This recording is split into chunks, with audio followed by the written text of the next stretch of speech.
This is Audible.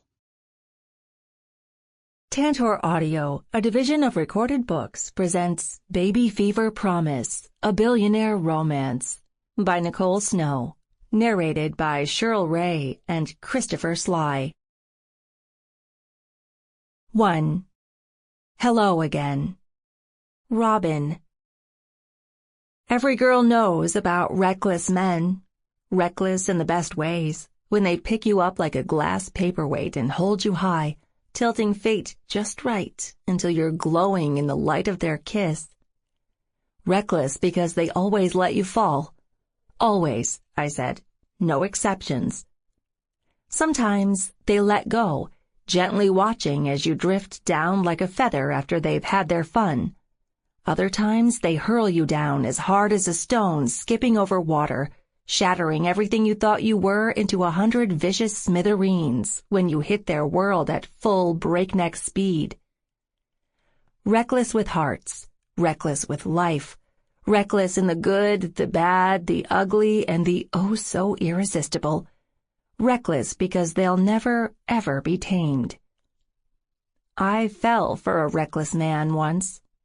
He was my first, and deep down, I think I knew he'd be my last.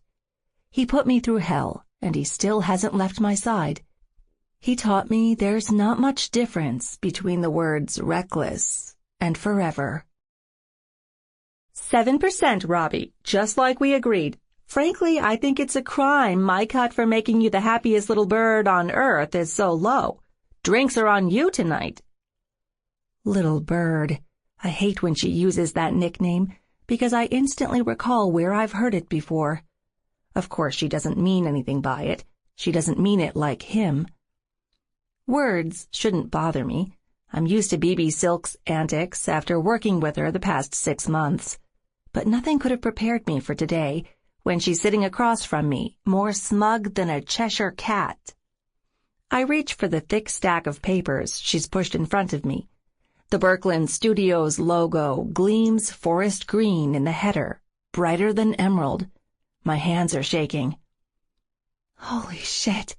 I can't believe this. Believe, doll. The world's about to know you as the hottest little starlet since anything, if Mr. Piers Rogan has anything to say about it.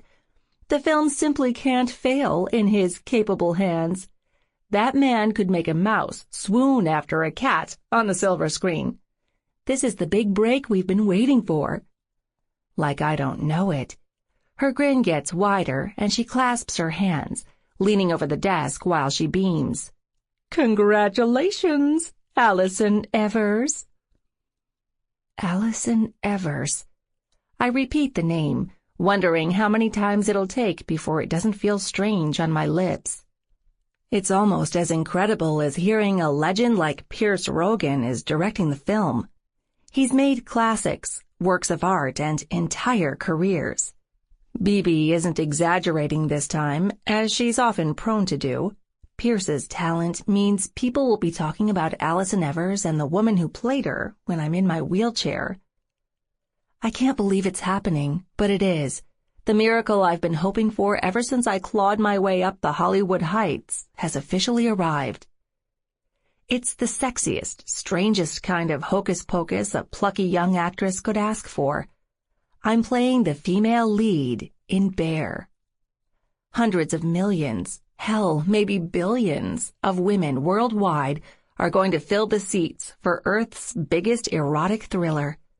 The book only sold enough copies to rival the Bible, after all, and fan legions will line up to see how well the movie edition jives with their imaginations.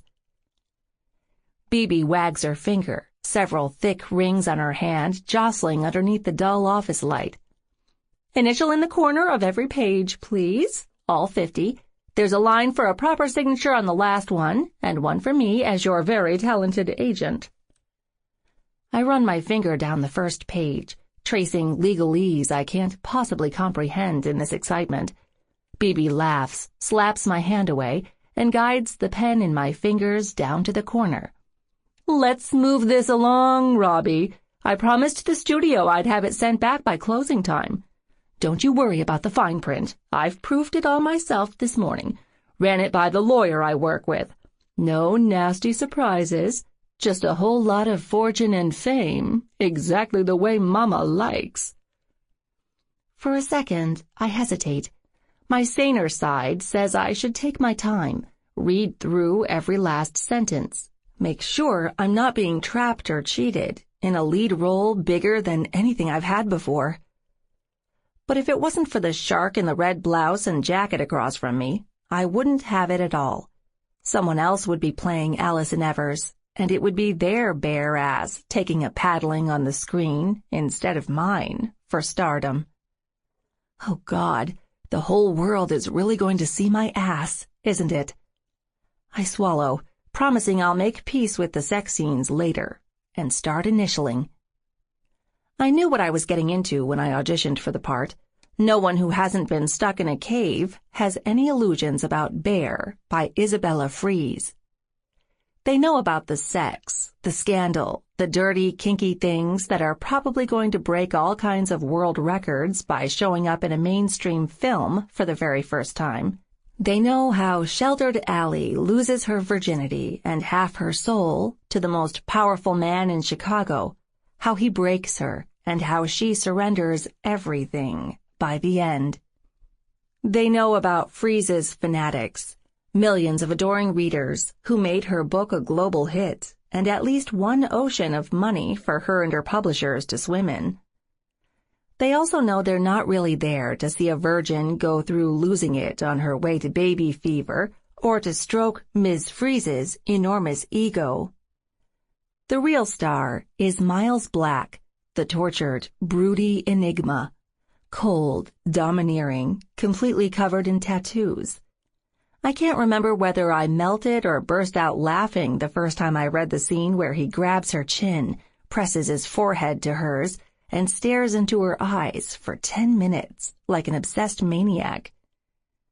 Okay, so I'm not the target demographic for sexy romance, but it still made me wet when I read the sex, rolling the paragraphs over in my mind where the billionaire finally claimed his prey and took her night after night, flinging her body against his as they fucked like the earth itself had to be repopulated. I'm thinking about how I had to close the book and reach for my nearest vibrator when another question grabs me. So, who's playing Miles? Have you heard? I'm halfway through the papers, slurring my initials with the pen. I bite my cheek, expecting Bibi to tell me I'll be working with a household name sculpted like a Greek god. That adds a whole new layer of anxiety, of course, but I don't care if I have to work with Zeus himself. I'm not screwing this up for anything. "Oh, wait till you see him," she chirps, spinning in her chair, reaching for the folder behind her. "He's a name I don't recognize, new to a major lead, but I guess the studio chose him for other qualities. Like you, he's only had a few supporting roles. He's hot, of course, and I saw his social media has quite a presence. I expect that's why the studio decided to take a gamble on another newcomer. Here he is." She pulls out a photo and pushes it over to me. It's a tall, dark, and very handsome-looking young man in a leather jacket. Something about the glint in his eye causes my stomach to fold in on itself. It isn't until I hold the photo up, catching the full brilliance of his trademark blue eyes, that my heart comes to a screeching halt. No fucking way. Jesus! My fingers slip while I sputter a one-word prayer. The picture drops from my hands and slides down to Bibi's desk. She snatches it up with a frown on her face, giving me a concerned look. "What's this? Hey, are you okay, Robbie? Don't tell me you've worked with him before." If only work was all it had been.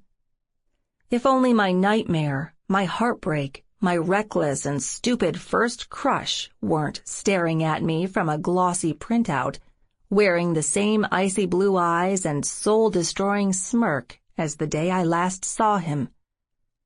"Robin," Bibi pats my hand like she's tenderizing a piece of meat. "Do you need some water? Maybe a little fresh air?" "It's nothing. I'm fine." Falser words were never spoken. I'm sure all the blood has left my face. I contort my lips, forcing a smile. Sorry, it's just the excitement, that's all. I really can't believe I'm sitting here, signing a contract to play Allison freaking Evers. Believe, doll, you've earned it. Relieved, she reaches under her desk and comes up smiling with a water bottle. Take a few swigs, I insist. Can't have you collapsing before I've gotten the contract out the door. I obey, taking a few precious extra seconds to chug the water. I'm not sure whether they're a relief or pure torture, amplifying the claustrophobic feel of the world closing in around me. I'm putting the ink on my greatest success. I should have known these kinds of wins always come with hellish challenges. I try to turn my eyes away from the photo I've pushed back toward my agent. Look anywhere except him, damn it. Just get through this. Easier said than done. I think I'll manage to finish signing my contract today without letting Lucas Shaw ruin me for a second time. But when it comes time to actually film with him, to pretend we're professionals, when I'm supposed to act infatuated, in love, and totally not bothered by him shoving my wrists into handcuffs while he whispers how he's going to fuck the baby fever straight out of me? No exaggerating, that's one of Ms. Freeze's most memorable lines from the book. I stop, I try to breathe, and I wonder, what sin did I commit in a past life to deserve this? Bibi taps her long red nails impatiently. I pull the water bottle away, realizing I've drained it. I give her an uneasy smile before I set it down, pick up my pen, and finish the signature party. Perfect!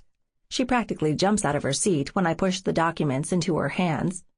She bends over the scanner behind her, feeding in page after page, never giving me a second glance until the machine is done.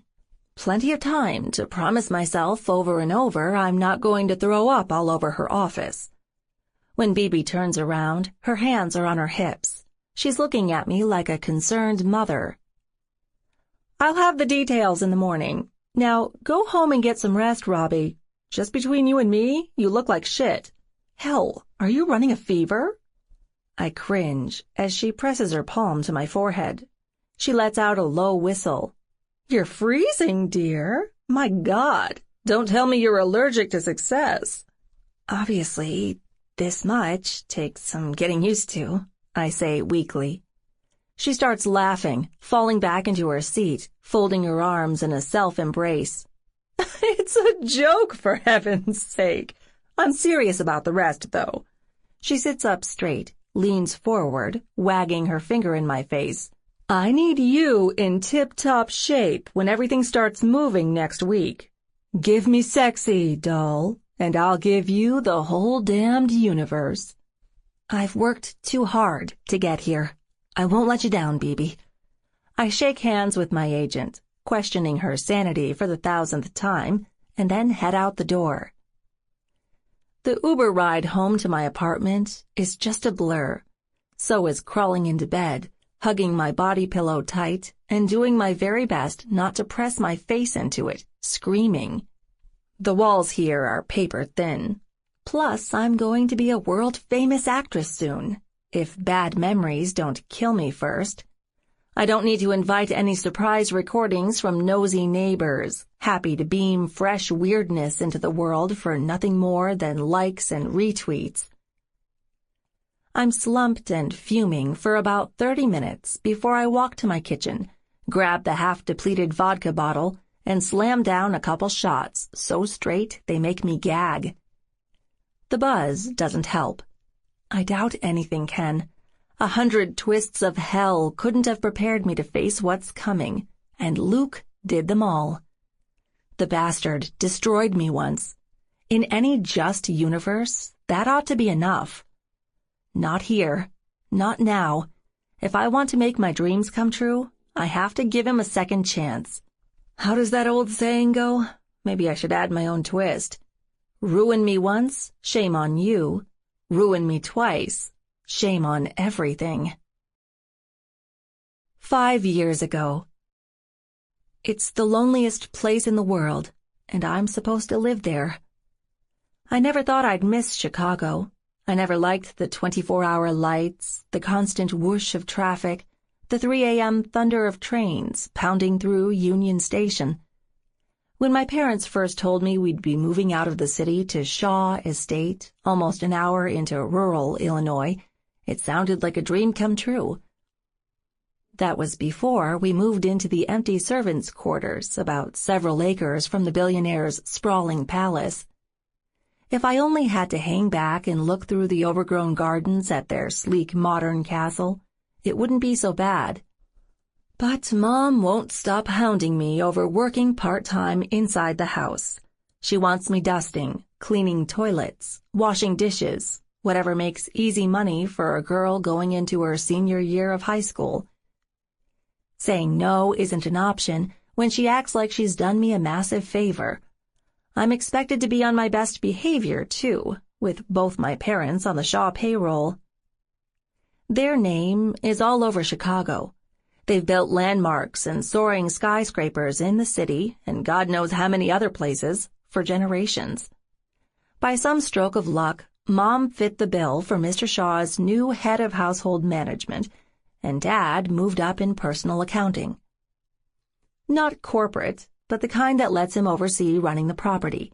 He moves their money to pay invoices owed to every service under the sun, ensuring no Shaw ever needs to lift a finger again. He executes the household shopping lists, processes maintenance requests, and does his best to satisfy everything at the lowest prices. Yes, these people are so damned rich, they don't even do their own shopping. As for Mom, she's taken over the head cleaner role. It's her job to make sure the Shaw's hygiene needs are met efficiently. One look at the place tells me her job is important, and at least one member of the family probably lives up to the germaphobe stereotype I've seen wealthy elites have in so many movies. It's spotless, pristine, empty. The place seems deserted the first week I'm working there after school. I never see Mr. Shaw or any of his sons. I meet the full-time maids and take on their extra work. One of them guides me to a wing of the house that looks more like a museum than anything lived in. "The first 2 rooms you're welcome to walk through, tidy up and wipe down," an older woman named Valerie tells me. "They belonged to the older Shaw sons, and they've both moved on. If they come home to visit, you'll have plenty of notice. It's the last room, down at the very end of the hall that's, shall we say, off-limits." She hesitates. "Oh?" I ask, raising an eyebrow. "Master Lucas lives there, the only Shaw boy left who still lives here full-time. Don't worry, you won't be seeing much of him," she says, taking her hands off the cleaning cart she's helped me put together. "But if you do, if you're smart, you'll stay the hell out of his way." Her face looks puckered, like simply mentioning him leaves a sour taste in her mouth. I wonder if this is a joke. Some kind of hazing ritual the girls put new people through. This place is uber creepy enough, with everything looking picture perfect. If she's trying to make me jittery, well, it's mission accomplished. "I'd better go," Valerie says. "The gardener needs an extra hand today. Find me out there if you need anything, Robin. Give my best to your mom if you see her." She takes off, leaving me alone. That's how it goes for the first week. I walk through the old bedrooms, empty except for their furniture, toiletries, and a few photographs. I call them rooms, but each one is more like its own private condo, complete with a kitchen, a balcony, and a bathroom bigger than our living room. I'm cleaning the wing I've been assigned for the 4th time when I think I hear music. At first, I stop, with my duster against the intricately carved wooden mantel in the huge library. No, not my imagination. It's real, and it's coming from the room down the hall, the one Valerie warned me about. Curiosity gets the better of me. I walk back through the cavernous library and stick my head around the corner, listening to an amp growling jagged electric guitar notes. I think it's the radio until I get closer, taking tentative steps down the hall. No radio. It's too clear to be coming through any speaker. It's sad, it's loud, and it's being played by someone who clearly has some idea what they're doing. I flatten myself against the wall, just a couple feet from the door, my ears prickling when I hear a young man's voice between the wailing chords. "Go ahead, so go ahead.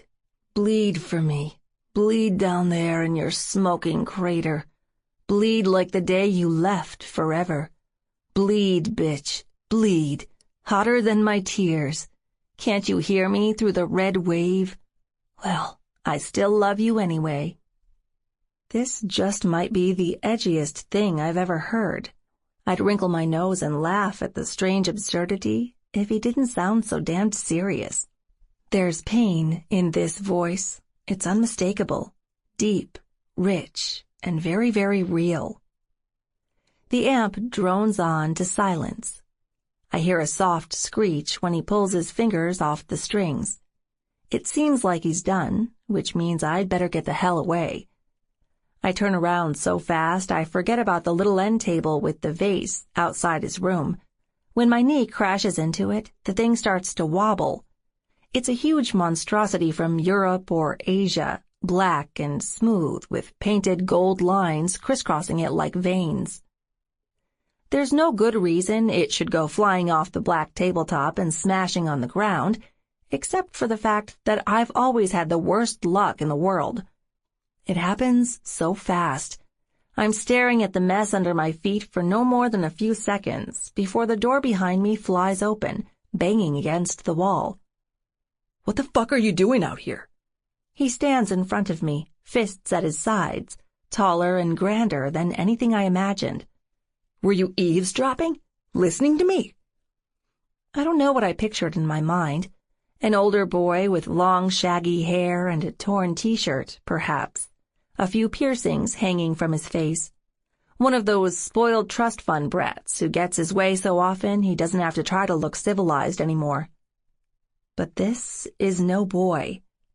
I'm looking at a young man, angry and serious as real men can be. Strong jaw, full chest, arms thicker than my legs, his dark hair trimmed to a neat business cut. The only thing edgy about him is the pitch-black bombardier jacket draped around his broad shoulders, almost a perfect fit for his tall, muscular frame.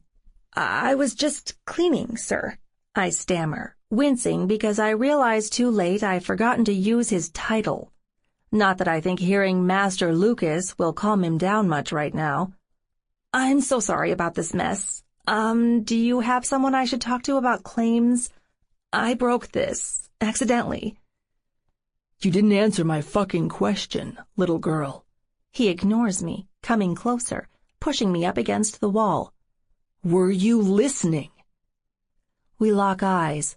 Rather, his eyes lock mine down, so accusing I think I'm going to drown in his blue, stormy pools. "No, geez, why would I? I'm just trying to do my job, Lucas. I forget to add the master part. Oops. Look, I really didn't sneak out here to spy on you or whatever. I'm not interested in any crappy music." I'm bluffing, because it was actually quite beautiful. Still, I'm not paying this huge, handsome freak any more compliments until I know he's going to let me go without tearing my head off. "We say shitty where I'm from. Shitty," he repeats, his lips becoming a sinister smirk. "If you wanted to avoid it, you really shouldn't have come calling, sniffing around where you don't belong. Get used to shitty, little girl. You're going to the very top of my personal shit list." Please, just let me go. He's starting to scare me now, his eyes drilling into mine. He moves closer, pressing his chest into mine, backing me into the small corner at the end of the hall. "What are you, 15, 16? Old enough for the stupid shit. Old enough to pay when it happens." "Stupid what? I don't do stupid. Clumsy, maybe." I gesture to the broken vase, trying to distract him. "Wrong. You fucked up, invading my privacy. That was your first mistake. The second one's lying about it." "Then maybe you shouldn't play so loud." Shit, so much for denial saving my skin. His eyes drop down, slowly working their way back up. He's taking me in, inch by inch, the way I've seen snakes eat animals twice their size on nature shows. And I'm a whole lot smaller than him. I have to go. If you want to bring this up with my mom, fine. Just let me get out of here. I swear I'll never bother you again. I don't know why it's so hard to speak. Heat, shame, and frustration clash in my chest, constricting everything.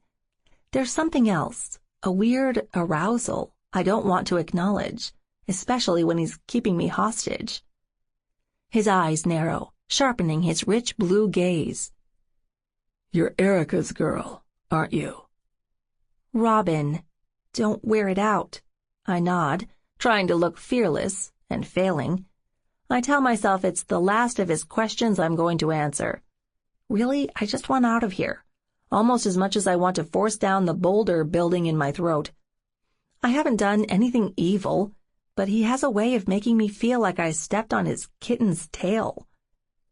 A second later, Luke rips himself away, heading back to his door in a few quick, fluid steps before he pauses and turns. He fills the big frame leading into his room, arms outstretched, revealing more of his muscles and angles than I'll admit I want to see. Get the fuck out of my sight, Robbie. Send Valerie around to clean this shit up. Come by my room again, and make no mistake, there'll be hell to pay. His voice has softened for reasons I don't understand. Hell, maybe he's psychotic, and whatever switch there is in his brain making him a raving monster has flipped the other way. I don't know what to say.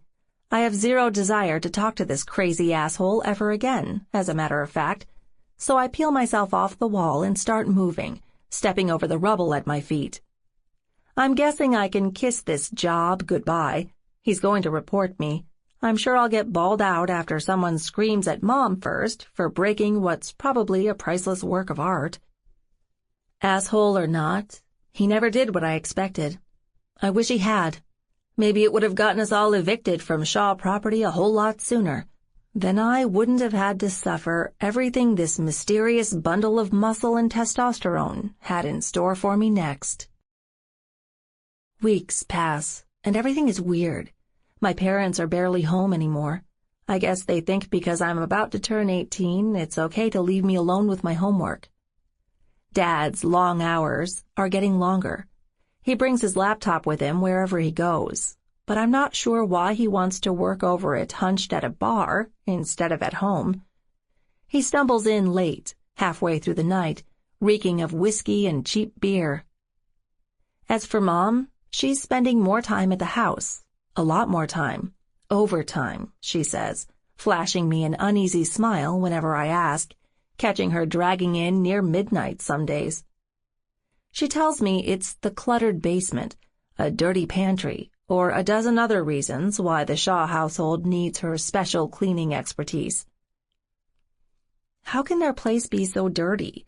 I've never seen a real speck of dust in any of the corners I've cleaned. I look up from the lines I've been memorizing. The latest musical is in just a few weeks, the day before my birthday. Did you forget I'm a manager, honey? She shakes her head. You wouldn't believe the hours that go into carving out people's shifts, making sure the supply cabinets are restocked, handling complaints. Complaints? I tense up, wondering if this is a subtle lead into the broken vase I still haven't heard Jack about.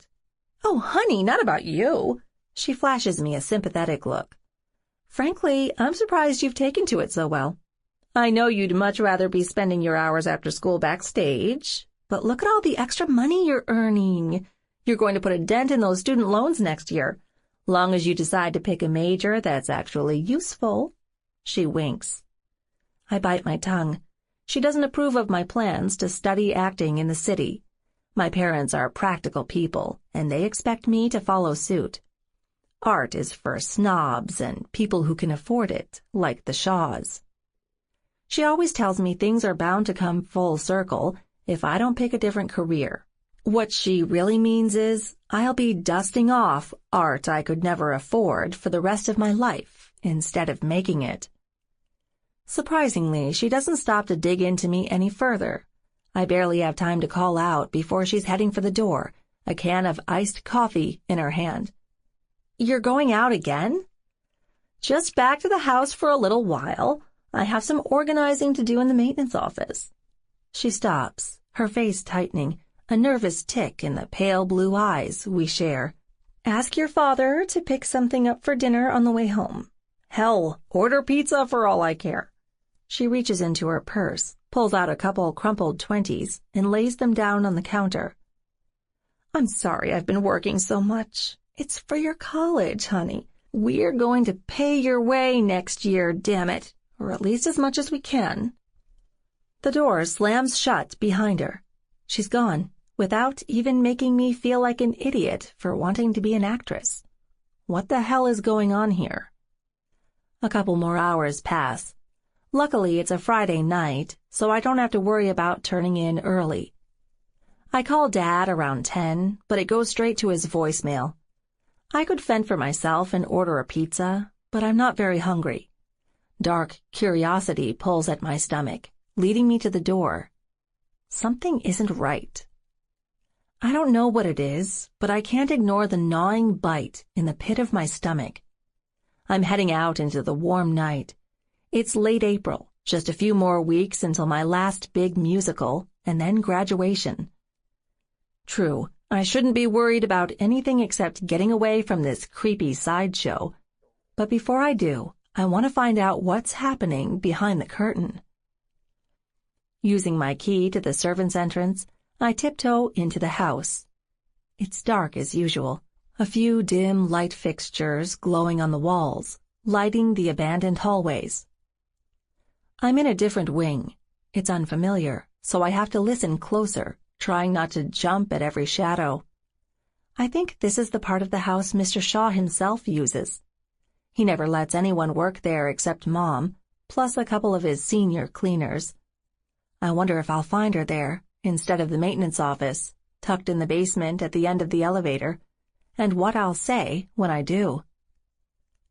I'm turning another imposing corner, heading deeper into the house, when I hear it. Voices. They're faint, strained. Two men speaking through clenched teeth and heavy breaths. "Clearly, I'm wasting my time, and I shouldn't be," an older man says, his tone like a gun barrel echoing after the shot. "You've already decided you want to fritter away your family name chasing silly dreams, interrupting me in my free time to ask for another handout for your madness.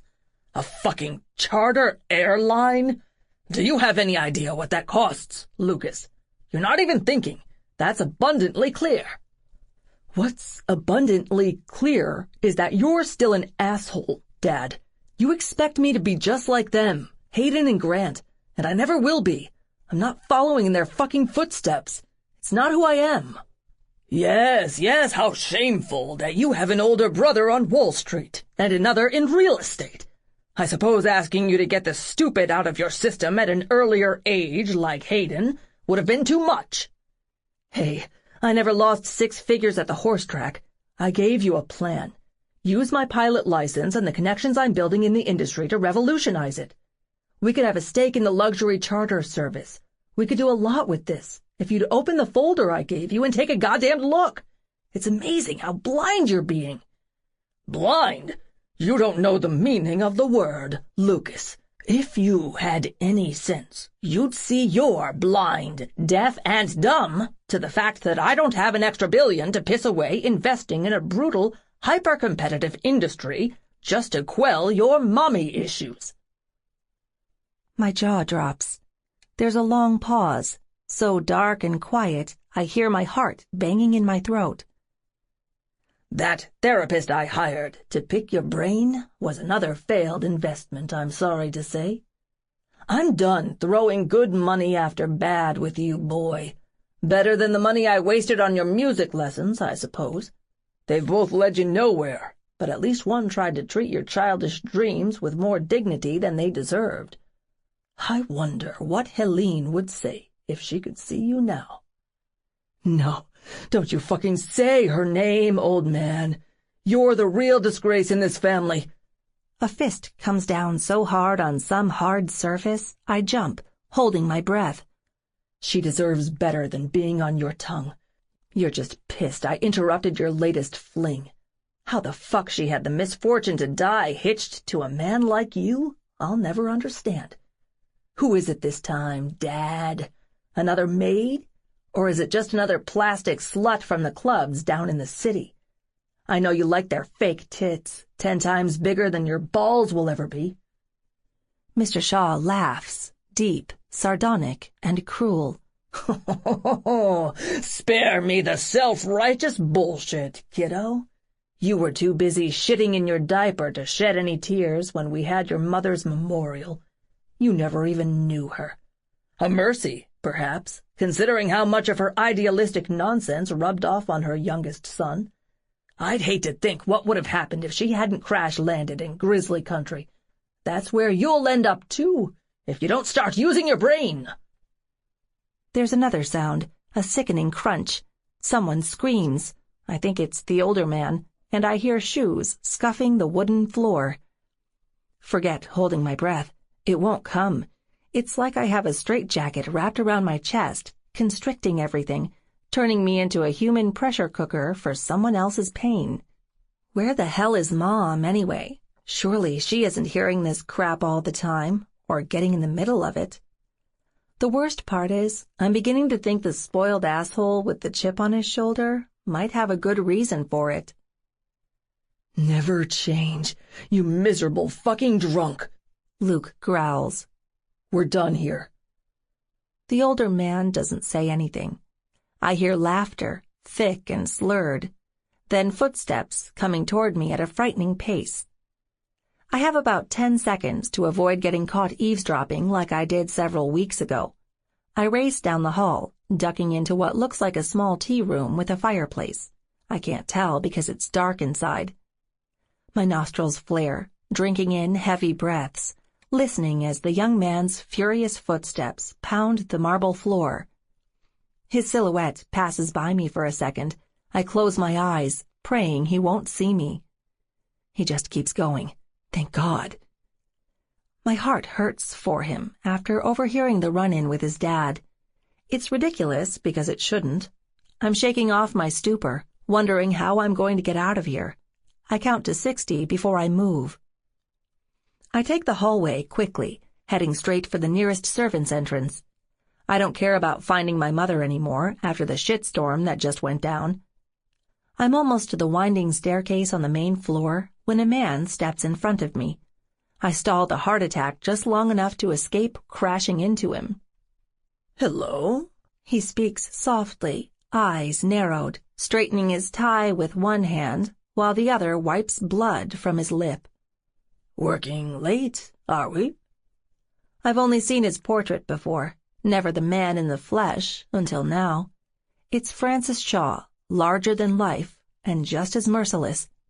He must have stepped out to the bathroom across the hall to clean up the cut his son gave him. Actually, I came to find my mom. Family emergency.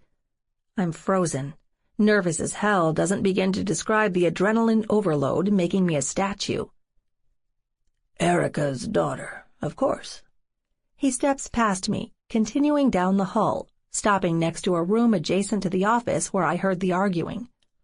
Luke wasn't kidding about the drunken part. He leaves a distinct plume of fine bourbon behind him. I know just where to find her. Wait right there, please.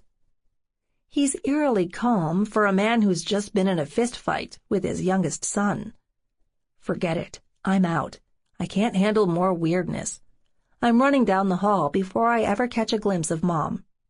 Blood racing, heart pounding, vision blurring. I hit a wall when I crash through the door leading outside. A hand reaches out, catches my wrist, and latches on like a hawk picking up a mouse. I'm screaming before I open my eyes. You again. Luke doesn't even look surprised. He's bored. What's so interesting that you've come back here to spy on my sorry ass? I'm trying to get home. I didn't hear anything, I swear. I'm a horrible liar. Recovering my senses, I decide to be straight, mustering up the strength to look him in the eye. Honesty hasn't done much for me in the past, but here's hoping it will. I came looking for my mom. I thought she'd be somewhere on this side of the house where your dad lives. I didn't mean to hear you two arguing. He lets my wrist drop from his grip, turning his back to me. Better that than what you heard last time. Privacy is a fucking illusion around here anyway. He's so defeated. It makes me feel even worse. Listen, Lucas. Luke. Nobody except my old man needs to be so formal, he tells me. Fine, Luke. I really don't mean to keep dropping in on you like this. Honest accident, both times. If I didn't have to come here to work, or chase down my mom, you'd never see me. I'm more than happy to stay out of your way. Bullshit. He turns around, the smirk he wears in place of a smile returning. Sorry, little girl. You're too young for me, and not really my type. My jaw drops. What? You heard me, he says coolly, beginning to walk a slow circle around me. You're not the first girl to crush all over this magnificent human specimen that I am. I don't have time for games, and I don't fuck virgins, especially when they're offering up a sympathy lay. I can pull any pussy I want. Are you out of your mind? He stops in front of me and stares. It's a drawn-out, uncomfortable, eye-fucking gaze. I hate him for making me the one who's questioning my sanity here, wondering if I'm dealing with a man or a demon who looks like an angel. But I hate him most for putting this heat in my blood, igniting a burn between my thighs I shouldn't have. Boo. He throws his hands in front of my face, nearly knocking me over backward. Ass? I stumble against the waist-high stone wall behind me. I'm only going to say it one more time. I'm not interested in you that way. I'm practically your employee. It wouldn't be right for all kinds of reasons. He eyeballs me slow and hard, shaking his head like my reasoning wouldn't stop anything. It's not fair. What? Can we please stop being so cryptic? I want to be done so I can walk back across the overgrown path through the garden and go home. You know a lot of my secrets for an employee with a schoolgirl crush on me. Can't say I like it.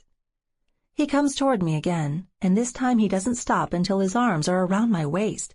I almost jump again, and for the first time I see a thin smile on his face. Your family's here until somebody quits, or my father gets sick of you. Plenty of time for me to even the score.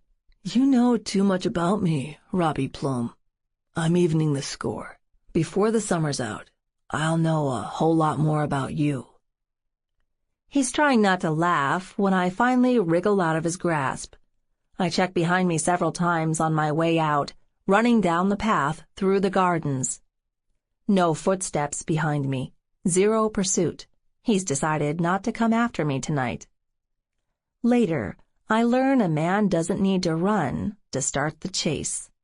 I didn't know it at the time, but it had already begun. School is almost over. It's my 18th birthday, and becoming an adult feels underwhelming. I'm just weeks away from graduation, a couple acceptance letters from a local community college in my hand. They're not glamorous, but at least I'll knock out a few cheap requirements over the next year before I go somewhere better for acting or theater. I haven't decided which direction yet. I love to sing, and I live for nights like these. I owned the musical stage and walked away better and more tired for it. I'm still wearing my royal purple dress, fresh from playing young Queen Barrington, ruler of Sealsland, a fabulously wealthy European kingdom. I'm sitting behind our family's bungalow with my friends, a couple dozen kids total in my class. I've got a bowl with German chocolate cake and ice cream to celebrate, just like the rest of the girls. My mother baked it before she took off for another round of overtime, handing me a card stuffed with an embarrassing amount of money for snacks and whatever, in her words. The boys among us break into a couple six-packs one of their older brothers snuck from the liquor store. I haven't seen my friend Jenny for about an hour. I wonder if she's finally decided to get a little FaceTime in the weeds with her longtime crush. Nothing except cake for the birthday gal.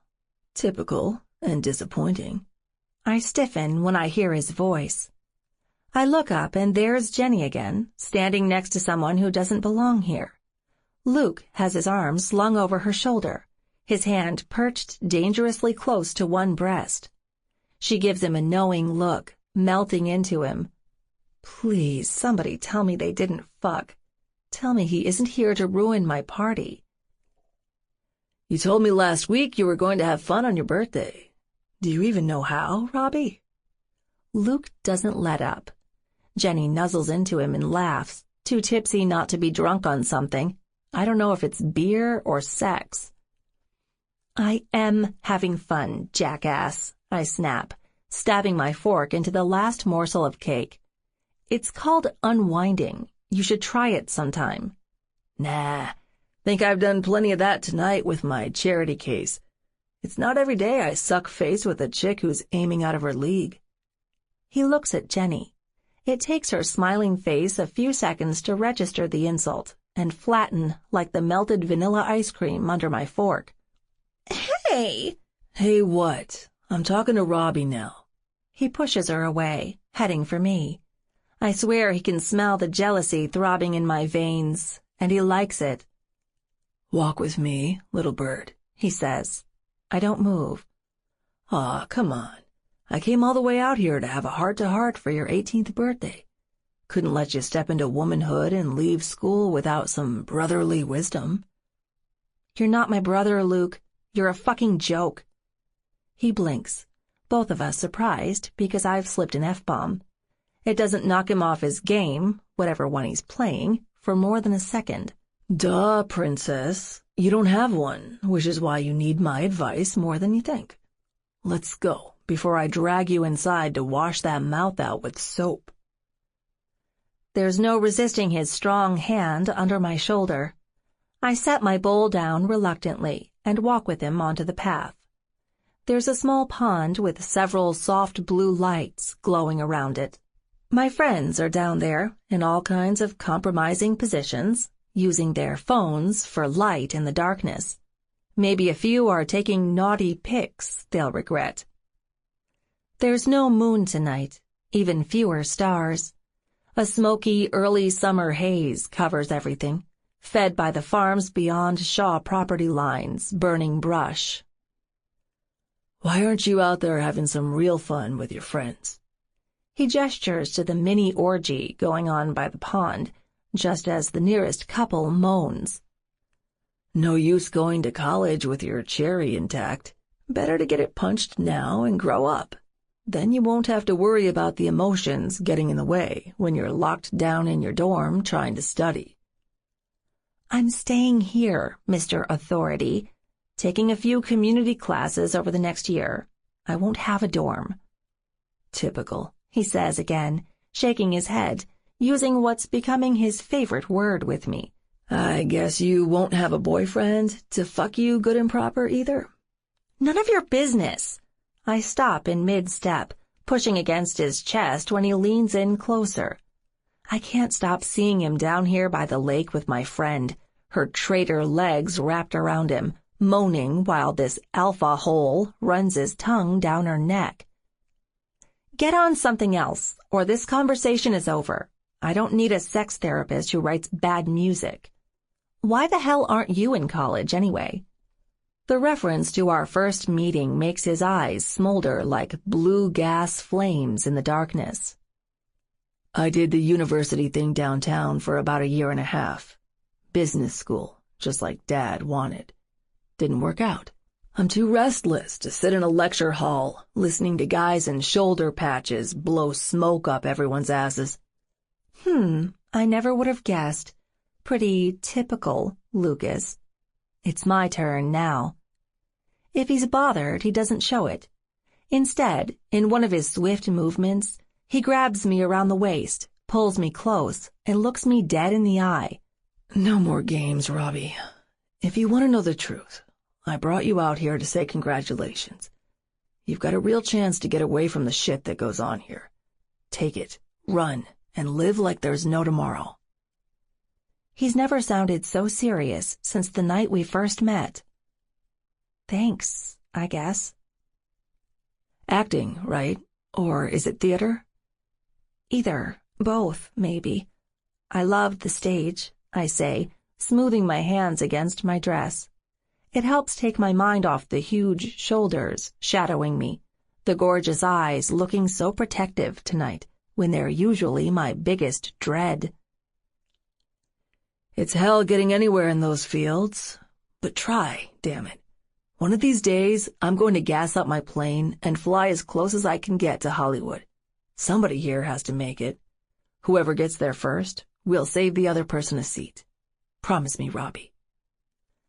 Luke acting with me in the distant future? That's a terrifying thought.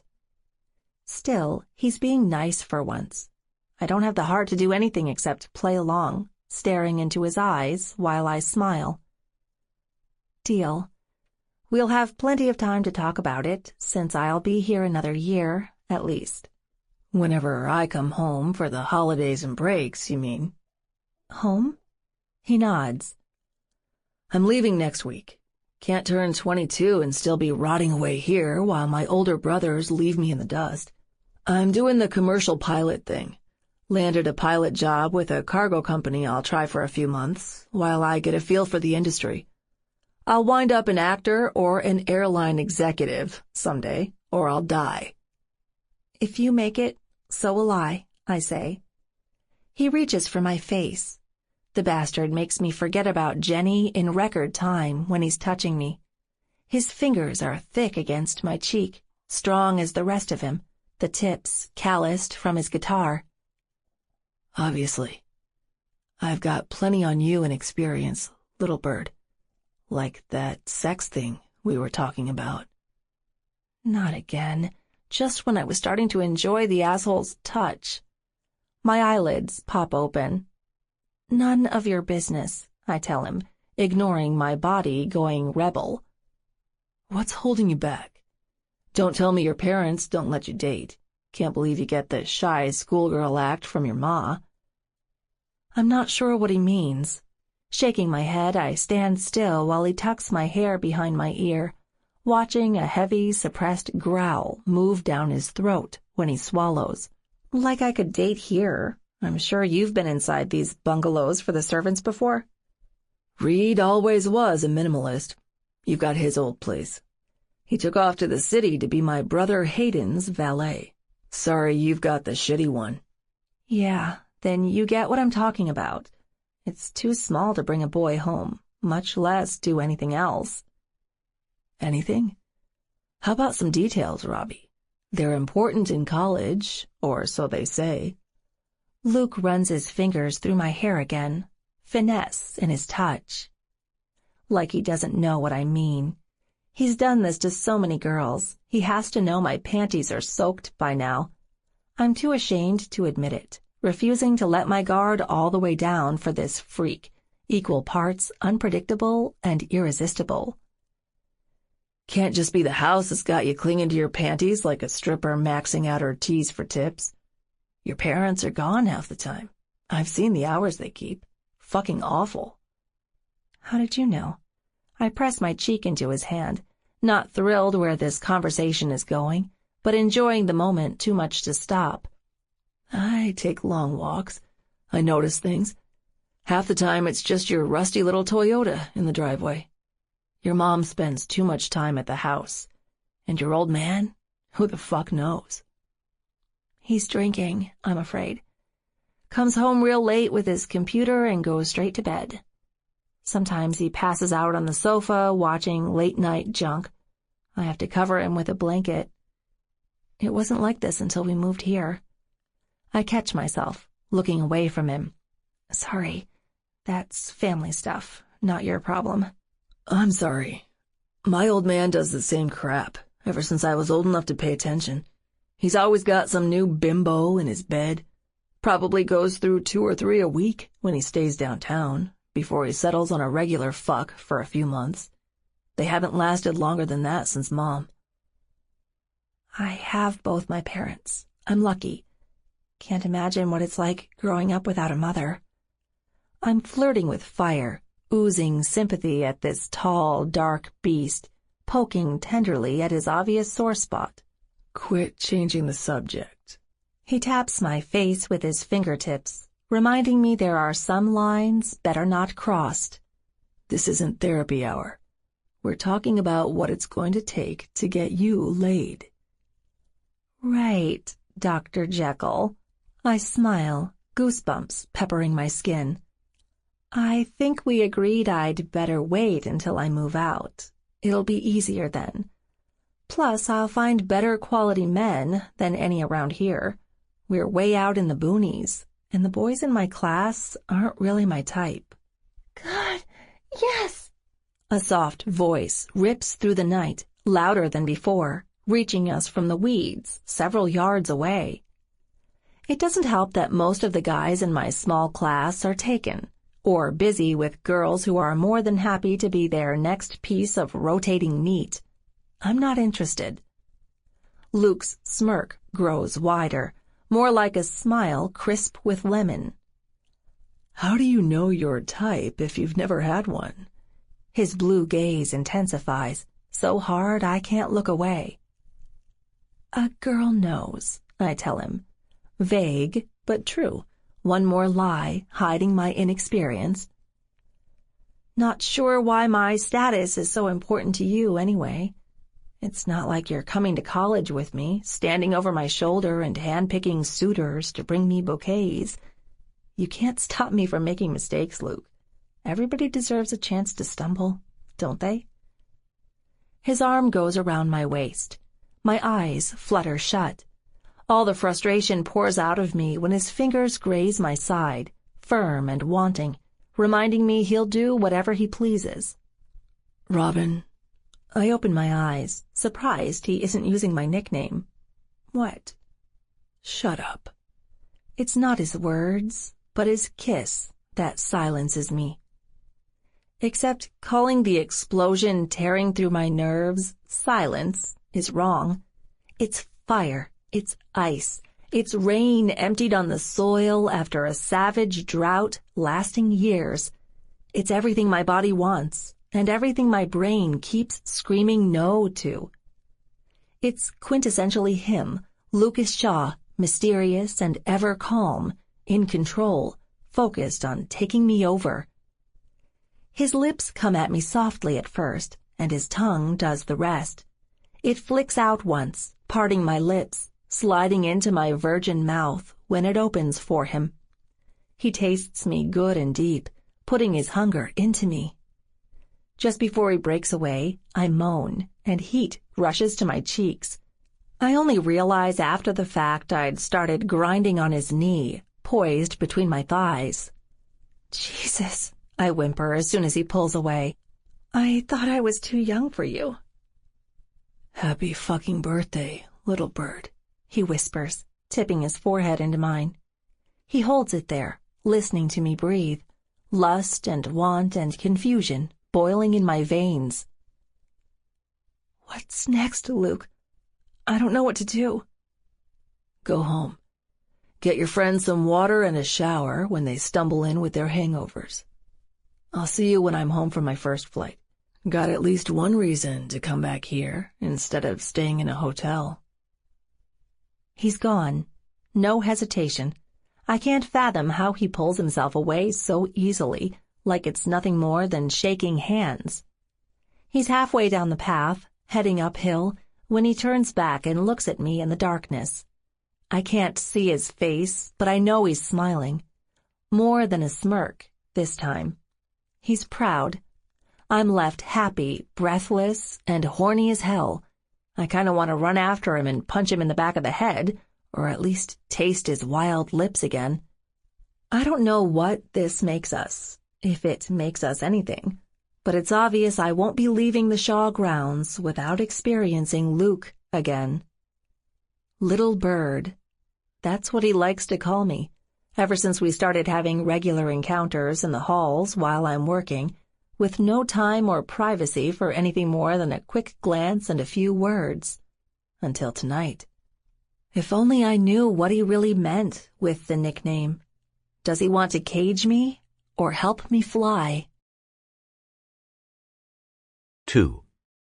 Lies, damned lies, and secrets. Luke. I've heard her voice 100 times, but never so goddamn beautifully before. She doesn't know I'm watching her. She's tucked back in a private part of the family gardens, acting out a scene in her sing-song lines.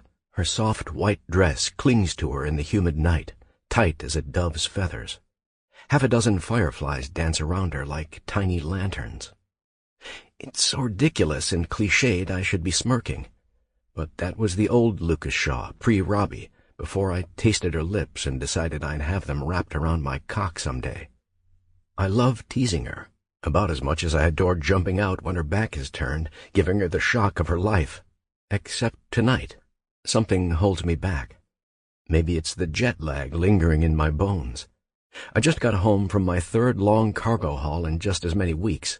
We flew to Barrow up in the Arctic Circle, hauling oil supplies for the men who want to numb themselves at the end of the world with drink and hard labor, whenever the Alaskan cold isn't doing it for them. Here, just watching her move and smile and speak, I don't think I'll ever know numbness again. Yes, I'm obsessed. I haven't seen her nearly enough since the night I took those lips for the first time.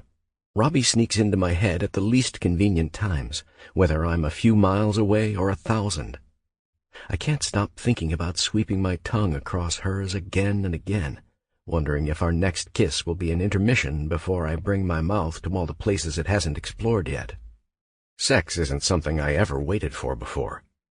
With her, it's different. She's got me watching every ripple of her body through the weeds like a damned dog with its tongue hanging out. When this agonizing chase ends with my dick inside her, and it will, I want the anticipation shattering in the hottest, sweatiest, most unspeakable fuck of my life. The girls before Robbie never made me wait long enough to fantasize. Now I can't do anything else as I stand, every muscle in my body pulling taut, my eyes glued to her as she giggles, climbs onto a rock, and speaks to an imaginary suitor from her script. "Bedroom? Oh, no, I'm not climbing into bed with you, Mr. Petrov. Maybe they do things differently in Russia. Here you'll treat me like a lady, a very grateful lady who's thankful she's been rescued, just not so thankful she's going to throw it all away, no matter how handsome you are." A smile tugs at my lips. It's like she's reading my mind. Screw it. I can't wait any more without at least getting my hands on her skin. She's fake swooning when I sneak up behind her. Whatever she's imagining with her little double agent act resting in the arms of the sexy spy who wants her, it doesn't prepare her for me. When I put my hands around her waist and jerk her against my chest, she screams. My palms go over her mouth, and I gently tilt her face toward me, until I'm drowning in those pale blue eyes. They're so light and soft, they almost look gray. "Wonderfully acted, little bird. You didn't even know you had an audience." I lift my hand off her mouth as she relaxes. "Luke, Jesus Christ, you're going to give me a heart attack someday." She's pissed, but it doesn't stop her face from lighting up when she sees me. "When did you get in?" "About an hour ago. Thought I'd surprise you. Figured you could use the company since you're out here all alone." "Yeah, I don't know where my parents are." She jerks away from me, rolling her eyes at the constant sore spot with her family. "Forget it. You've got better because Daddy's home." "Daddy? Ooh." She wrinkles her nose, laughing. I push my hands past her, grab the script, and rip it out of her hands so I can have a better look. Cold War thriller, right? Make me say spy? The one with the mafioso spy who knocks up the American reporter? She blinks, surprised. "You've seen it?" "Used to watch the movies all the time with my brother Hayden. He loved the shit talk and the seduction. I loved the sex and the planes." I crossed the distance to her again, putting the script back in her hands before grabbing her wrists. "Finish your scene. Here, I'll be Petrov." "Come on," she laughs. "What do you know about acting for film?" "Jack shit. But I know how to make your panties drip. Come on, beautiful. Relax." I put my arm around her waist, resting my hand on her back, slowly gliding down toward her ass until she begins to speak. "Go ahead and kiss me, Petrov. It won't get you any secrets," she says, doing her damnedest to narrow her eyes. I can't tell if it's part of her character or if she's hiding her lust. "I'm not looking for nuclear enrichment blueprints, love. You think this is about war?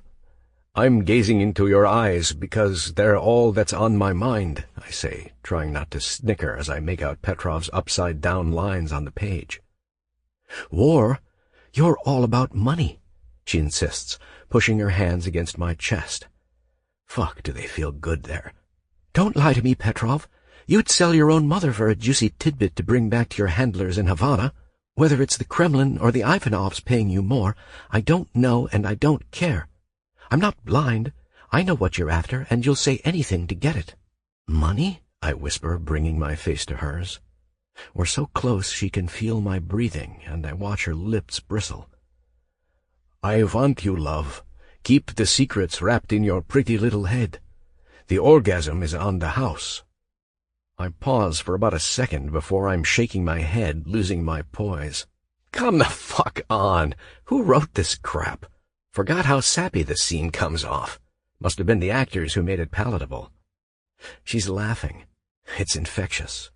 Soon I'm chuckling along with her, holding Robbie in my arms, my eyes searching her past the giddy tears welling up in her baby blues. "Thanks for reminding me. I have a lot of work to do before there's only one amateur butchering these lines." "You'll get there someday. Maybe even before I shove my ring on your finger and put a kid or two in you, if you keep working at it." I run my fingers along her side, halfway tickling her belly, halfway outlining her womb, because the primal chant to fuck her welling up inside me won't shut up. "About the free orgasm, is this the part where Petrov takes her to bed and knocks her up?" The amusement on Robbie's face changes. It's less lighthearted and more serious, desire and restraint mingling in the redness on her cheeks. "As a matter of fact, I think it is. Don't get any ideas, Luke. We're not acting out that part tonight." "You kidding? I've made peace with you hanging onto your cherry until you're 40 or 50.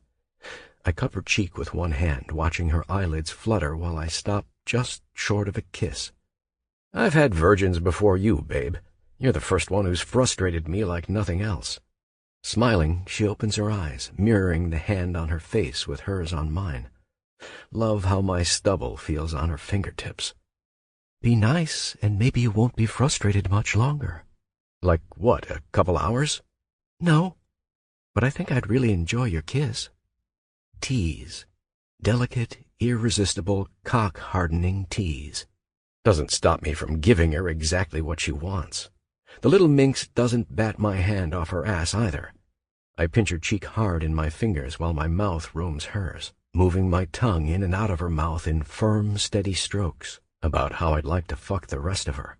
She's a lucky woman making Lucas Shaw wait. And yeah, I'll wait a little longer for the grand finale, but I'm damn sure staking my claim. It can't be any other way. Whenever she decides to let me have my way, she's going to be mine.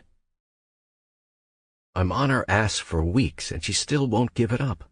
I've never met a chick like Robbie. It's infuriating how hard she is to conquer.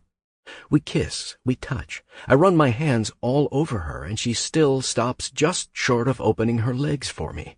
Her resistance also makes my dick throb like it hasn't since I found my first nudes in the library's old National Geographic set. I've never liked hard to get before her. Hell, until I truly began to appreciate my little bird, I never liked a lot of things. Part of me wonders if I'm quietly losing my mind while I reach under the bed, feeling for the secret key to our future. It's tucked next to the thin black box where I hide secrets far more bittersweet. I reach for them first. The small lacquered box resembles a coffin. I pop the rickety lock with my thumb, pull out the first letter, and scan over words I've read 1,000 times since a servant found them in her old dresser drawer. "Never doubt that you'll do great things, my baby. Whether it's here on earth or up in the air with me someday, you're going to make the world respect you in ways no Shaw has ever done before. I love you, Lucas. I'm writing this from 30,000 feet in the co-pilot seat on my way across the South Pacific. It's just past sunrise. It's beautiful down below. Your father's blood means you're guaranteed a hectic, ambitious life. There's a time and place for that. but I hope you have enough of me in you to stop every so often. Just stop, admire, and breathe, little one. You'll find your peace when the world slows down. That's where I've often found mine. Be good to your brothers, your father, and to yourself. Love always, Mom. I stopped tearing up a long time ago at the note from a woman I never really knew. Now I read her words with a sick curiosity in my heart, wondering if she was really as at peace as her words imply. She wrote it during her last successful flight, just weeks before another fateful trip to Alaska, where she met her end. Mom was always on the go. My brothers say she spent all her time with the family when she was around, but after a few weeks she'd get restless. She'd hand us off to Dad and our nannies while she went on her merry way around the globe. What the fuck was she running from? A stirring down the hall gives me one idea. It's a woman laughing above a deeper, more masculine sound. My old man growling in her ear. I don't have to see them to know he's got her in the hallway, half undressed, his arms slung over her shoulders, holding her up while he enjoys his latest fling. I stand up and kick my door shut. I'm tired of this shit, even though it's happened so many times over the years it ought to be normal. Hayden and Grant tell me he went off the rails after Mom died in that crash. I'm skeptical that's true because I've never known him any other way. Whoever the latest harpy on his arm is, she's giving me a convenient distraction. He doesn't bother me when I'm home, resigned to my long flights in the cargo planes. He hasn't chewed me out for weeks about never going to Milwaukee to take over the Shaw business there. I'm never doing real estate or finance. I can't settle down in the boring day-to-day business where there's no room for creativity. The cargo flights are grueling, and the pay isn't great by my family's high standards, but it's where I belong. It's never been about the money. Regular distributions from my grandparents' trust ensures me I'll be stinking rich while I figure out how I'll leave my mark on this world. Mom's letters are right about one thing. There's too much of her in me. Maybe that's why what's happening with Robbie is insane by any objective measure, but it isn't in my heart. I push the black box of old letters away, shoving my hand beneath the bed. The other secret I have stowed away there is a black box too, but it's smaller, softer, more delicate. This is the ring I'm going to use when I ask her to be my wife. I'll do it when I see her again, the morning after I take her cherry, which she's hinted is finally mine. Lightning hits my cock and flows into my blood. I think about all the vile ways we'll be fucking tonight, and then again after she's said yes. I'll mount her, mark her with my teeth, take her 1,000 bawdy, demanding ways over the years to come. She'll learn every single one with my fingers, my tongue, my seething cock buried to the hilt. Her body isn't enough. It's her heart and soul I'm after, a completion I've never sought before in any of the meaningless girls I've had. Fuck! I want to bring the rapture, the end of my Playboy days, every time I think about finding out what makes her squirt. I'll burn her soft red face into my brain forever while she's coming herself senseless. Forever, I said, something I never say lightly. My thumb flips the little box open. I stare down at the ring, an elegant black diamond set in rare gold. She doesn't like to trot her desire for the dark things out in the open, but I know it's there. If she wanted flowers, candy, and soft kisses like a normal girl, she wouldn't be attracted to me. I wouldn't have her leaning in, dry humping my leg every time I take her bottom lip with my teeth. I stand up, closing the box with an audible snap. More laughter and footsteps echo in the hallway, dangerously close to my room. Tucking the ring into my pocket, I bolt across the room, ready to rip the door open and tell them to keep it the fuck down. My drunken ass of a father never blows up when he's tongue deep in his girl candy, even if I practically spit in his face. Oh, Erica. Bad fucking girl. Tease me like that again, woman, and you'll spend the next week without panties in this house. I've come by personally to make sure every fucking pair is locked up in my drawer. Erica? Christ. My hand stops on the doorknob, and I look at the shot glass on my desk. It's still brown from a couple quick nips of good whiskey I've thrown back. Maybe I'm drunk, taking too much after my dad for my own good. Maybe I heard him wrong. Not that it's a terrible surprise.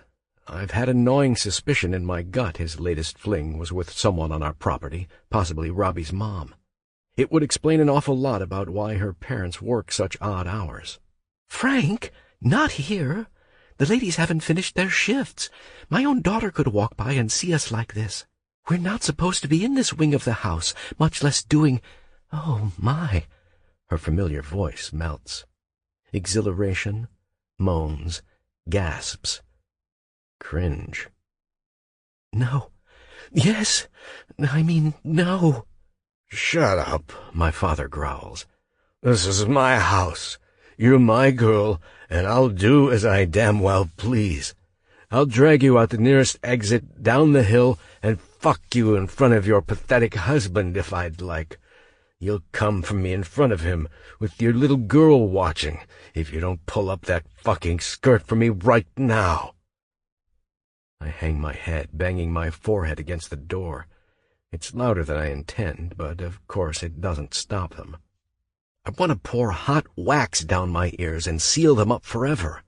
How the fuck am I supposed to live with this not throwing a gigantic wrench into everything? Erica curses, gasping her delight as he begins to do God knows what. His words are slurred as usual. Rage pumps through my heart, savage and relentless. Whatever happens, he's not screwing up my plans with Robbie. I've lived my whole life in his drunken, womanizing shadow. I've fought to avoid his worst habits, always looking for the day when I could roll out the gates of the family estate in my car and never return. Tonight it's not so simple. It's not abstract. There's no excuse for the shit he just said. The asshole just threatened me. No, I don't care if he knows he did or not. Everything he said, everything he's doing with Robbie's mother outside my own fucking bedroom is a death threat to our future. I don't know what to do. My fists would like to connect with his face over and over, even at the risk of this clown disowning me. But a father-son brawl won't really fix the other problem staring me in the face. The worst suspicions I've had for months about Erica's situation were just confirmed in that big, sick reveal. I stagger backwards, heading for the other side of the room where I can't hear their pleasure through the walls. I'm fighting my worst instincts. They say destroy, but my brain can't see one reason why that'll help. Clocking my father square in his cheating, just fuck my life up face won't make him any less of a soulless pig tomorrow. It won't make Robbie's mom any less of an underhanded slut. Disrupting them with a violent flurry of fists is option A, and it won't do me any favors. Option B, run to her. Tell her everything. Then take her far, far away from this black pit where she doesn't belong. Only trouble is she's a fragile girl. She won't take the rift between her folks lightly, much less finding out the father of the man she's falling for is the reason her parents are heading for divorce. If I tell her, will her eyes resent me? Will they see my old man ruining her happy life and not the man who loves her? Fuck, I don't know the answer. My fist bangs the wall. No matter how many times I turn the options over in my head, there are no easy answers, no simple escape. Even if I throw her over my shoulder and carry her away with me after she learns the awful truth, it won't bleach it from her mind. She'll still have family wounds deep in her heart. Considering the circumstances, she may want to shoot the messenger, too. Who am I to blame her? A ring lingers in my palm. It's become like a hot coal the longer I touch it. I clench it and sweat, pacing my private apartment, wondering if the liars in the hall are finally done. "Leave, you idiot," a dark voice says inside me. "You have to get the hell out of here before you do anything else." There's some truth to it. My older brothers got away, and it's done them a lot of good. Right now it's the only thing that makes sense. For me, for Robbie, for the future I've just decided we're having, we have to get precious space, or we won't have anything else. I need to go to her, load her in my car, and get us the hell away from this place. Sure, she'll learn the truth sooner or later, but it won't come from me. If I get my ring on her hand before she bites the bitter apple, I know we'll work it out. All the poison seeping in from our parents. It won't ruin us if we figure it out together, with plenty of distance between us and this hellhole. When I fling my door open and step into the hall, it's deserted. Thank God. They've gone to my father's room to finish what they started.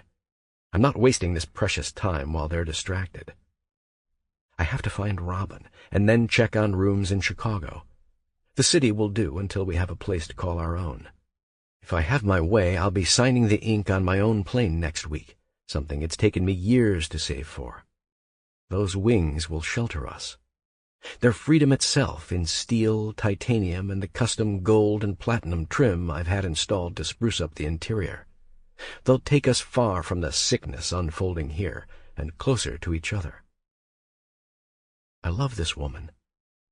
I wasn't going to say it point blank until I put my ring on her hand, but if that's what it takes to move her tonight, then I'll do it sooner. I'll rip out my heart and push it into her hands, beating and alive, bleeding the hope I have for us into our world. There's no way this won't be messy. Forget the perfect choreography of love I've been planning in my head on those long cargo flights. Long as she's mine, we'll find our way, no matter how complicated or painful it turns out to be. 3. One last night. Robin. We have to leave tonight, little bird. Car's waiting. Come with me. He keeps making the same demand, and I keep staring at him like he's crazy. We're standing in my backyard, close to the path leading to his family's gardens, alone as we always are at this time of night. Just up and leave? I ask, staring at my backpack. I don't know if I'm ready, honestly. He catches me in a daze and takes one wrist in his huge hand, pulling me close to him. You've finished your classes. You said last week you'd be moving on to acting school next. Robbie, you can do that anywhere.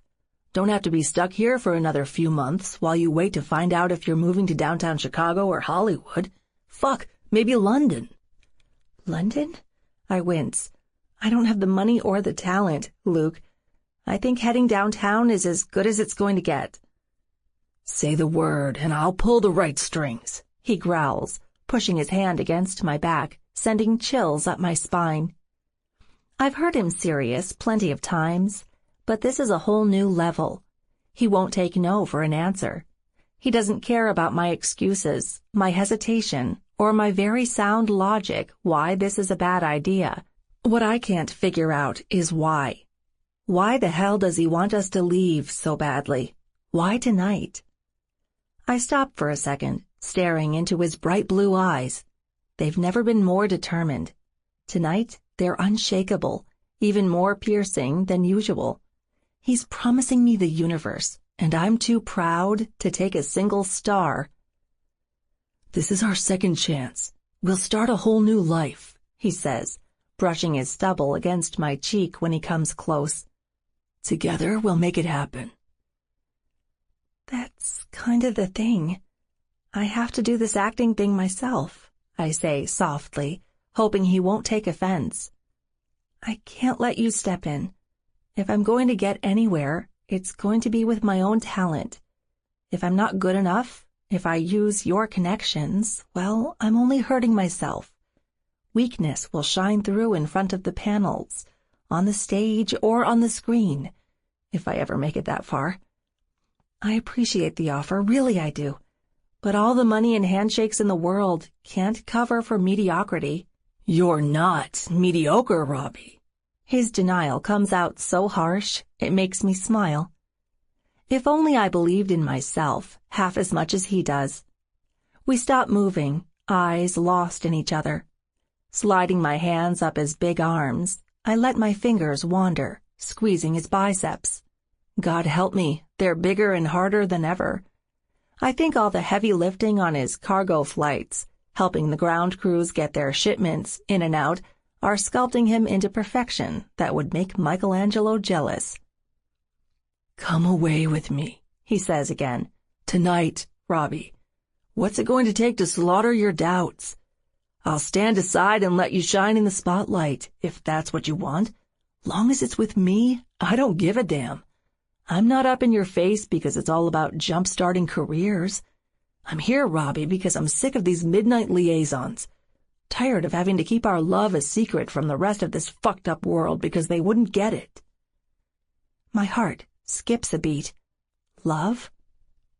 Sensing the heat in my eyes, he stops and reaches up, running his fingers through my hair. That's right, beautiful. I said it. I mean it. I love you, babe, and one fine day, I'm going to show you it's forever. I'll have my ring on your finger before everybody else starts beating down the door of a world-class star. Luke, I don't know what to say. Love? Marriage? As wonderful as it sounds, it's happening so fast. The heat in my head expands until I'm feeling faint. Seeking grounding, I push my hands into his, lacing fingertips, and squeeze. His heat, his strength, his sweet stability dashes the questions murmuring in my head. You better not just be saying this because I'm about to let you in my pants, I say, narrowing my eyes. His smirk rises, bringing the heat between my legs up 100 degrees. That's exactly why I'm telling you tonight, and you know it. Sex changes everything between a man and a woman, especially when it's more than straight-up fucking. With us, it's more than I ever imagined it could be.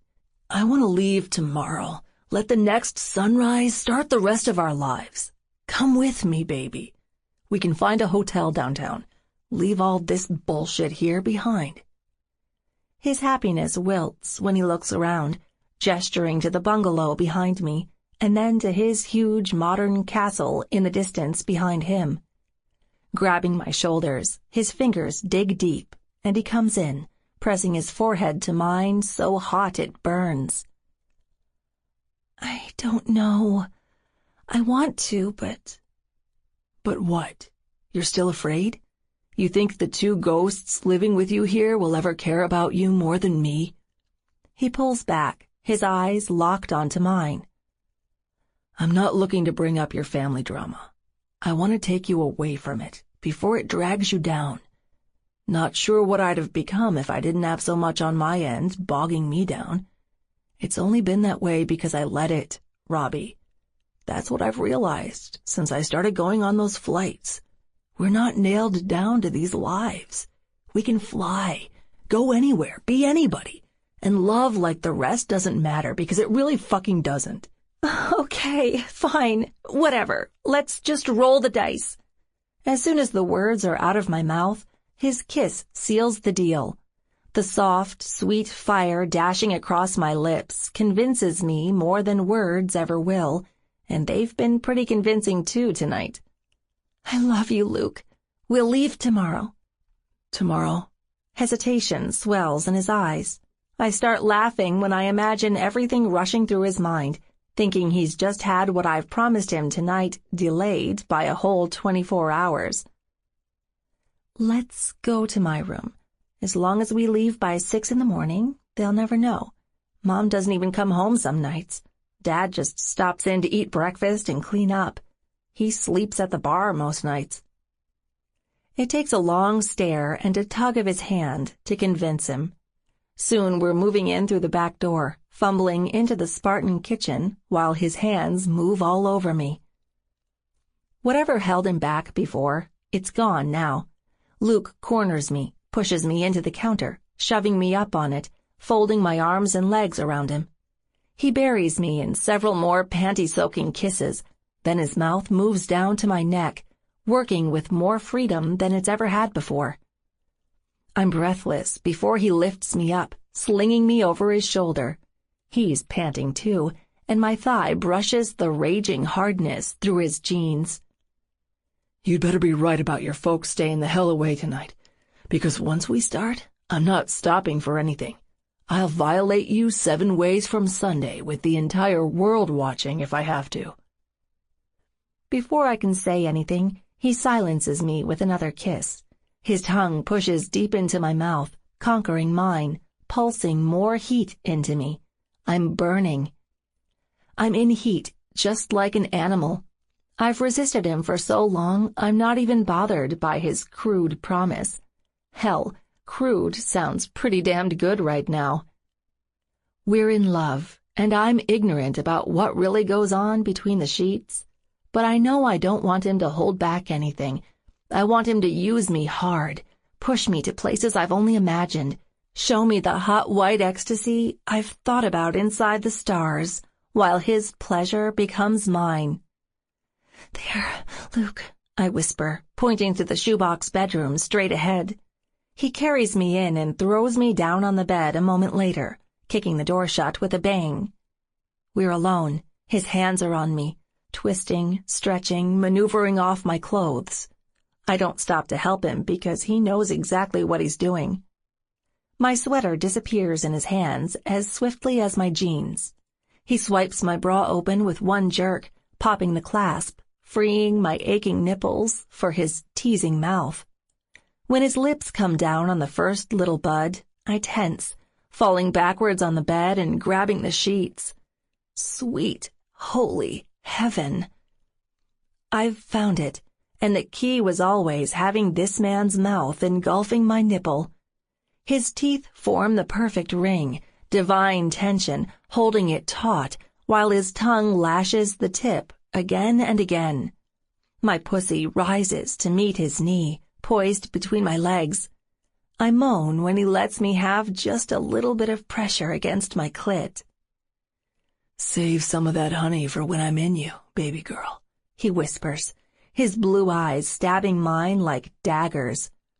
"It's going to flow hotter and richer than anything you've ever felt when you're wrapped around this cock. You're still afraid and unsure. I see it in your eyes. Won't be that way much longer." No. My head snaps to one side. I'm a pathetic liar, melting as he cups my chin with one palm, making room for his lips all over my throat. His other hand slides down the curve of my waist, a cool tinkle in the wake of his fingertips. I'm ready, I tell him, trying to breathe. For you, I'm ready for anything. Correction, you will be soon. Soon, little bird. I'll set you free and teach you how to fly. I'll mend every last fracture in those wings, every fear and doubt you've got left churning in your blood. We don't just fuck with these bodies. We remind ourselves why we live. Something is definitely living deep inside me when he starts pulling off my pants. A dozen butterflies take flight in my belly. The simple act of fabric shimmying down my thighs causes my legs to shake. Sweet anticipation. Sweet and short because he won't keep teasing me forever. Luke's breath flares hot against my skin, summoning goosebumps. His huge chest rises and falls as his face moves between my legs, kissing up my thighs, tasting me and inhaling the hot need surging in my pussy. His hands grip my knees, pulling my legs apart. Muscles I didn't know I had go taut. He spreads my legs wider, making room for his magnificent shoulders. He reaches straight for my panties, tightens his grip around the lacy fabric, and pulls. I'm embarrassed when he sees the wet spot.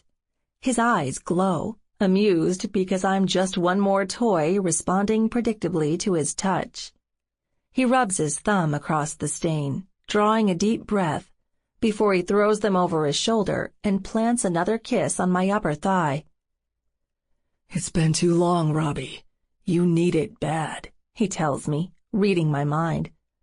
"Don't stop screaming when my tongue starts fucking your sweet little cunt. It's music to my ears. Remember how much I like it when you're coming too hard to remember your own name." Lofty promises. If it were any other man, I'd think he was exaggerating. But Lucas Shaw doesn't BS about sex. Before his tongue sweeps across my swollen virgin lips for the first time, I know I'll be hoarse by the end of the night. My mouth trembles. I'm holding it in, tugging on the sheets like reins, muscles stretching so tight my ass lifts automatically, tries to escape the maddening pleasure steaming from his mouth. He doesn't like that. His hands reach behind me, clench my ass, and pull me into his tongue. Growling, he holds me there and goes to work fulfilling every last word he promised. Luke buries his face, licking, sucking, tonguing deep inside me, wringing my clit with his teeth. I gasp, I moan, I'm trembling when I can't hold back the screams anymore. His tongue seeks them out, discovering the spots that make sirens come to life in my throat, then working them like mad. He's taking me over the edge in record time, faster than my busy little fingers ever brought sweet release. Every new movement of his tongue on my tender flesh becomes a word. I hear it in my head when his hungry circles dance around my clit, taking me closer and closer to the edge before shoving me over. Fly for me, little bird. Come on my tongue. Come so fucking hard you soar before falling from the sky. Like I need the encouragement, my body goes off in a blinding hot, pussy-drenching convulsion. Tipping my head back, pressing it deep into the mattress, I scream for all I'm worth. My legs quake, threatening to slam shut, but he holds them open. His mouth binds me back to earth when I'm completely gone, lost in the bliss, halfway to the sun where everything is hot and bright and perfect. Also tingly. Needles dance through my skin, prickling me through the inside out. I wish someone told me an orgasm with a man, the right man, could feel like full-body acupuncture. I'm coming down from the high when I sense his hand on my face. Luke cups my cheek, forcing me to open my eyes. I see him hovering over me while his fingers stroke a few last aftershocks into my quivering pussy. I'll never forget your as long as I live. You're beautiful when you come for me, he whispers, breathing heavy, stopping to run his tongue over his lips. He's still tasting me. Robbie, fuck. I love you, Luke. I wonder why saying it makes me feel 100 times more vulnerable than when his face is between my legs. Red, shameful fire beats against my cheeks, turning them raw. Good. He smiles, touching his forehead to mine, a subtle gesture I'm loving more every time it happens. Because I'm going to make you come harder next time, babe. I'll watch your little face blown to smithereens the next 1,000 times you're coming for me. I'll swallow your screams on our wedding night, on our honeymoon, when we're done with condoms and I'm fucking our firstborn into you. Love means something because you're fucking mine. He's insane, but he's right. His words, his promises, they make me shudder with their weight. Emotions fold in my heart, tight like a security blanket, lovingly tucked around me by the only man I'll ever allow in. Show me, I say, needling my bottom lip with my tongue. I want you in me. I've wanted it since the first night you chewed me out and I hated you. Even when I thought you were an asshole, I wanted it. I don't know why I'm confessing, spilling my inner secrets all over him. It just makes his smirk bigger, wider, and more amused than I've ever seen it. He holds my face, running his hand back across my ear, collecting blonde hair in his hands before he closes it in a fist. You shocked the fuck out of me that night. Saw a piece of me I never showed anyone. I knew it wasn't an innocent mistake.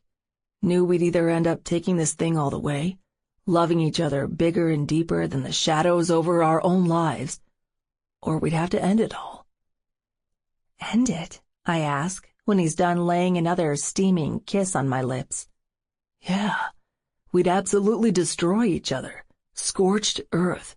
Torches, pitchforks, and sledgehammers. Mortal enemies, babe. Whoever charted where love and hate ends. I think they're neighbors, and it doesn't take much to blur the lines. I'm glad it's ending on the right side. I mean it. I can't imagine what he'd do to me if he hated me, if he'd pursued me as a monster instead of the man after my heart. Wrong. It's just beginning, beautiful. We're not even done with tonight until you've had my dick showing you things my tongue can only dream of. There's a crinkling sound near his legs. I realize he's pulled a condom from his pocket, and he's testing the foil, crinkling it in his fingers. He stops, holding it, and gives me an icy stare. The time for talk is over, especially with the maddening hard-on bulging between his legs. He climbs off the bed and stands at the edge, pushing his fingers through mine, pulling me up. "Undress me first," he says, relaxing his arms. I'm feeling bashful again. Amazing how that works, when he's seen me naked for the last half hour. Maybe it's because I've never seen him, and now he's ordering me to undo one more mystery. I need his hands to guide me. I fumble several times, drawing his shirt off over his huge chest. He's even more gorgeous bare. The ink is the real surprise. I'd only seen the ends on his arms before, stripes and crisscrosses, never knowing they were just the edges to a beautiful tapestry scrawled all over him. There's a falcon spreading its wings on his chest, screaming at the sky, lightning arcing out to his shoulders. My hands take their time roaming him while we kiss, melting my pussy with new, wet need. The mysteries aren't all swept away. I don't know what the date stamped on his shoulder in the broken heart means. 2/13/97 probably has something to do with his dead mother. It's beautiful and sad, like the rest of him, and I'm so lost in his wild ink I almost forget all about his pants. "Down, baby, down. I want your lips full of cock. Start sucking, and I'll teach you everything." He puts his hands on my shoulders and gently lowers me to the floor. Then his fingers are on his zipper, slowly pulling it down, urging me to reach inside while he undoes his belt. My hands warm when I pop the clasp, tugging his jeans to his knees. My second surprise of the night pops out when I shove his boxers down to meet them. Lucas Shaw is huger, harder, and more eager than anything I imagined. Dicks aren't supposed to be like this, are they? Hung doesn't begin to describe the thick, angry root throbbing in front of me. It's strong, bigger than life, and maybe a little dangerous. No different than the other 6-foot-something of glorious man it's attached to. "Stroke," he growls, putting his hand over mine, guiding my fingers forward. His cock jerks as soon as my fingers hug his tender skin. I can barely form a complete fist around it. My pussy goes slick from the challenge while I stroke him slowly, up and down, gliding across his length. It's hard to fathom how he's going to fit inside me, but God willing, I'll take every feral inch. "Nice and easy, little bird. Fuck, that's good," he groans, letting his head roll back on his shoulders. "Now put that shy tongue to work like you've always wanted." My lips part. I start with the tip, tasting him for the very first time. He's salt, earth, masculine to the core. Opening my mouth wide, I lower it onto his length, rolling his swollen head against my tongue. "More," Luke groans, positioning his hand on the back of my head. He eases me lower in a slow, gentle bobbing motion. I listen for his commands and his pleasure. My tongue revisits the same places on his skin, and his breath shortens. It's hot knowing I can choke a man with pleasure whenever I push the right buttons. He's so big, so strong, everything I want. I swear I'll bring him to his knees one day with this mouth, after I've memorized the things that electrify his nerves. "Yeah, baby, yeah," he groans, over and over, just like a mantra, background music to my tongue working his cock. My confidence grows every second. I'll need lots of practice to perfect my technique. At least I'm off to a good start, even if I can't get more than a few inches past my jaw without tearing up. He's so big it would hurt if I'm not careful. There's a strange power to sucking him off, a risk that fans the flames building up inside me. A sick, dark part of me likes that he can hurt me. Every time his hand pulls on my hair, I'm reassured he won't. He's in control, introducing my virgin mouth to new delights, teaching me how he wants to be pleased. It's just like he said, we'll end up lovers, going all the way, or we'll be mortal enemies. The yin and yang of possibility tastes divine against my tongue. I devour his pleasure, bobbing my lips faster now, each time he dips his head backward, his short dark hair spiking out in the shadows. The blue flames in his eyes are contained, raging inward because they're pinched shut. He's focusing on my heat wrapped around him, pulling him deeper into the undertow. I don't know what to expect if he blows in my mouth, but I'm ready to find out. I can't wait to taste him at his fullest, his peak, his flood. Can't wait for him to lose it, to make him seize. He'll give in, pouring himself into me, the same way I've surrendered to his tongue. Good, baby girl. Sweet fuck. He's groaning, swearing every other stroke. I try quickening my speed, but it's all new to me, and it isn't easy. I slow my strokes, focusing my tongue, digging into the spot under his cock's head that causes his entire body to tense. Please come, Lucas Shaw. I need you. Just when I'm expecting him to ride my tongue to release, I feel tension in my hair, a hand lifting my head away. Enough. His eyes are open, looking down, staring in judgment so fierce I blush. Was it good? I whisper, terrified it wasn't. No, it was fucking incredible, Robbie. You'll get another crack at making me come down your throat soon enough, but we have more important business. Pausing, he presses his hand against my cheek, holding my face so there's nowhere to look except his eyes. He lowers his lips to mine, painting them in a new brute heat with his kiss. My cock can't handle keeping you a virgin a minute longer. Stand up, lay down, and spread your legs. I want that cherry, babe.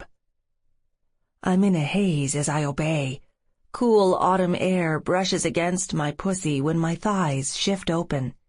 He finishes shedding his pants and boxers before he joins me on the bed, naked and perfect. The bed is so small, holding both of us, sinking under his weight. Perfect for bringing our bodies closer to sin. He takes my mouth in his. Several kisses in, a slave to his tongue, I hear the condom's foil tearing again, this time all the way open. My eyes flick down to the space between us. Massive cock in his hand, and he rolls the condom on skin tight. Rearing up, he taps the throbbing head against my leaking pussy, teasing me in long, delicate strokes, like a painter testing his canvas. Please, Luke, please. I think he wants me to beg. Whether that's true or not, it's happening, and my pussy is about to kill me with anticipation if he doesn't do something in the next 30 seconds. Look at me, Robbie. Need your eyes on mine when I stretch you open. It's a special night for both of us. You're kissing your virgin ass goodbye. I'm having the best fuck of my life. He's so sure. Confidence is sexy, they say. Must be true, because my blood is boiling when he gazes at me again, his eyes narrowed, focused on the prize he's claiming. His hand comes up, heavy and hot, on my cheek. He's holding my face as his hips move forward, one thrust away from breaking the barrier between us. It's a good thing, too, because my whole body wants to thrash. The weight is torture. Please. It leaves my mouth like a whimper. Love you, Robin. I always will. It's the last words I hear as a virgin. Luke's hips plow forward. One thrust and he's in, shoving his thick cock into me. He doesn't stop until he's reached the hilt, his heavy balls resting on my ass, shifting my pussy to accommodate him along the way. Holy shit, it's incredible. There's a soft, sharp ripping sensation when he's in, rooting his thickness deep inside me. Yes, it hurts, but the pleasure shadowing the pain is worth it. A promise of bliss in the stinging depths. Fuck me, I say, wrapping my legs around him, urging him on. His nostrils flare. The hand on my cheek moves down, gently to my throat, cradling me with a tender, awesome power. One more reminder we've chosen to be lovers when we could be each other's total undoing. I let him savor the moment for 20 seconds before I start moving my hips into his. The motion makes his eyes widen, drilling into mine. We're fucking like real lovers now, finding our rhythm. Flesh tangled, breath pouring, sweat steaming from our pores. A dozen more strokes, harder than the first, and the pain recedes with every thrust. New pleasure fills my veins, simmering my nerves. I'm digging my teeth into my bottom lip, ecstasy pooling around my womb, an inferno refusing to be contained for long. Wrapping my arms around his broad neck, I use the extra leverage to fuck him back. Maybe it's too much, too soon, but I don't care. My pussy takes him better each time our hips collide. Every thrust leads me deeper into a wild, primal mode I didn't know I had. When he rears up, lifts my legs and throws them over his shoulder, giving his cock more depth and more sweet friction, I'm panting through clenched teeth. Oh, Luke, I cry out, hands on his arms, fingernails cutting into his skin. Oh, God, it's sex as it's meant to be, uninhibited, wild, exciting to the very end. And my first end, my crescendo, comes with the bed quaking. He fucks me harder and faster, slamming his big cock into me, his balls clapping my ass in steady, rough beats. I'm going over the edge, breathless and mouth open, lips frozen in a silent scream. Hot blood floods my extremities. My pussy tightens around his pistoning cock, clenches and electrifies. Luke never relents while I'm coming myself into the next universe. He thrusts power through it, coming harder all the time, especially when my pussy clings to him like a glove. It's sweet, rampant madness massaging my walls, bringing every inch of me off into the white-hot yonder. His thrusts only slow when I'm coming down, letting me catch my breath. Then he positions himself lower, pinning my thighs around him, before he slides one hand underneath my head to fist my hair. "Wake the fuck up, beautiful. We're not finished yet," he growls, pulling my blonde locks. No, we're not. My body knows when he starts to rut in harder, slower strokes, dragging his pubic bone against my clit. New, delicious fire kindles in my depths, bringing my muscles back to attention, turning me into his willing virgin slave anew. I want him to come. I need him to come inside me. Both my hands go to his face, raking my nails through his stubble, begging him with just my eyes, while my third orgasm of the night is building, stroke by stroke. Please, Luke, please, I need to feel it. You'll get it, and you'll fucking love it, babe. He stops moving, adding one more round of torture to our loving. Move like you want it. Show me how bad you've got it before I give it up. Whatever shyness and shame is left in me fades. I don't recognize myself anymore when I'm pinching him with every limb, folding myself around him to move my pussy against his cock, drawing his length in and out and over the moon. Come for me, beautiful bastard, I think to myself. My teeth pinch together so tight I'm afraid they'll break. I'm struggling to hold back my latest release before he erupts inside me. Please, fucking come. He doesn't understand. It's no longer a want, but something I need. I need it to know we're real. I need it to know we'll always have this love. I need it to know I'm making the right choice, running away with him tomorrow, leaving everything I've ever known for wherever he leads. There's a flash of smirk on his face before he moves with me again. This time there's nothing held back. His cock fucks into me with a crazy, bone-jarring force I swear shakes the entire house. My eyes roll back in my head, and there's no way I can hold back the inevitable for a second longer. The fireball in my belly bursts, spilling bright, orgasmic heat into me again, and his growl becomes a roar through the maelstrom. Robbie, fuck. Just in time, I'm smiling as his cock balloons, adding his heat to mine. He ruptures in thick, fiery jets I swear I can feel hurling out of him, even through the condom. My pussy convulses, sending shocks into every muscle, every extension of who I am. Toes to fingertips, to the edges of my soul. Yes, it's ridiculous, cheesy, cliched. I'm the virgin girl responding like a violin's strings to a virtuoso's touch her very first time, coming so sweetly, our bodies in tune, giving as much as they take, making beautiful music I'll never forget for the rest of my life.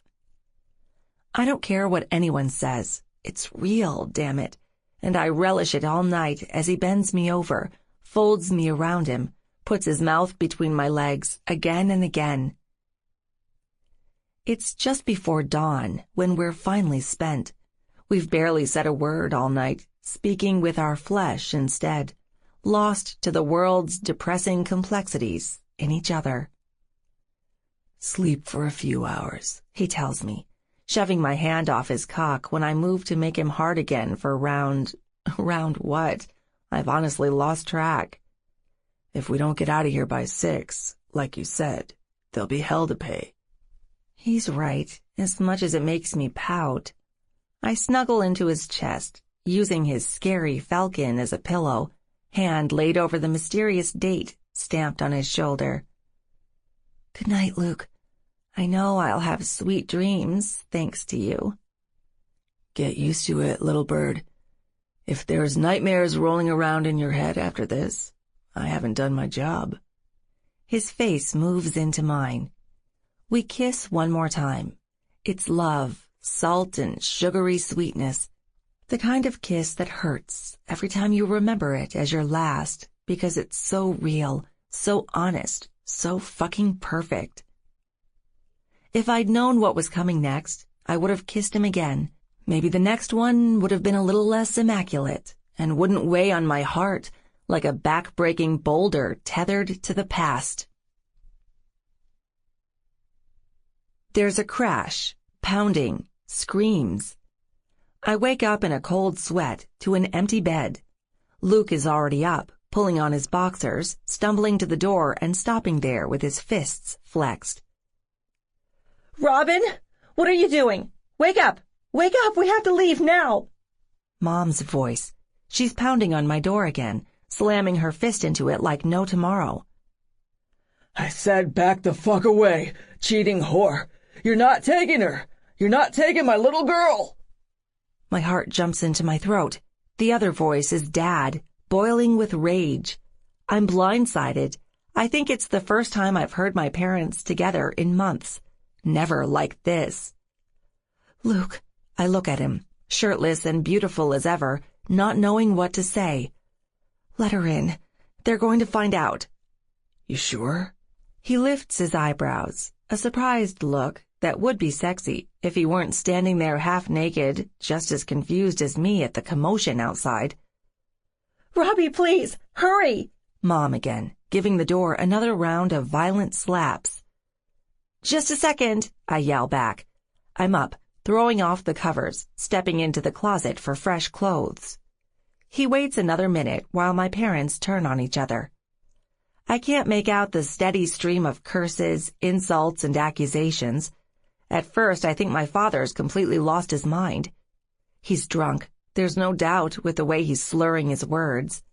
Nothing else explains why he'd be rampaging through the house, screaming at my mother, accusing her of high crimes and atrocities. There's just enough time to get dressed.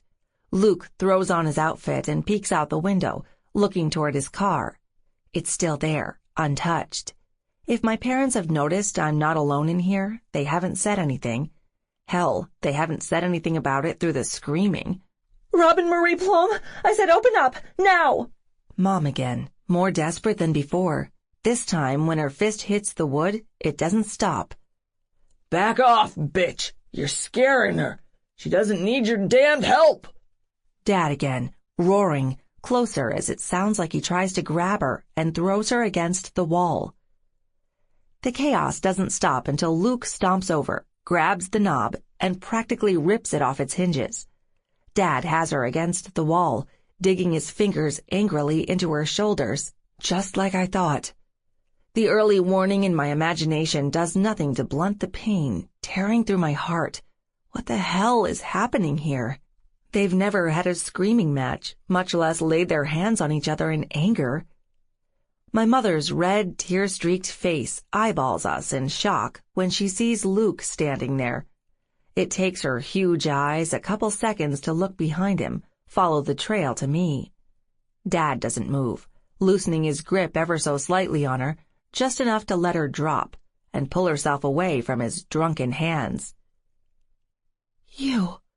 It's all she says when she's free, before she fixes her eyes on me and doesn't let them waver. Get your things together, Robbie. Pack some clothes. We're leaving right now. I'm taking you far, far away from this fucked up place. Leaving? Why? I'm stunned, confused, and frightened all at once. She ignores Luke, pushing past him, sneering at me. No more questions. There'll be time to explain everything later. We have to pack. She's serious. If flying into my closet and ripping shirts off their hooks is what she calls packing anyway. I'm too stunned to move, much less question yet again what the fuck is happening. Erica! Dad breaks his trance and comes staggering in, knocking a few things off my nightstand as he runs into it. Cheating fucking bitch. I told you to leave her alone. You're not going anywhere. His words are slurred. An empty whiskey bottle hangs limply from his hand. What are you doing here? He slurs, noticing Luke for the first time. Mom never lets my man answer. Danny, I'm not talking about this here in front of her. For the last fucking time, get out. Leave us be or I'm calling the cops. Ever the guardian, Luke moves between my parents and me. We watch the hot mess unfolding in front of us. My parents in the closet, trading barbs, tangled in the clothing. One of my dresses covers Dad's eyes as he stumbles through the chaos. He grabs onto the fabric, trying to prevent himself from toppling over. It doesn't help. He goes down on the floor slowly, and I wince, listening to fabric shearing apart. Look what you've done, you drunken idiot! Mom shrieks. I throw my fists up just as Luke grabs me, wrapping his big arms around my waist. I start hitting him because he's the only one in sight.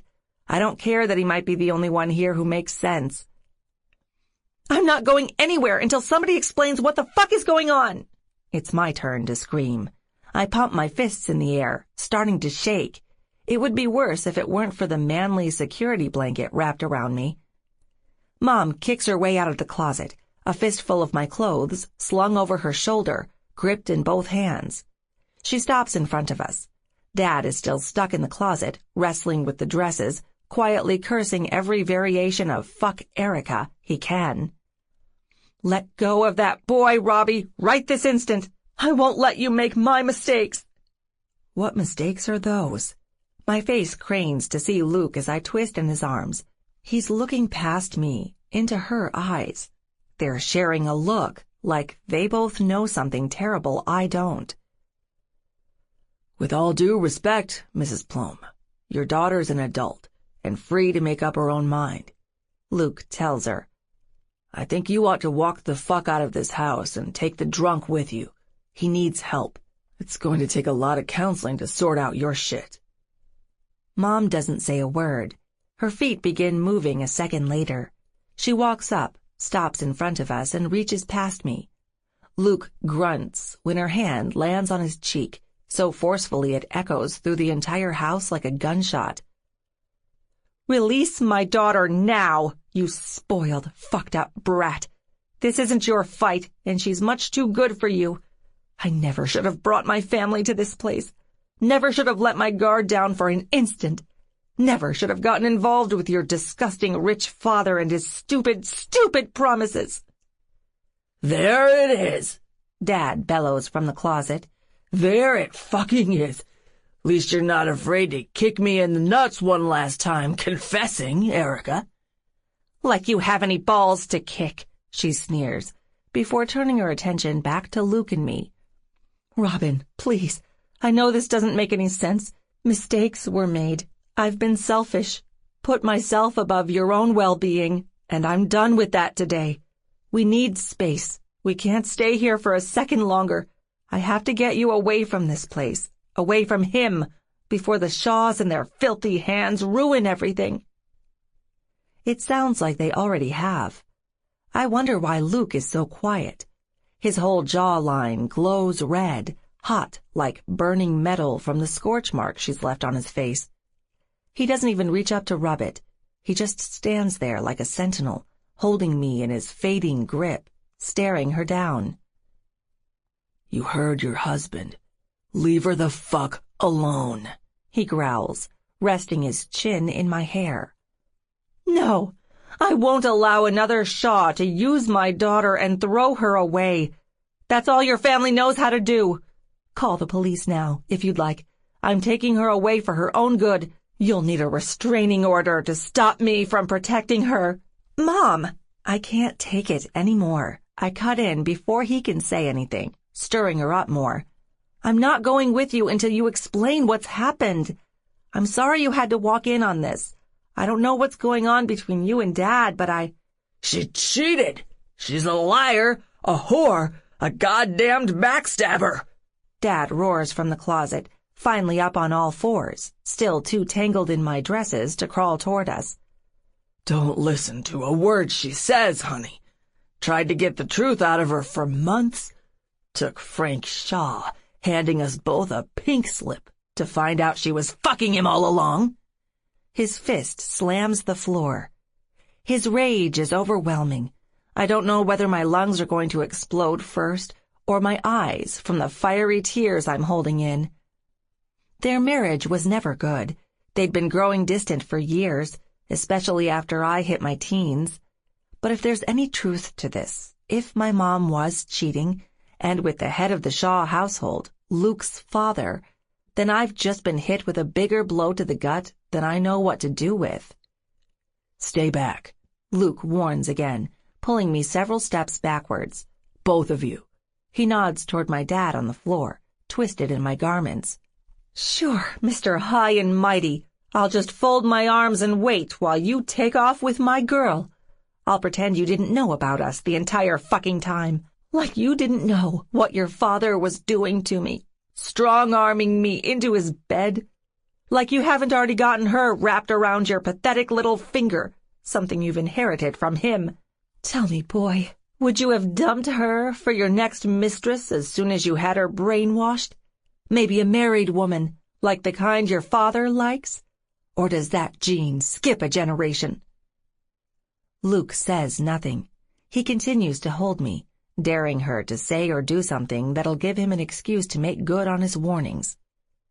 Come on, you're not blind, boy. I heard you slinking around the house at least a dozen times when I was with your father. You knew, and you did nothing, because it's business as usual in your twisted world. Knew what? I'm struggling to keep up with her nasty words. There's an evil conviction in her voice. It scares me. He couldn't have known about my mother cheating.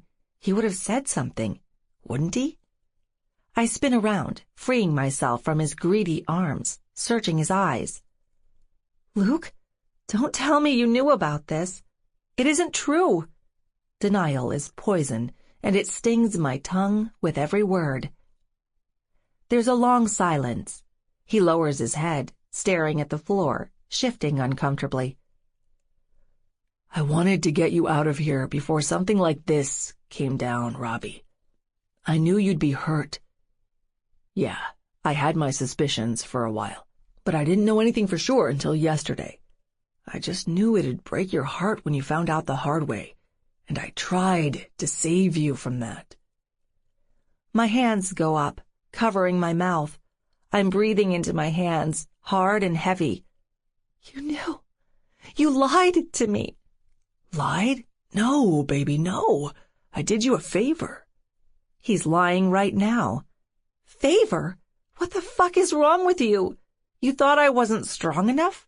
That I couldn't handle the truth? Jesus, that's all I've ever wanted. Honesty. It's part of love.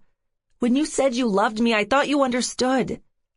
I look at him, tears welling in my eyes, wondering how we can already be worlds apart. You lied. How do I ever trust you again? Because I tried to do the right thing, and I fucked up, Robin. He stands up straight, pain tightening his jaw, grinding out every word leaving his mouth. I'm sorry. You have to believe I am. Look, this doesn't have to change anything. We don't need to let this bullshit come between us. You're not thinking straight because it's hitting you in the face right now. It hurts too much. Let's get out of here, babe. Clear your head. Get the fuck away from this drama, this insanity. I'm backing up on instinct. I don't realize I'm on top of my mother until she grabs me, locks her arms around my waist, and holds on for dear life. He knew the entire time, Robbie, and he didn't say a thing. Don't believe him when he says he only found out a day ago. How many times did I see him lurking out the corner of my eye when I was with Frank? Oh, he knew, and he kept it to himself. He wanted you for something else. I hope you didn't give it to him, but it's not your fault if you did. That's what the Shaws do. They lie. Luke bares his teeth, his lips peeling back in a snarl. My mother looks him dead in the eye, unrelenting, her words coming hot and painful. They blackmail, they bribe, they make you do things you never would in your right mind. They treat women like they're personal toys. Ultimately, they break them, just like they take a hammer to everyone's lives, and they never care who picks up the pieces. I'm so sorry. I'll apologize up and down for my part.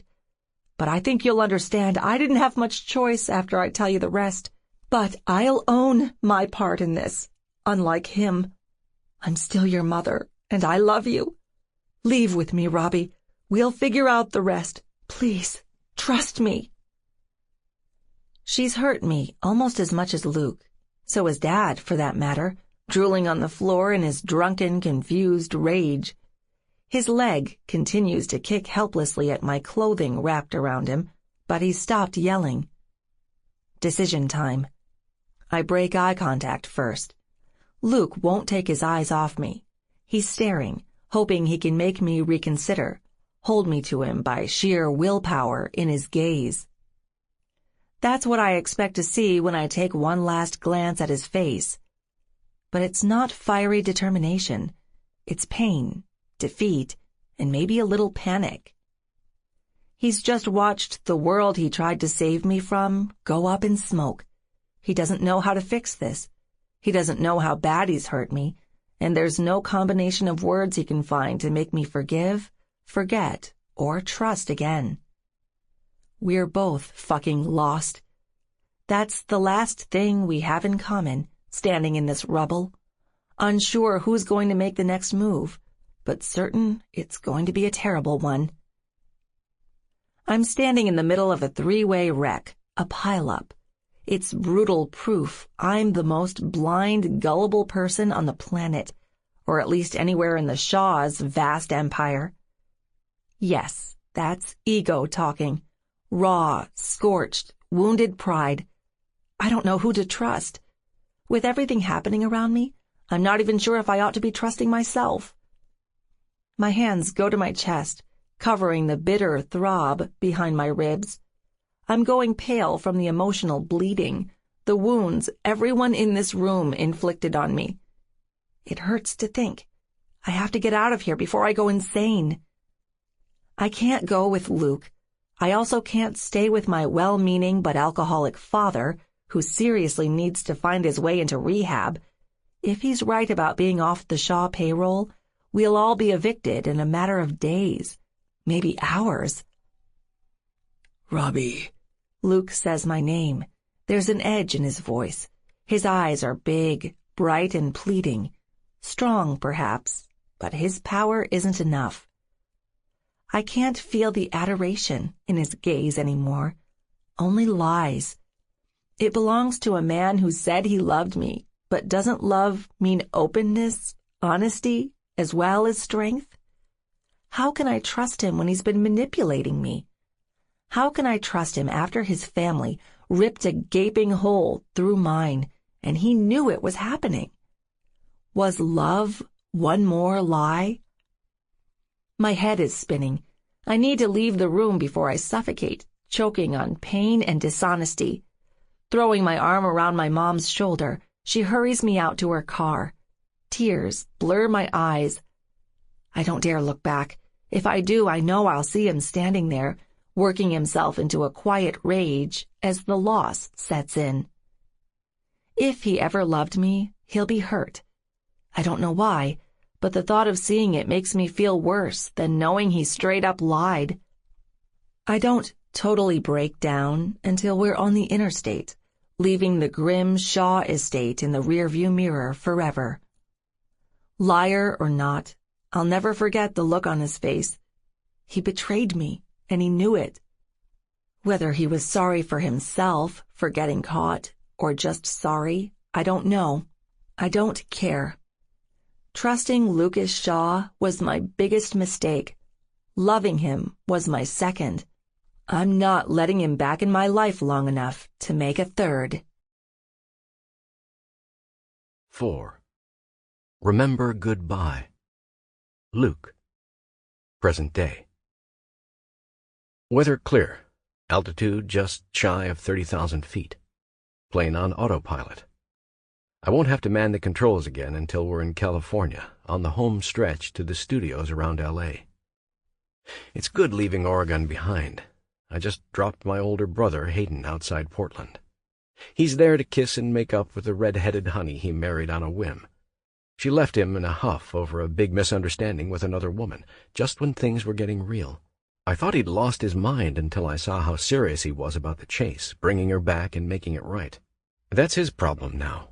Mine is making sure the biggest break of my life knocks down the doors I've been staring at ever since I got into the industry.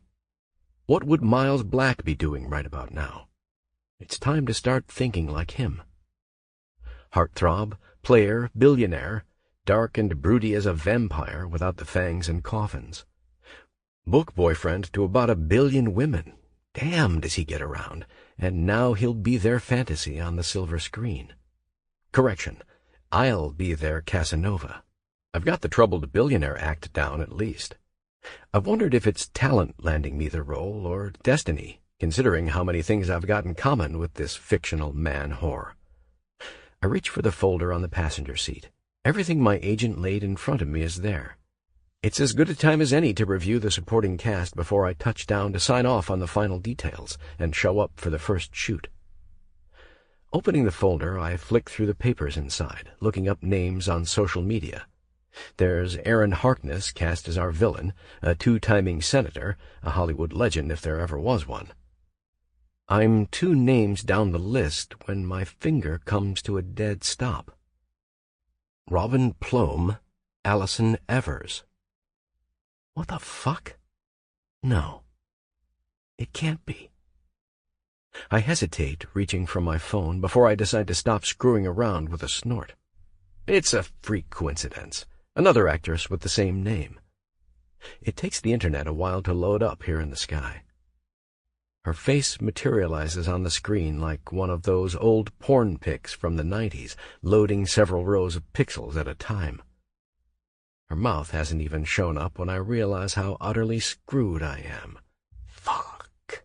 I mouth it silently, staring out the cockpit into the pale blue wild over Northern California.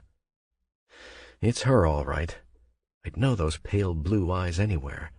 They're almost gray now that she's older, but more beautiful than before, glossed with a sheen of worldly sadness. I'd never mistake Robbie for anyone else in 1,000 years. How the fuck could I? She's burned in my head, stamped into my gray matter, like the last time I saw her was just yesterday.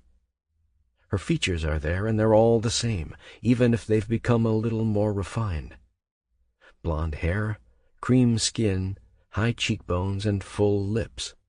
I'll never forget how they opened on our first and last night together, gushing pure pleasure, a melancholy warm-up to tragedy. These memories are cruel. I take a long, brutal pull of the plane's oxygen while the rest comes rushing back.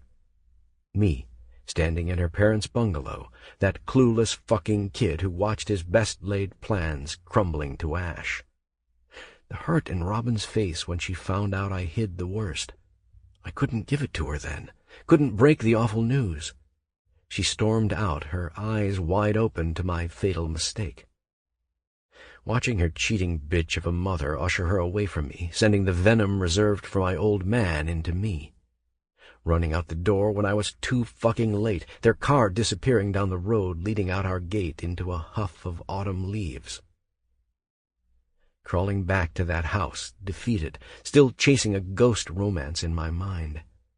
Helping her drunken, bawling father up from his mess in the closet. Keeping him from throwing fists in my face while I called an ambulance. Hurling the ring in its box at the wall so hard it left a hole. Limping home with my grief, seeing my old man drunk and already into Erica's bubbly young replacement fawning all over him. Shaking my head because I could have stopped this fucking tragedy. I could have told Robbie the truth about her mother. And I didn't. The last savage call I had with Robbie on the phone. Accepting scorched earth. Slamming my fist into my hideous old man's face for what he did. Leaving the house for the final time, hearing his pathetic excuses through the blood running down his throat. The last words he ever said to me before I saw him on his deathbed just a few months ago. I still don't want any part of the inheritance Hayden keeps working like a dog to save. It's tied up in our scheming stepmom's hands, Kayla, a woman Dad met who was finally his match, more soulless and conniving than him. I fly on, my heart sticking in my throat. Briefly, I think about what would happen if I walk away from this shit. Just turn the plane around, land in Klamath Falls, and forget I ever accepted the male lead in what's bound to be a billion-dollar hit. Too bad Hollywood isn't forgiving. There are no second chances where agents and studios are concerned. I didn't pour my soul into supporting characters and low-budget comedies over the last several years for nothing. I can't walk away now. I won't submit to fear. If I have to get up close and personal again with the woman who ruined love for me, so be it. I'll be sure to sink my teeth into her lip when it's time to stage the kiss. 2 days later, I'm on the set, ready to face her. I don't give a damn how beautiful she is or how much history is bound to ignite the atmosphere as soon as we're in the same room. This opportunity isn't slipping away. I half expected Robbie herself will bow out. She never had the stomach for the hard things, like forgiveness. I make the rounds, meeting the production crew, the makeup people, and the director, Pierce Rogan. I say a few words to Aaron Harkness, tell him how much of an honor it is to work with him. Director Rogan's infamous work ethic is already showing. It's the first film I've worked on where there's hours to get our bearings instead of days. The man doesn't waste time. Fine by me. The sooner we're rolling, the better. "You'll have to wait until this evening for introductions with Miss Plome," an aide to the producer says. "I'm sorry for the delay. Some personal business kept her from arriving before the shoot." Fine, I tell the woman, taking my spot on the stage, practicing my kinky billionaire power pose. Is it really? Fuck no. Seeing Robbie for the first time in 5 years when the cameras are rolling is anything but fine and dandy. I don't buy the line about personal business. It's more likely she's deciding if she can go through with this, face me again when there's so much on the line. Both our careers are in the hands of the same sick twist of fate.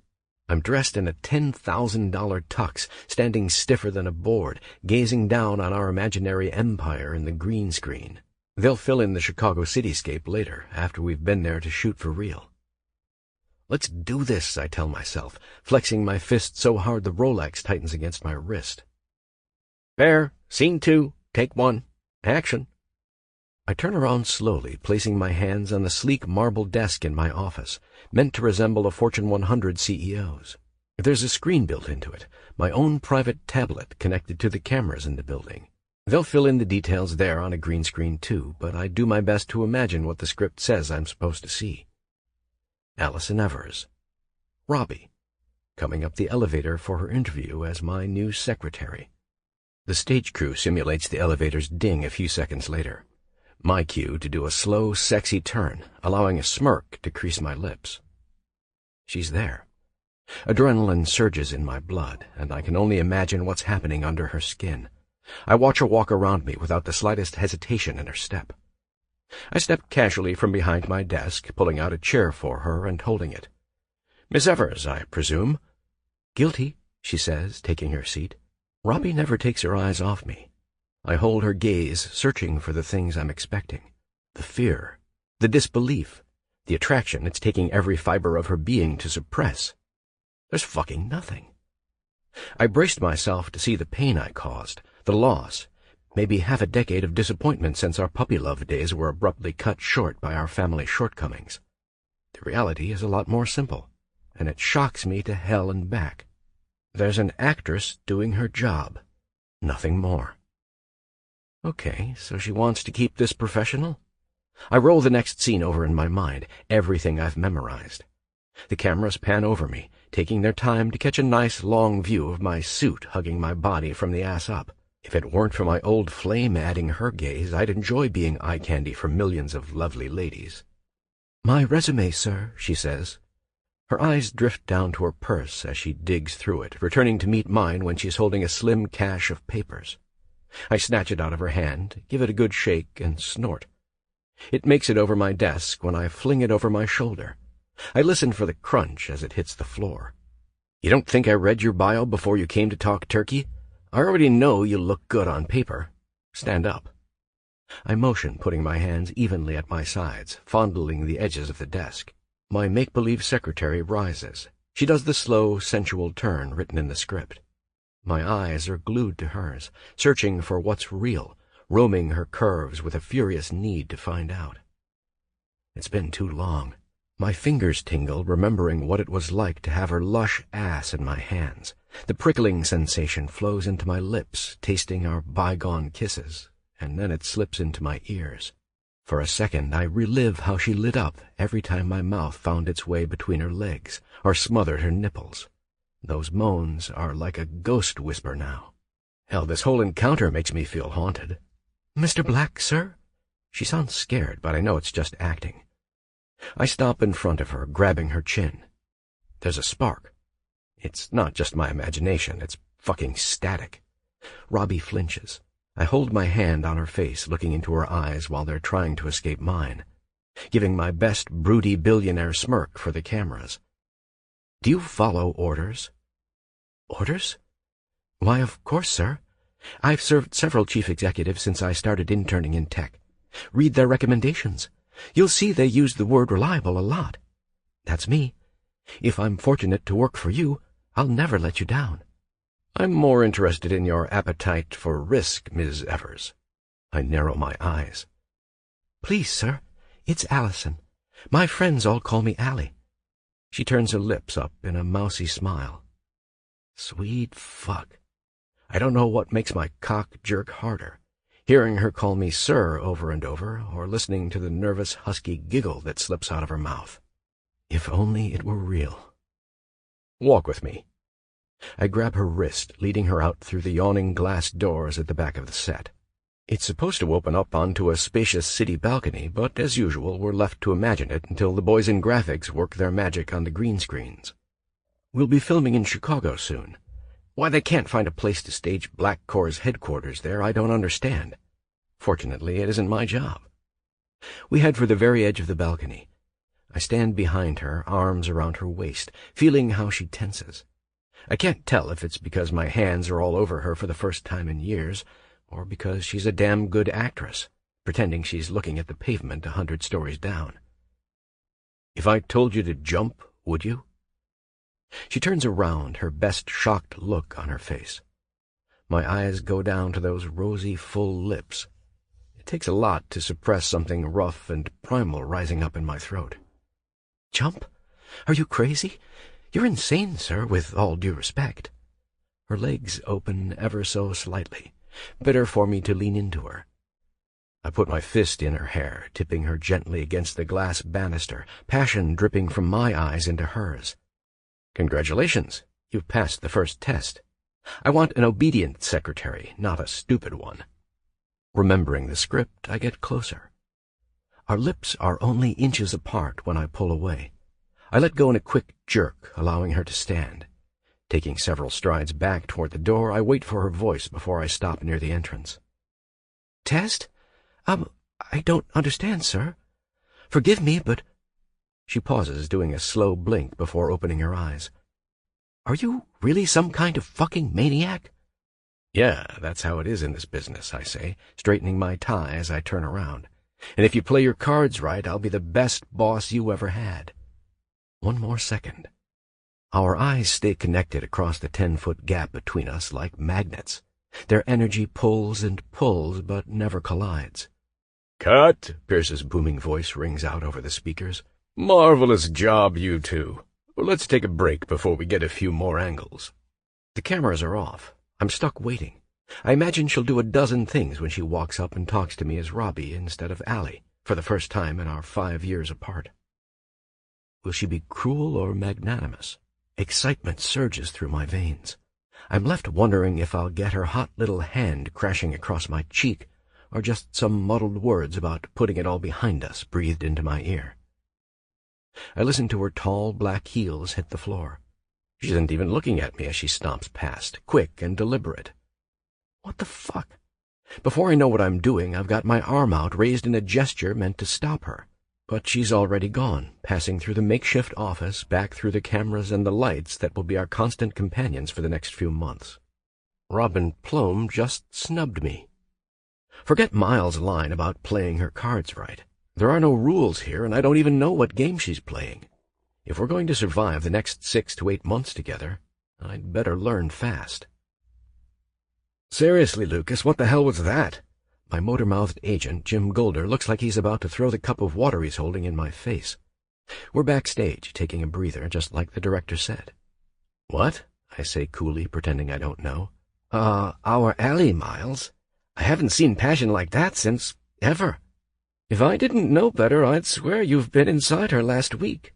He pauses, wiping sweat from his brow, knocking down his water in one gulp. "Come on, man. I've seen you in those low-budget romantic comedies before. You never connected with any of the girls like her. What gives?" "History," I tell him, looking up as I dust off my sleeve. "Don't worry, it won't affect the role. Everybody thought we looked good today, didn't they?" He hesitates. "Well, yeah, but damn, man, if you keep looking at her like that, I think you two had better hash it out over a glass of wine or something. These things have a way of exploding and ruining everything. Only a matter of time before the tension makes things awkward on the set. They're going to want sex scenes soon." Shit. Like he has to remind me. My cock comes alive through my frustration, remembering its one-night taste of the woman I wanted to marry in another lifetime.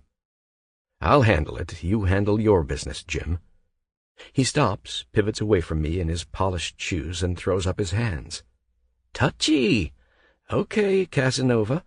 I'll trust your better judgment. But I'm telling you, if I start seeing a wet blanket on the flame you're supposed to have on screen, we've got problems."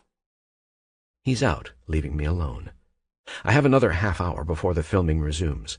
Just enough time to reach into the nearest drawer, pull out the bottle of scotch I've stashed inside for those tough moments, and take a big swig. I drink from the neck like it's a canteen. No, I'm not like Dad. I don't need it to medicate. It's there to sand the edge off. I'm hoping it'll keep old emotions in check when the memories hit. Today they're merciless. The worst one comes just as the booze hits my stomach and melts into the fireball. Our last phone call 5 years ago, just days after she blew Chicagoland forever. I'd been dialing her furiously for days. It always went to voicemail until one day I heard her frigid, hateful voice on the line. "Stop calling or I'm going to figure out how to block your number." "Hello to you too, beautiful." Dead silence on the other end. No laughter, no derision, no reaction whatsoever. "Can we talk about this? I realize I fucked up, Robbie. I should have told you about our parents sooner. I took matters into my own hands, trying to protect you, and I'm sorry." "Drop the martyr act, Lucas. Mom told me what he did to her, every fucking detail. She was weak, yeah, and maybe she should have went to the police, but he's a monster." "It's what he does," I growl, frustration pulling my teeth into my cheek so hard I taste blood. "I can't help it. I can't control him. Dad's a reckless, womanizing, drunken piece of shit. He's always been the same, and it hasn't gotten any better with age. I can't apologize for his mistakes." "No? So it's business as usual then? Wow. You're right about one thing. There's no apology for doing nothing while a vulnerable woman got blackmailed into sleeping with him." Vulnerable? Blackmailed? What the fuck is she getting at? "I'm not following," I say, leaning against the wall with one hand. "She wanted to be with him, Robbie. When I found out, I heard them laughing. Heard them all over each other, whispering the nasty, lovey shit I don't even want to remember. My old man's an idiot who left his morals behind 20 years ago, but it takes two to tango." "Tango?" Her voice hisses over the line. "Mom told me he threatened her job, and then swore he'd tell Dad, too, if she didn't keep what they were doing under wraps. She said you'd side with him as soon as I told you the truth." Rage tears through my head. I don't know what to believe. What she's telling me is it wasn't an ordinary affair. If it's true, there are only two possibilities. Either my old man's even more twisted than my brothers and I think, or her mother's a bigger liar than her drunken father insisted in his last screams before the paramedics hauled him away. I'm on our side, babe, nobody else's. "We don't have a side, Luke. Not anymore. I can't be with a man who dismisses what that freak did to my mother as tango. You think she's lying to me, covering up affairs she never had, at least not with her own free will." "Whoa, fuck. Robbie, slow down. I'm not ruling out anything when it comes to him. He's broken hearts before and stayed the fuck out of my life except when he wants to talk business. Still, you've got to admit, this doesn't add up." "What doesn't? Enlighten me." She's breathing hard, on the verge of a full panic breakdown. "Where's your dad in all this? He came crashing in that day everything went to hell, screaming, drunk, crazy, but certain she'd screwed him over. If my old man did what you just said, don't you think she'd have told him?" She's quiet while several heavy seconds tick by. "You can't trust a word he says. He's in rehab, for Christ's sake. Long road to recovery, if he ever gets there at all.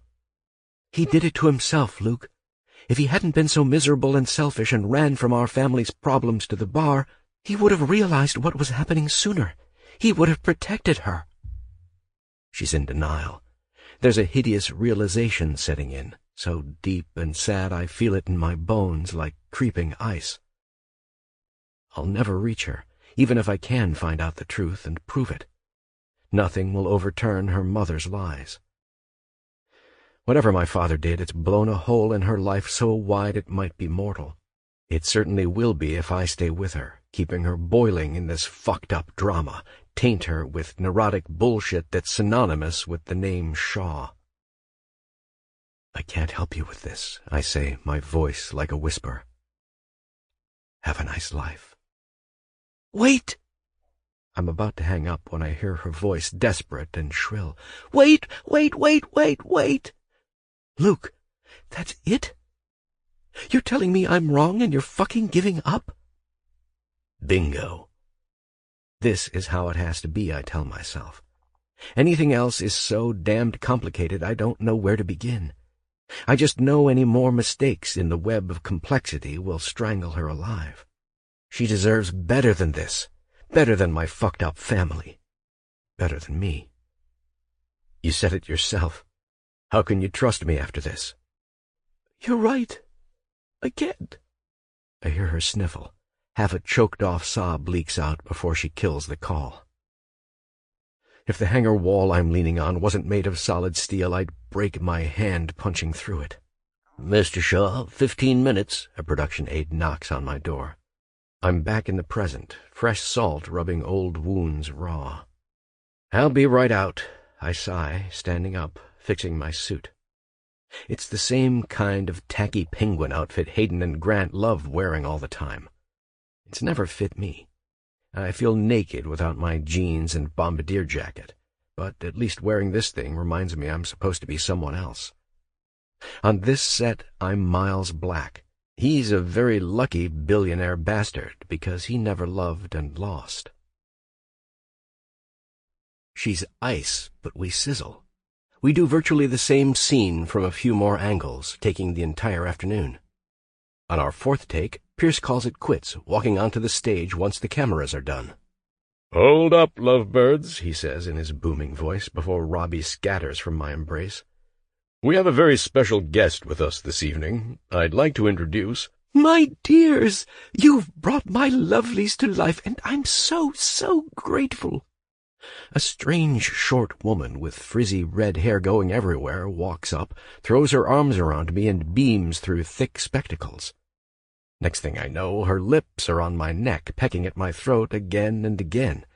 She drops me just as quick, walks over to Robin, and does the same thing. There's no mistaking her. "Ms. Freeze, it's a pleasure," I say, tucking my hands back into my pockets. A handshake won't really do after that introduction. The author beams. "I'm delighted to meet you too, Miles. You know I'll be calling you Miles from now on, okay?" She smiles like it's the most natural thing in the world. I learned a long time ago to smile right back at creative insanity. "Whatever you'd like." Pierce clears his throat, steps between us, and puts his hand around the woman's shoulder. The genius behind Bear stares at us like a dieter spending their cheat day in a candy shop. "I hate to put you two out since it's only our first day, but I'd like you to head down the hallway for a quick promo shoot with marketing. The studio wants to get going on posters, teasers, and all that good stuff right away.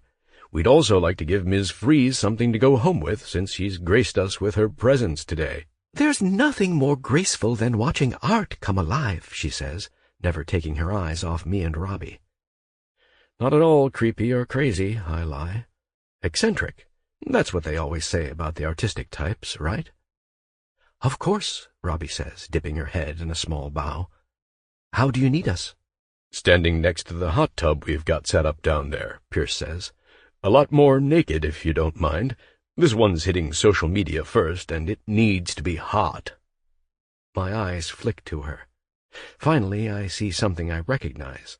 A slow, burning shade of red lights her cheeks, and it lingers even as she smiles at the director and the world-famous author. "Let me go with you, Robbie," I say, lifting my arm to take hers. She pulls back, careful to catch herself before she creates an obvious scene. Her eyes leave no doubt about what she's trying to say. "What the fuck are you doing? Back off." "Thanks. I have to powder my nose first. I'll meet you there." She turns, walks past me, and never looks back.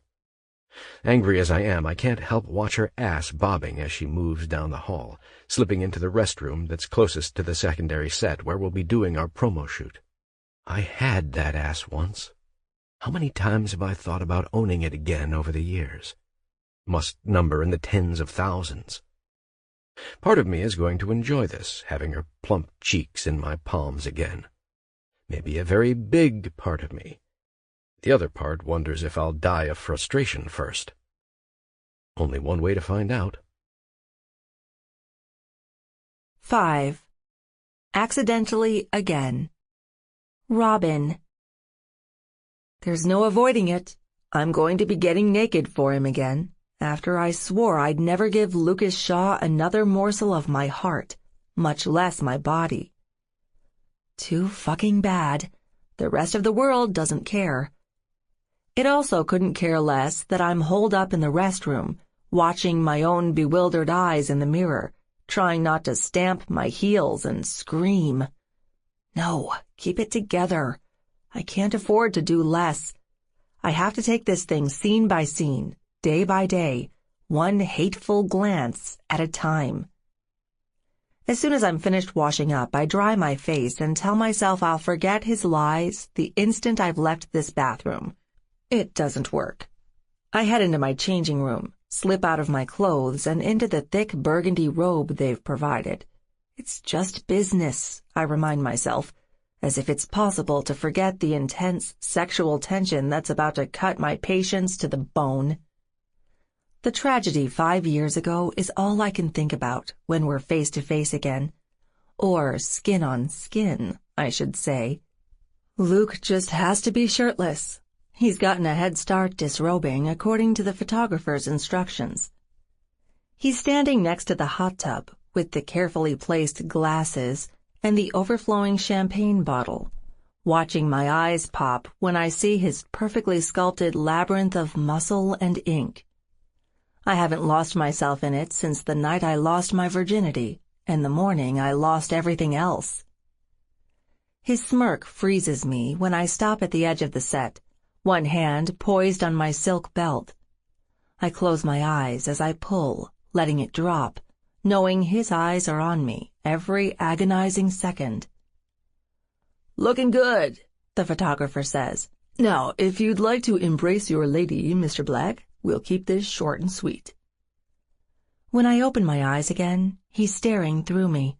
Somehow I find the courage to move my feet, heading toward him, into his sultry embrace. My skin sizzles where his fingers touch. It's a struggle holding my eyes open, keeping them on him. I'm so conflicted and ashamed, I wonder if any amount of money is worth this. Whatever happened in our 5 years apart, my body hasn't forgotten his touch. Familiar electricity runs through his fingertips into me. Every nerve crackles, blisters, sings, as his fingers dig into my skin, firmly but gently. My breath becomes shallower. I focus on the black pools in the middle of his gem blue eyes, the ones that betrayed me so many years ago. "Beautiful, just beautiful, you two," the photographer says again, more clicks and flashes going off like bombs around us. "Robin, I'd like you topless for the next shot, if you don't mind." I do mind, prick. I mind a whole hell of a lot, but there's no way around it without raising a career-sinking fuss. I hesitate, my hands going behind me, stopping on my bra's clasp. Once it goes, there's nothing between us except my black panties, now becoming painfully wet between my thighs. Luke's hand glides gently down my back, stopping just short of my ass. He lifts an eyebrow. "Think of me as Mr. Black, Allie. No hard feelings," he whispers. Easy for him to say. Even easier to hide the hard-on pulling at his trunks. I catch the faintest glimpse of the bulge, threatening to peek out of his waistband when I look down, popping my bra off. More cameras explode all around us.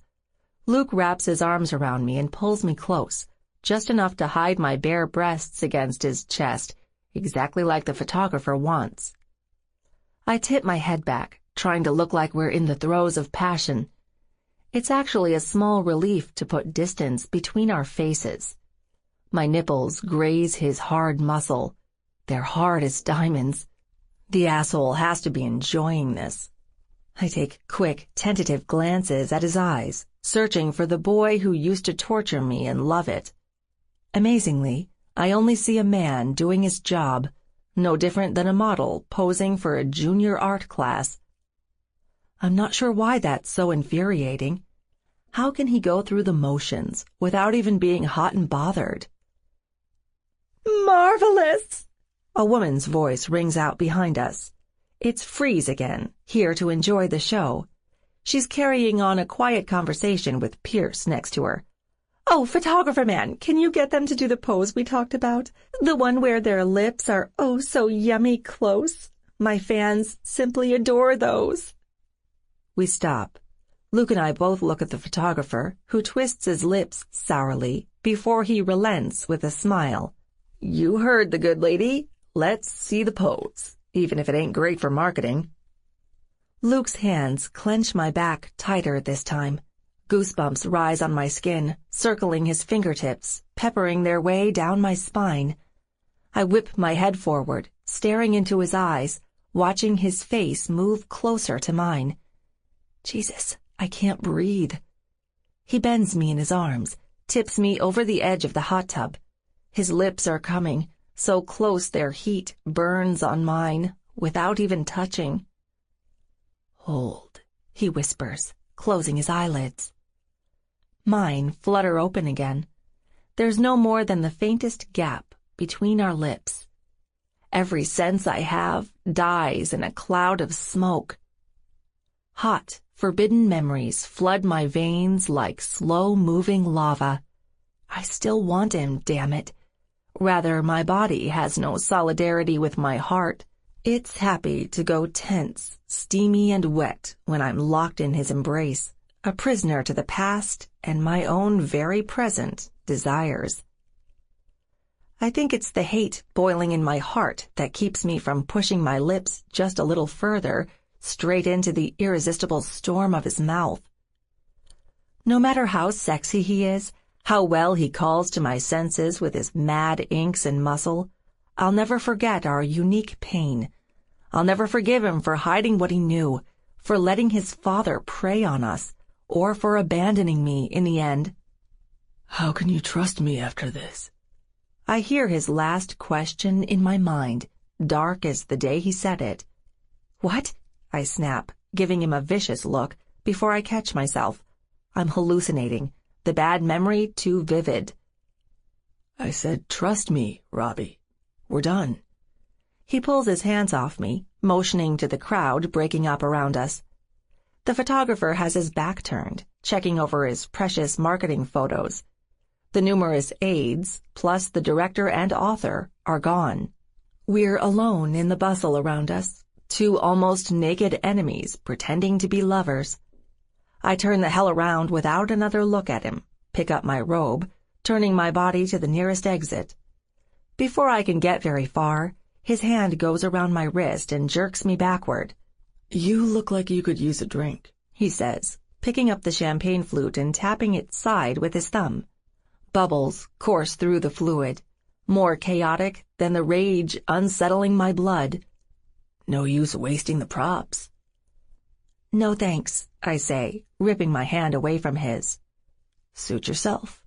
He shrugs, lifts the champagne to his mouth, and takes a long, carefree pull. When he's finished, he frowns, staring into the glass.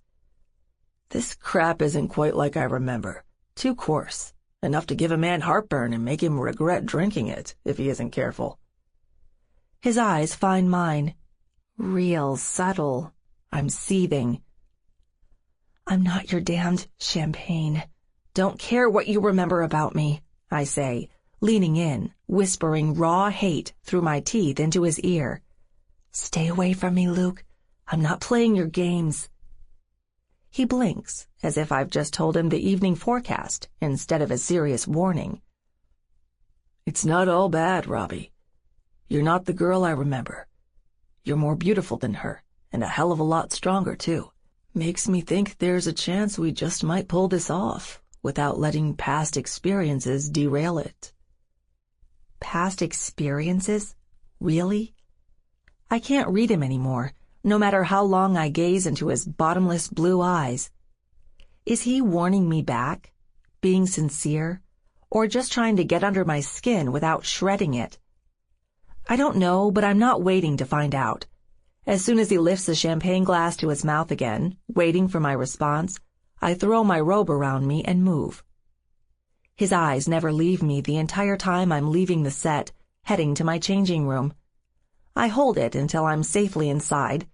Then, and only then, do I let the tears wreck the makeup caked to my cheeks. I knew I hated him, but I never knew how deeply until this afternoon, when I had to bear myself for this cold, unflinching, savage man. If he wants the games, I'm stuck with his rules.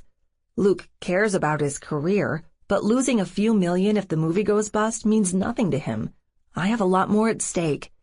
I'm forced to tread lightly if I want to get anywhere at all without a fatal trip that sends me crashing down, obliterated on the ruins of our past.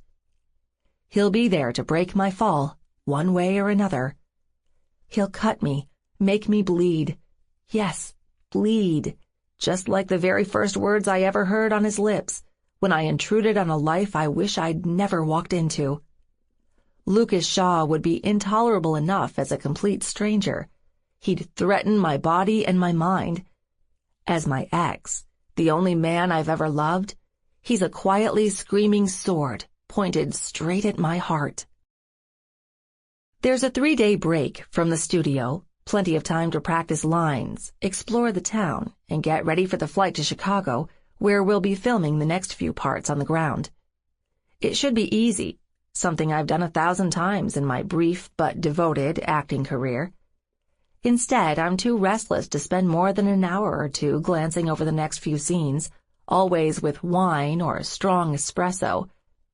My go-to drinks aren't helping me internalize a damned thing.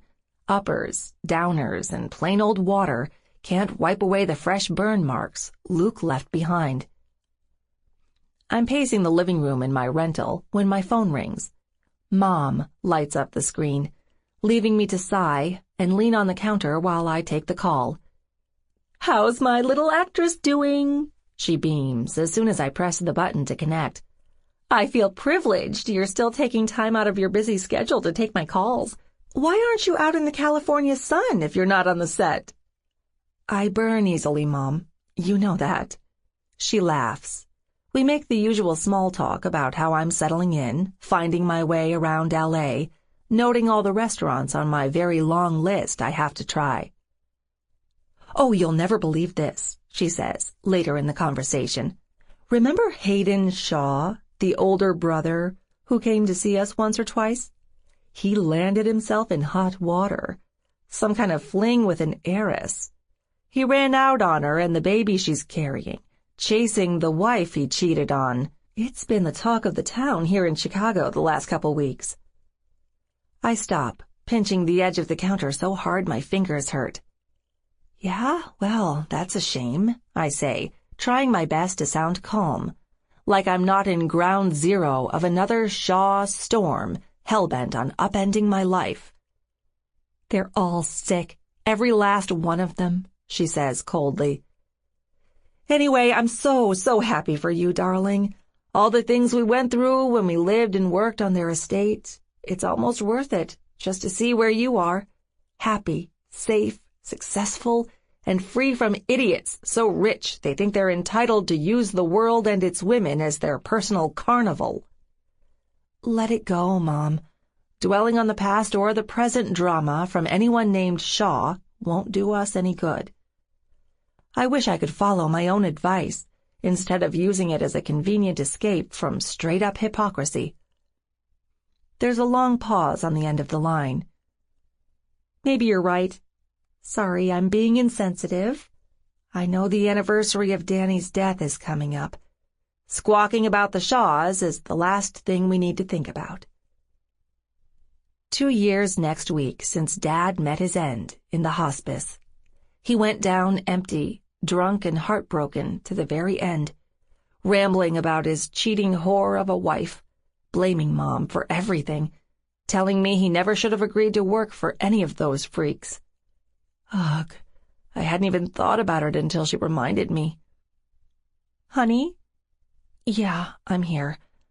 I'll do something to mark the occasion. Don't worry. Maybe go out to his grave, since I'll be home for the next couple weeks filming. If you need anything, just holler. I'm always here for you, even with this. Whatever happened between me and Danny, you have my support. You know it's not his fault he turned into a rambling, broken lunatic by the end, right? Frank Shaw drove him there. That horrible, selfish man ran us straight off the cliff. He's dead now, too, and I'm glad. I framed his obituary earlier this year. Did you know that? If it wasn't for the security at the Shaw's posh tomb, I'd go there personally just to spit on his fucking grave." "Mom, come on. We don't need this drama." I have plenty to deal with by myself, Every wicked day I'm playing Allison Evers. Sorry, you're right. I can't help but get a little giddy every time I hear about their misery. She takes a long breath. Keep up the amazing work. Tell me everything. We'll try to do lunch one day when you're in town, and the firm isn't breathing down my neck. She's serious about her work.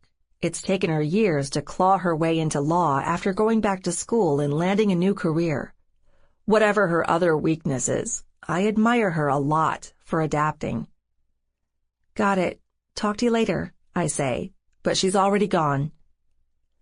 I try not to dwell on the strange relationship between my mother and me. Try.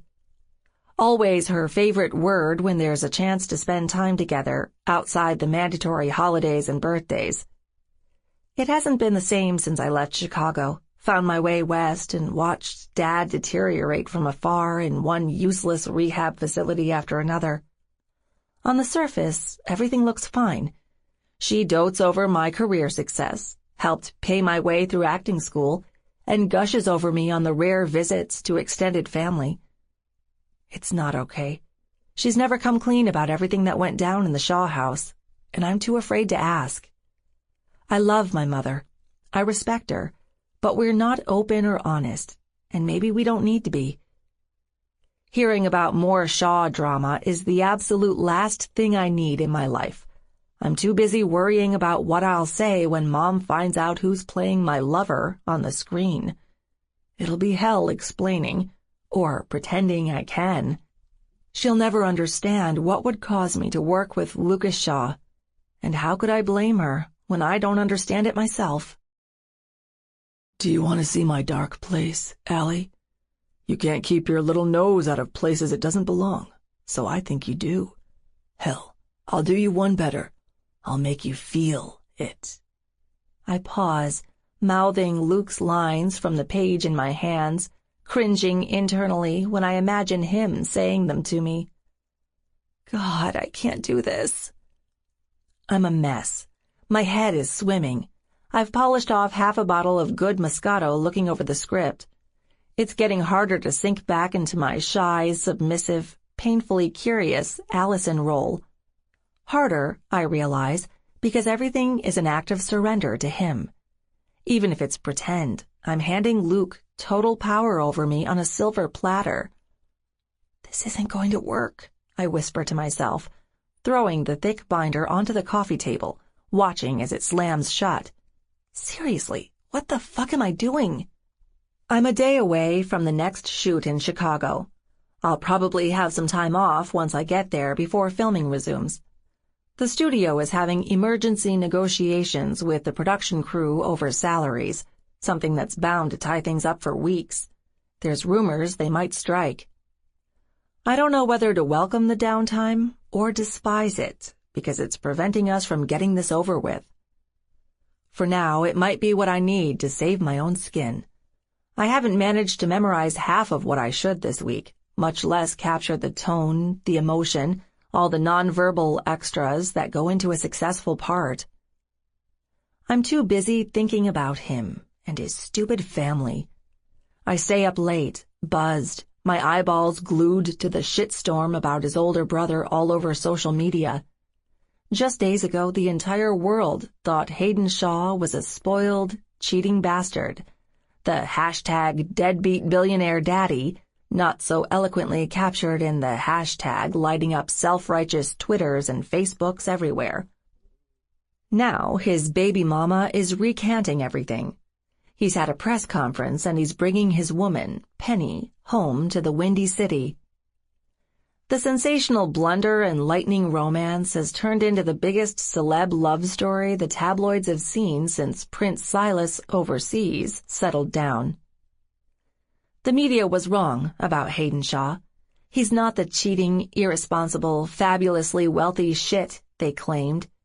I guess the devil has a sense of humor, or else one of the Shaw brothers actually has a heart. Whatever the truth, it's not helping my predicament here. It's just feeding an obsession I shouldn't have. I stare at the clock. 8 p.m. Still early enough to deal with this boulder rattling around inside me as I struggle with the script, or at least humiliate myself trying. Reaching for the manila envelope next to me, I pull out the studio packet and start digging through contacts. It takes me a minute after I've found his number to send him a text. My fingers hover over my screen, burning because there's no better option. This hurts like hell, but I type the message and hit send. Robbie, we need to talk. Are you free tonight? I throw my phone down, freeing my hands to rub my temples. This was stupid. He probably won't write back, or he'll do it when he's at the airport tomorrow. He'll tell me we can meet up in Chicago, some quiet place downtown, just like the few times we spent time in the city together in the old days. I muddled through the script for another 20 minutes. Ms. Evers got caught rifling through her billionaire boss's contacts, and she's found out more than she should about the kinky elite parties he used to attend. Curiosity killed the cat, according to the old cliché. Fitting for a plot that's full of them. Only this time, it won't kill me. Death would be too merciful. Rather, it's going to get my bare ass spanked by a man I loathe in front of 500 million people. I really shouldn't have poured myself a 4th glass of wine. I'm worrying about the risk of winding up like my alcoholic father when my phone pings loudly, bringing me out of the stupor.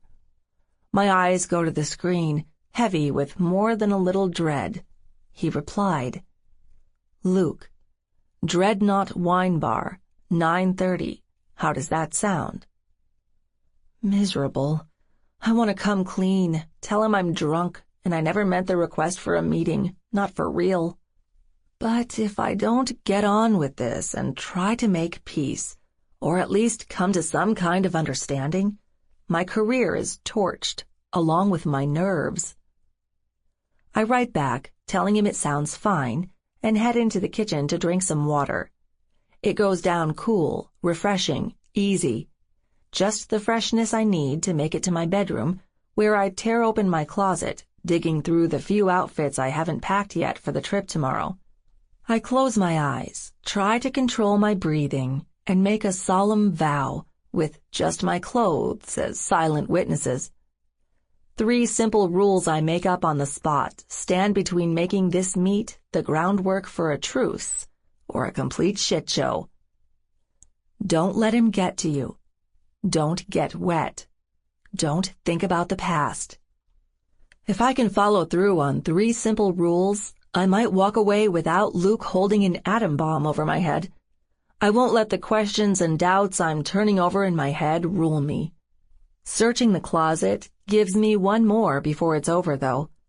What the hell do you wear to a meeting with a man who destroyed you? You're 5 minutes late, he says as soon as I take a seat across from him. Not like I can blame you. I'd drag my feet too if I'd decided to show up for more punishment.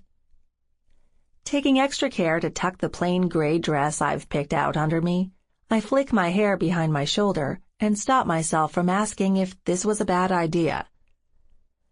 The punishment doesn't technically start until our next scene. Oh, yeah. I've read the entire script. The sick, repressed part of me should get an extra spring in my step when I'm tanning your sweet ass with my bare hand, Robbie. The monster in front of me doesn't even hesitate. He stares, waiting for my cheeks to give up the hot red shame that used to come whenever he made these promises in the past. I can't control it, however I try. At least the dress I'm wearing is very carefully selected not to rile him up more. Look, we have to get through this, or we'll be replaced. That's why I'm here, Luke. Have you heard about Pierce's track record with actors who underperform? Let him down and you're out the door. No do-overs. That's what we're doing? Raising an eyebrow, he sips his wine while I put in an order with the waitress. As soon as she's gone, his glass comes down, and his wicked tongue moves again. I thought you'd come by to make friends and catch up. It's been a long time, babe. Babe is a barb. I close my eyes a second longer than I should, recoiling from the insult. It's a miracle I recover without slamming my hand across his cheek. Folding my hands neatly, I lean in and smile. I'm not your babe, jackass. We're co-workers, and the fact that we're both in this film is the only reason I'm sitting here across from you. Don't think I came here tonight for anything else. I want to work this out like professionals should. This? His smirk hits me between the eyes and makes me see red. What exactly is this, anyway? We've hobbled our way through 2 easy scenes. We still have a whole fucking movie that's going to take a year to finish. What do you propose? Giving ourselves a lobotomy so we don't think about what happened? No, you idiot, I want to say. I want you to shut up, play along, and... Shit, I guess I don't have a magic solution for easing the tension between us. I'm seething when the waitress sets my wine in front of me. I pluck it up from the table, pouring half the glass down my throat in one swallow. That's new, he says, his smirk becoming a thin smile. When did you learn to hold your liquor like a pilot? Usually the only guys I see that thirsty are the ones soaking themselves in airline lounges after their shifts. I'm not sure. I pick up my glass by the stem, slowly turning it in my fingers. I look at the insufferable mischief in his handsome eyes. Wasn't too long after you decided to walk out, leave me behind, and thought you'd come knocking 5 years later with both our futures on the line. Please. His smirk fades. He flattens his hands against the cool table. I can't change what happened, and neither can you. Don't know how to make what happened between my old man and your mom right, much less everything that went sour with you and I. I'm not asking to undo the past, Luke. I'm just hoping we can talk this out. Come to an understanding. Get on with this movie without every scene feeling like we're drowning in our own fucking awkwardness. I'm raising my voice. I stop, take a deep breath. He's not baiting me into making a scene. And how do you propose we do that? His knuckles go white as he presses his fingers into the table, leaning forward. We were almost engaged once upon a time. We threw it all away for our own good. Grim survival. It's served us well, hasn't it, Robbie? Engaged? I grab my wine, quickly swallowing another sip, before I choke on the sudden lump forming in my throat. He's toying with me to the point where I can't hide it, and I hate it. There's no question now. Coming here and doing this was a bad idea. I secretly promise myself I'll never let too much wine make decisions for me. It has, but silence doesn't fix everything, I say. It isn't fixing this, when we have to work together, doing the kinds of scenes coming up. It's just sex. He shrugs, motioning to our waitress for a refill. He waits until she's gone before he looks at me again, new mischief sparking in his eyes. You've grown up, matured. Surely you've moved past the childish place where you think there's something magical and sweet about fucking. Hell, we're not even doing it for real. It's make-believe for the cameras. There's nothing magical about dealing with you. My drunken hand slaps the table. I blink, embarrassed, pulling it back to my lap. You're not taking this seriously. I don't know why I came here. I reach into my purse, digging for my credit card, ready to pay up and find the closest taxi. His hand comes down on mine as soon as it's on the table, knocking my card gently out of my hand. It goes spinning towards me. I'm paying, and we're not done, he growls. Sure, I'm being a little standoffish, but I'm not here to antagonize. It doesn't give me the rise it used to. Let's figure this out, Robbie. Seriously. I know that tone. It's softer, almost caring. The same one he used to take when he'd pushed my buttons to overload. Frozen, I look up, locking eyes with a man who seems destined to torment me in new ways I haven't imagined, regardless what happens here. How do we make this work? He asks. Finally, the million-dollar question. It's actually worth at least 8 figures in this case for both of us, knowing what the film will gross. It doesn't have any easy answers. I try to give it one. Come clean. Apologize. Tell me you're able to see a professional who deserves your respect, instead of the clueless little girl you abandoned when everything went haywire. Abandoned? That's really what you think? Luke leans back, picking up his glass, studying the liquid inside as it swirls a dozen shades of red in the light. I caught contact to save you from the quicksand, Robbie. I'm not defending it, and I damn sure won't sit here and apologize. I did the hard thing, the right thing, the only thing that kept us from making a nasty situation 10 times worse. I couldn't fix our fucked up families. You wouldn't hear me out, much less forgive me. What else was there to do except walk away and get on with our lives? He's full of himself, but it's the most honesty I've had in years. It reminds me what I've forgotten about these kinds of frank, brutal words. They hurt, yet the pain fixes nothing. I waited for you to make it right. I thought we'd find our way through, however bad it hurt. Believed in all that love conquers all crap, because I lost my faith in everything else, especially my parents. You let me down. I look at him slowly. Luke doesn't look at me for several seconds. He's staring at the black tabletop, a mirror for a graveyard of regrets that can't be taken back. If you don't understand why it went down the way it did, you never will, he says, shifting in his chair.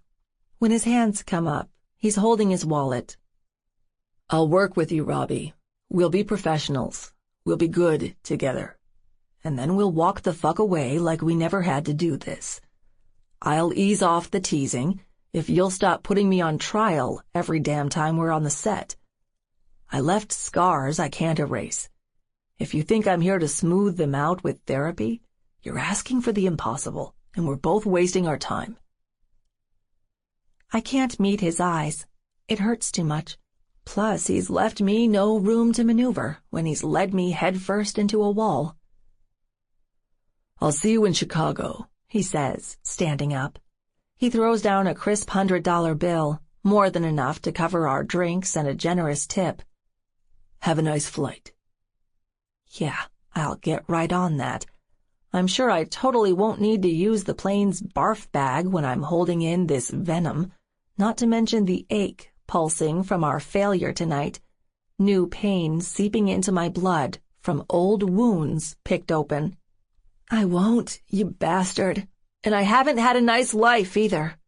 I'm on my feet, echoing the eerily similar words he said when he left me last time after him. Have a nice life, he said, before I hung up the phone forever. I never imagined he'd turn his variation tonight into a weapon, proving he's gotten crueler with age. Swearing after him is useless. I can't even see him anymore. I haven't noticed how much the place is filled up, and he's conveniently disappeared through the crowd loitering in the front, waiting for their spots. So much for the 3 simple guidelines I told myself I'd stick to for protection. Luke tore them all to shreds with just his glance and a few harsh, honest sentences. Let him get to me? He's ruined my poise, left me crying and ashamed, pushing through a crowd of strangers to the door. Wet? Yes, I fucking am. All the hate in the world can't extinguish the shameful flame in my belly. It crept between my legs while his eyes were on me, spotlights beaming dangerous sex. The cool night breeze reminds me it's there when it sweeps through my dress, and there's nothing I can do. And as for thinking about the past, it's all I think about on the cab ride back to my apartment.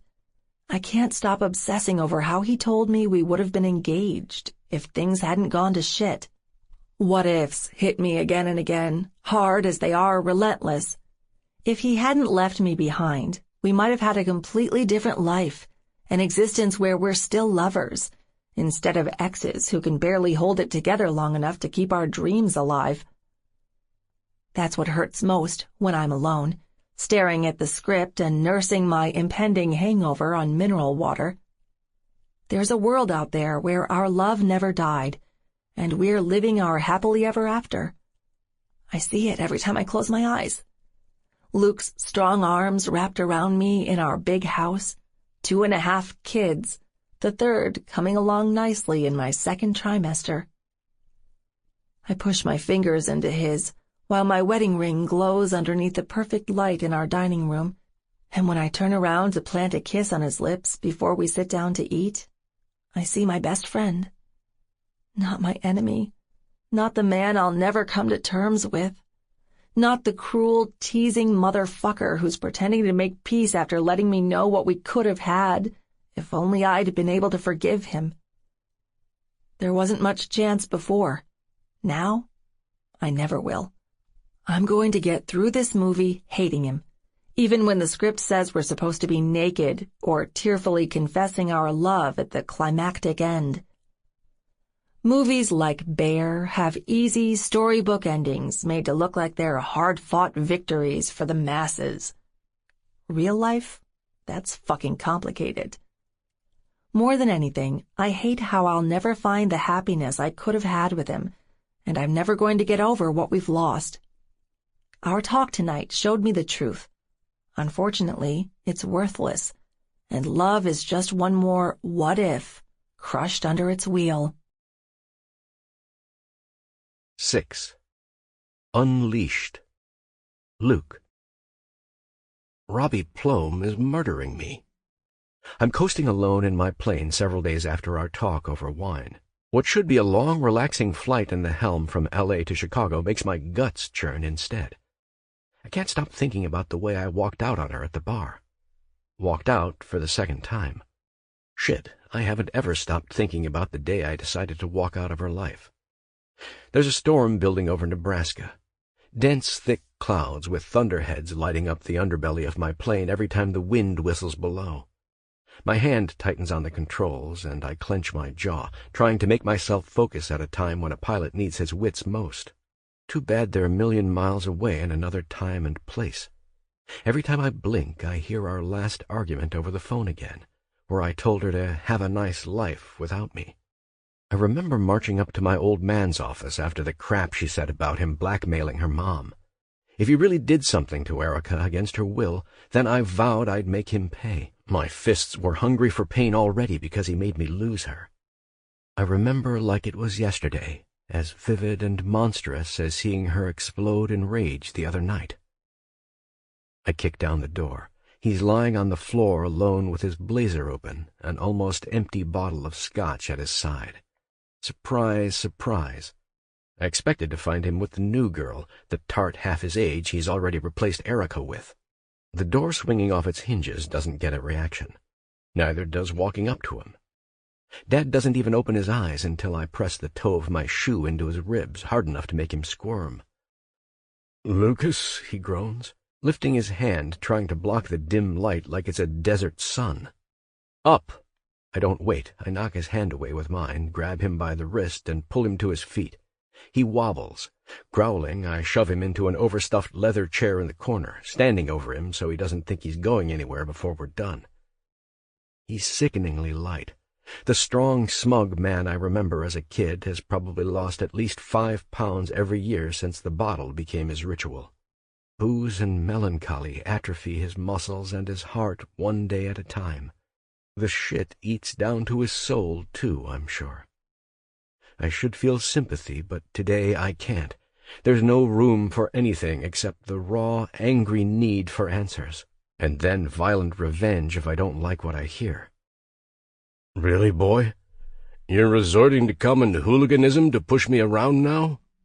He sneers, turning up his face, angling it so I get a perfect view of the bruise I left on his jaw the other day. "What is it this time? The girl? She's left you, hasn't she? You'll realize in the years to come how big a bullet you just dodged when you're done mourning."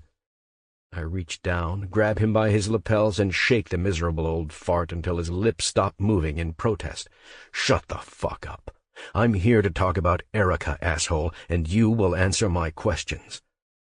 Or what? He whispers, his eyes going wide and lucid.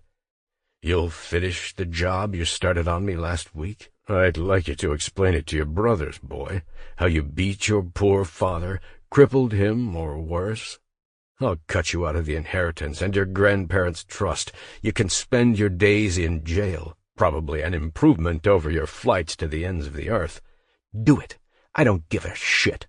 I slam him back against the chair, digging my hands into his shoulders, letting him know I mean business. Robbie told me some things. She said you forced yourself on her mother. Forced? He snorts, a vile frown twisting his lips. One drink was all it took before the bitch was all over me. Typical starstruck gold digger.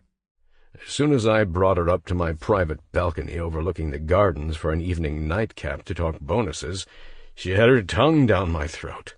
My, that woman could work it, but I guess you know a thing or two about that with a younger, hotter daughter. My hands move like lightning. I slam him deep into the chair again, baring my teeth.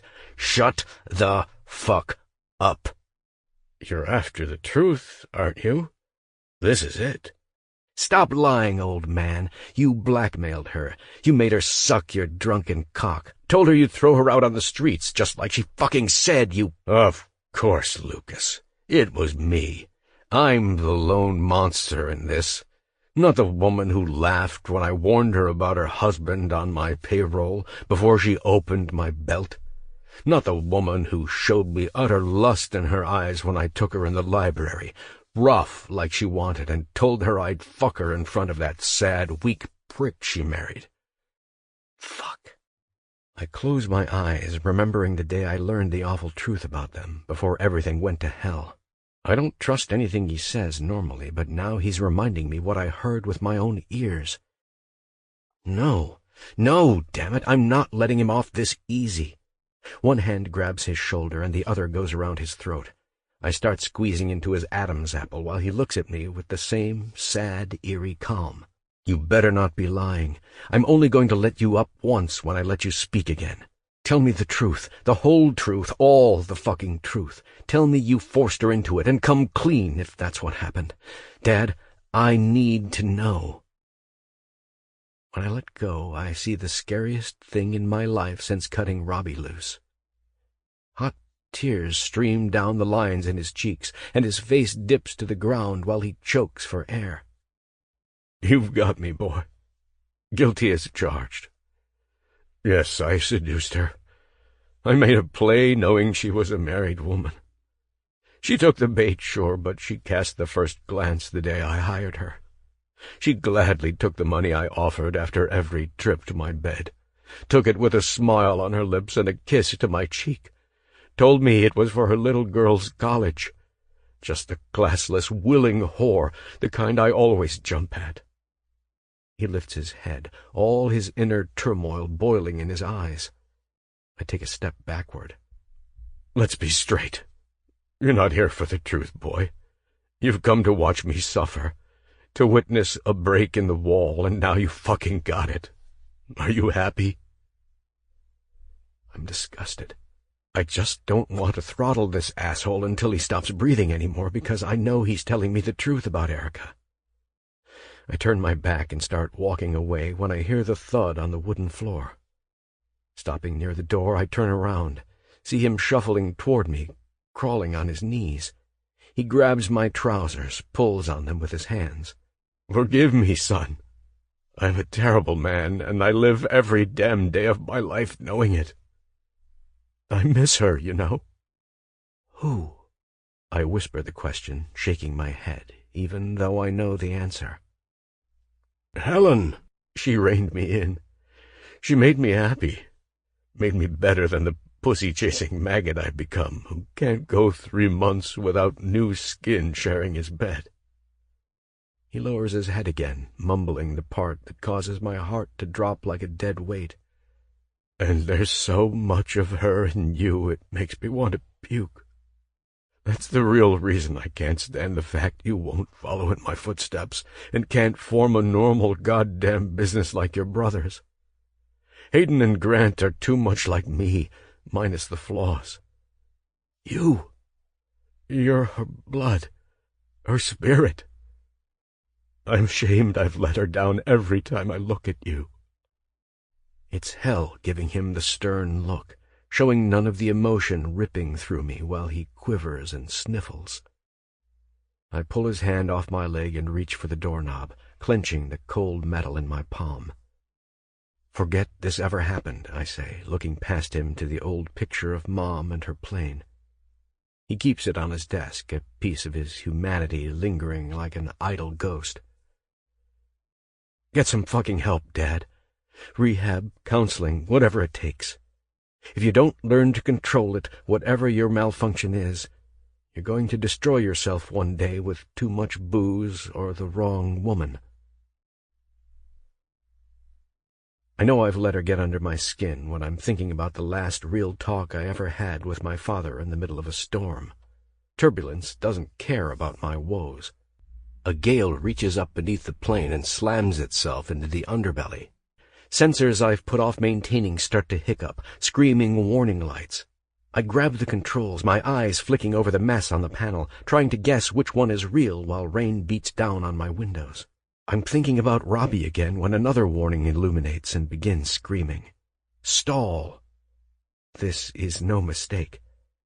The plane drops like a 10-ton anchor, nose down into the black, stormy atmosphere howling around it. Sweat drips into my eyes as I grab at the controls, trying to recover pitch, pull the fuck up before I'm vaporized on impact. It's like an out-of-body experience. My fingers jerk the lever as hard as I can. Sweat pours off me. The metallic smell of pure adrenaline fills the cabin. Every instinct I have focuses on saving my aircraft and my life, but my mind is 1,000 miles away. I'm there and not there, if that makes any sense in what the Zen is happening sort of way. Death has a way of making a man see everything with crystal clarity. My entire life doesn't flash before my eyes, just the most important parts, the ones with her. I see the first time I screamed at her when she walked in on my edgy music. See the other night when I slammed the door in her face for a second time, walked away from the minuscule opening she left for me. I see my mistakes, my dreams, my disappointments.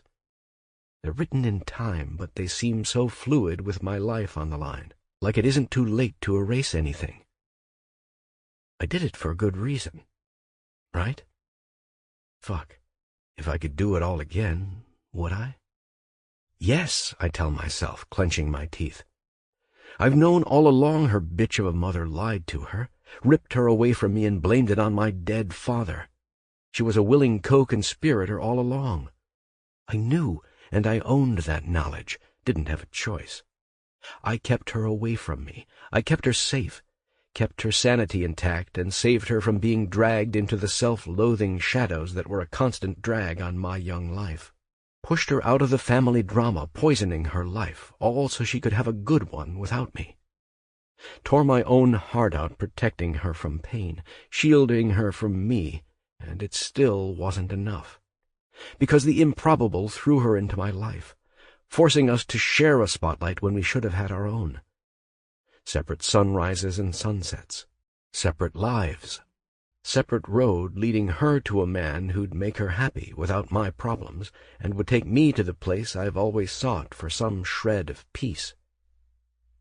So far I haven't found it. I never will if I don't pull out. Pull the fuck out, damn it! My whole body hurts down to the bone trying to right the plane, just a few thousand feet before recovery becomes impossible. Lightning flashes near my right wing, blinding me. When I open my eyes, ready to see the ground threatening to kill me, I'm drifting upward again. My heart doesn't beat normal until I'm flying steady, heading into the calm blue morning ahead. It's 20 more minutes before the sun's reflecting on the wings. That's when I start laughing like I've lost it. You almost died, you magnificent bastard. I'm wide awake, wondering, thinking about how insane it seems that I can't just walk right up to Robbie, tell her the damned truth, wait for her apology, and get on with our lives. I'll come to my senses when I'm on the ground, but up here, after I've just survived a brush with the end, it seems like anything is possible. I'm still shaking off my stupor under 2 hours to Chicago when the satellite phone in my ear goes off. Hello? Hey, brother. It's Grant. His voice as crisp as the big smile he always wears, peeking through his lumberjack beard. Hayden and his girl are square again with the public. Thought you should know. He's already talking about having a proper wedding reception soon, and he wants us both there. Fine, good riddance to the baby mama drama, I growl into the mic. Not that I really give a shit what tarnishes the Shaw name this week. Grant chuckles. Lucky for you, Hayden and I care enough for the three of us. You'll get your inheritance out of the trust soon, too. Kayla's fled since Hayden found out she put the bitch trying to derail his marriage up to it. He would have sued her into the ground with the statement he got from the court. I close my eyes, wincing when I think how it went down. Kayla was Dad's last woman, a gold digger of the highest order, and one he was stupid enough to marry before he croaked. She would have gotten everything if Hades hadn't forced her to flee the country, relinquishing her claim to our trust. Sometimes I'm afraid the fateful confrontation I had with my father led him down to disaster. The poor S.O.B. fell for her plastic looks and very eager doting. Fell for it so hard he married her, wrote her into his trust, and almost screwed Hayden's real estate empire to ruins. I don't care about the money. Glad it's wrapped up for your sake. Yeah, well, there's something else. His normal jovial tone disappears. Don't tell me. You're flying to Alaska next week to fight grizzlies with your bare hands because tromping around in the Maine forests aren't enough. Why my brother spends his free time out of New York City in the wild, I'll never understand. Fuck you, he says with a laugh. It's Hayden's Penny. She's got herself a bun in the oven. Hayden told me himself last time we talked. Smart enough to run circles around the big guys on Wall Street, and you still haven't figured out how babies are made. I stop yanking his chain for a second to allow myself a smile. It's perfect timing with the sun splashing into the cockpit, warming my face. I pull my glasses over my eyes. Seriously, that's great. Always thought I'd make an awesome uncle. You and me both. Just thought I'd let you know, Fly-Right. He calls me by the old nickname he's used ever since we were boys, and I discovered my budding fascination with flight. It's a savage irony, since I'm anything but perfect, the black sheep of the Shaws. See you soon at the reception. Heard you're going back to Chicago for your porno. It's an erotic romance, jackass, I snarl. Won't even be an NC-17 rating by the time the studio gets through with it. We're making art here whenever we're allowed to get back to it after they resolve their union issues. Uh-huh. Remind me again when I have to see your balls hanging out at the world premiere. He pauses, letting his words sink in. I'm about to lay into him, telling him he's a fool for thinking there'll be any full-frontal nudity in our production, but it's Grant's job as my eldest brother to bust my balls. I take the brotherly sucker punch with silence. Honestly, brother, hope you kill it. Keep up the great work doing what makes you happy. I'll see you soon. Try not to crash that thing. He cuts the call. Another Shaw, a new generation and a clean slate. I think about the baby, wondering what it'll be like to have a nephew or a niece. It doesn't matter as long as the kid coming from Hayden and Penny winds up happier than my brothers and me. Children aren't even on the radar. Haven't given baby-making much thought since I went looking for Robbie's ring, thinking about our future. There's no settling down when I'm playing lead with an ex who hates my fucking guts. Despite my wink from death an hour ago, it might be for the best. There's no fixing what went haywire between Robbie and me years ago overnight. Hell, there's practically no chance at fixing it in 1,000 years. What's done is done. I have to work with her, get on with my life, and stop second-guessing. Maybe I'll always have questions, what-ifs, and second guesses. Maybe they'll fly out and hit me in the face whenever I let them, like when my plane spirals out of the sky. Having them boxed up neat in a dark, secret place I control is no sin. I'm only in danger if I release them, if I let them consume me. Then there's no excuse for fresh mistakes. And any attempt to rekindle an old flame that's better off extinguished would be the biggest fuck-up of my life. 1 week of negotiations turns into 2, then 3, then 5. I hate being back in Chicago, especially with nothing to do. Riding the city's L line like a normal person and casual flights over Lake Michigan get old after a while. I don't do the fancy balls and limo rides to cross the streets like a normal billionaire. I take a couple trips out to the old place in the country with Hayden and Penny. They're selling our family's old estate now that Kayla is out of the picture. Their reception in a couple weeks is the last time we'll gather there as a family before it passes into the new owner's hands. Good fucking riddance. That's what I think when I wander through the overgrown gardens, walking down the path to the run-down bungalow. It's like a historic marker where everything went wrong in my life. I've never told my brothers about the trouble with Erica that cost me Robbie. Hayden and Grant have a rosier view of Dad than I do. They were older, lucky to leave our ancestral mansion behind before his drinking and skirt-chasing led him off the rails. I'll let them keep their memories untarnished. There's a large tree with its branches stretched over the old servants' quarters. A single robin sits on it, singing into the lonesome evening. I should look up and think some symbolic shit about the beautiful little bird who got away from me. There's nothing. Sentimental, mopey thoughts left my head years ago. Turning my back, I walk, heading to the car. There's no rebuilding what was ruined here. I have to stay strong when it's time to work again. Looks like the time has come when I see a voicemail from my agent, Jim. Studio says we're back in business, my man. They want you downtown tomorrow, and they're plenty picky about making up for lost time. Pierce is in a bad mood with these delays. Be on your best behavior. My best? I don't know how to give anything else to the biggest break of my life, even if there's a mad, sexy obstacle I never imagined. I can't bow. I can't break. Can't ever stop to think how I'd lure Robin into my embrace, put her where she belongs, and slam the door shut. Not even if a tiny whisper deep inside me won't let go of the idea. I set my little bird free for a reason. There's nothing more important than remembering why. 7. Bruises. Robin. 1 week later. Bad girl, Allie. Luke, or Miles, rumbles the words into my ear. I'm pinned against his breakfast bar counter. He's standing over me, my hair in his fist, staring out the window at the Chicago skyline, stretching on forever. We have a certain corporate culture around here, and there's zero tolerance for espionage. Did you think I wouldn't find out about the snooping you did? That I wouldn't discipline your sweet little ass? His hand comes down hard on my bare, rippling ass cheeks. Insta scream. The impact burns, totally unhinged. It's a louder and more intense spanking than the script calls for. My moan slips out, just as over the top. So much for keeping it together. It was supposed to be a whimper, a virgin girl set to get a very kinky introduction to ecstasy by her billionaire boss. This is more.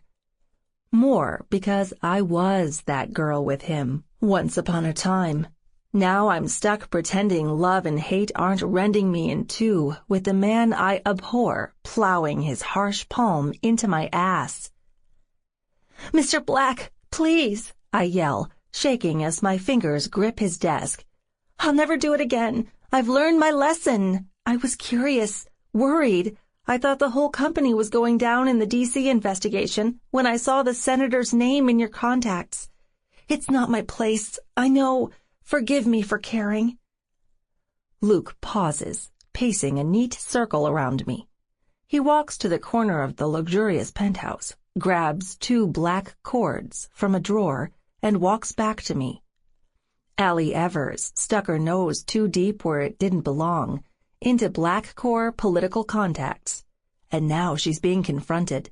It's my job to pull off the scared, love-struck virgin girl act seamlessly. Caring? You think I need your sympathy more than common sense? When I hired you, I thought you'd know better. Thought you knew to respect my damned privacy. My pussy tenses, helplessly excited when I see him from the ground up. Polished black shoes, charcoal trousers, A dark jacket with a burgundy tie tucked down the middle, one that's going to be wrapped around my wrists in the near future. Seriously? You want to go there? Talk about privacy? I spit the last word.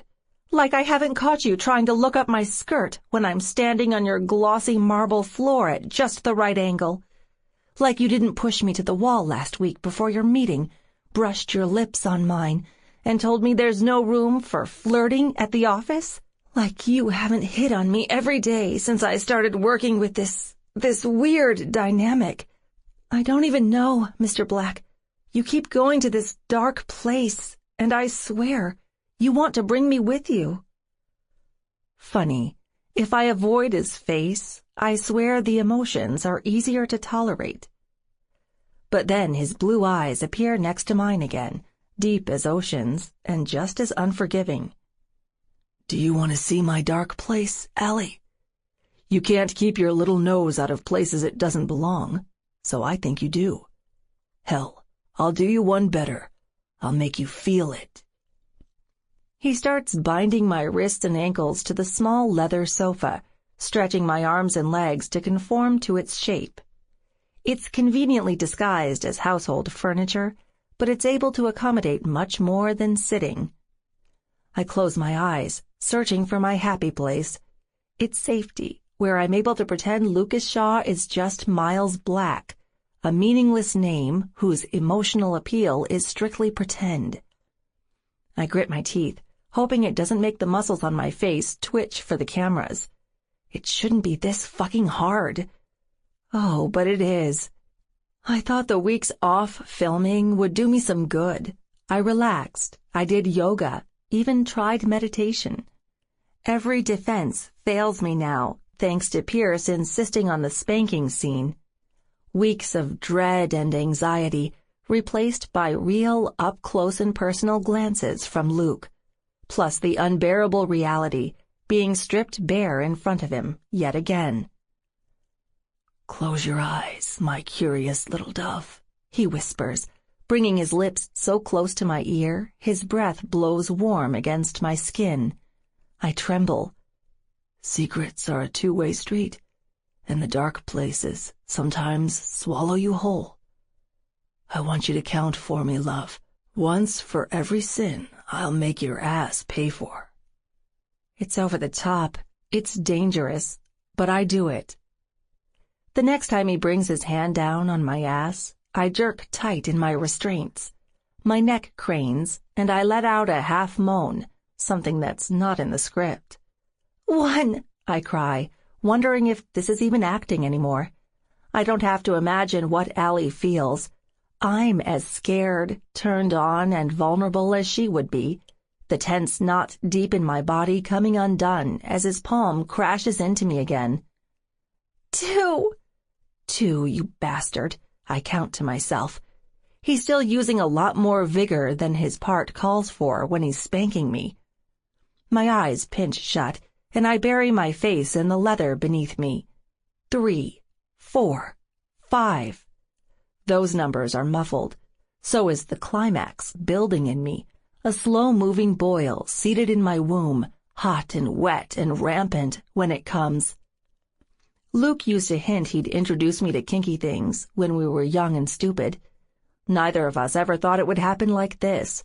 Lovers made enemies following studio instructions, his willing prisoners for the next few minutes, or however many retakes this scene needs. Oh God, what if Pierce needs retakes? I have to get this right. Luckily, my body doesn't need much extra motivation. It snaps back against his hand during the next few whacks. I'm face down, growling the words into the leather muzzle under me, legs out and spine arched, when I call out the numbers. 6, 7, 8, Oh, mercy. Spittle flies from my lips when he hits me again, leveling his force on the red target he's painted on my right cheek. 9! It's either great acting on my part or completely terrible. Worse, I'm dangerously close to coming, something I never signed up for when I walked in for this scene. Sure, I'm supposed to pretend Miles Black just gave me the most mind-blowing orgasm of my life when it happens in the next 30 seconds. But I'll never forgive myself if it goes off for real. He's standing over me, taking a small break, studying my aching red buttocks beneath him. He walks to the front of the bench, pushes his rough fingers through my hair, and pulls my head up just enough to press his lips into my ear. 3 more and you're done. He lets me drop. My wrists move in the restraints, finding the tension I need to resist. Resist, damn it. You've spent your adult life trying to resist Lucas Shaw and his terrible memories. I tell myself I'm not losing control. It'll be over soon. I'm not going to be in a sweaty, tender, post-orgasmic haze when he's done smacking my ass and lifts my head for the famous kiss. I don't know who I hate more, Isabella Freeze for writing this crap, or my own body, hot and bothered, lurching into total mutiny. 10! I scream it, bristling when I feel the sting his hand leaves on my left cheek. 11!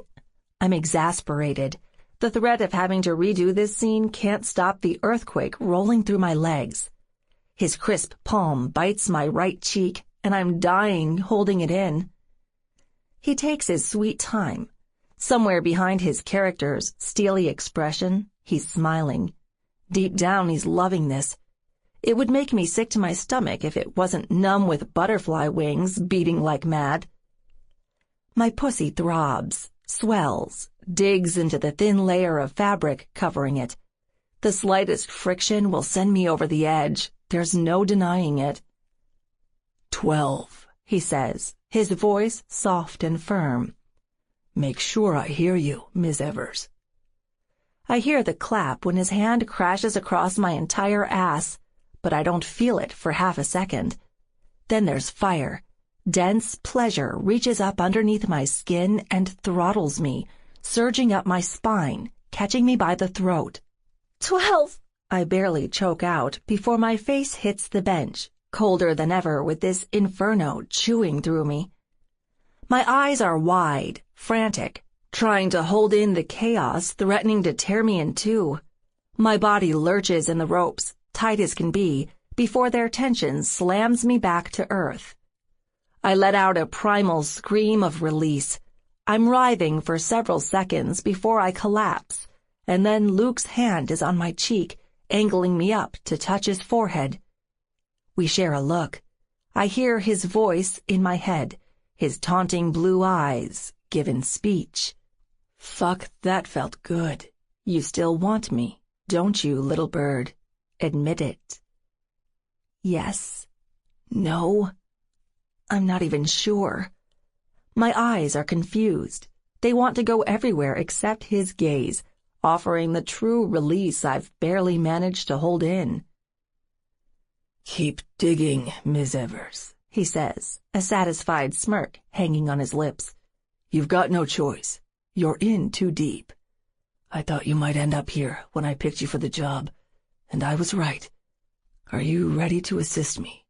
I'll need your help with more than conference calls and scheduling appointments. What help? How? Senator Blood.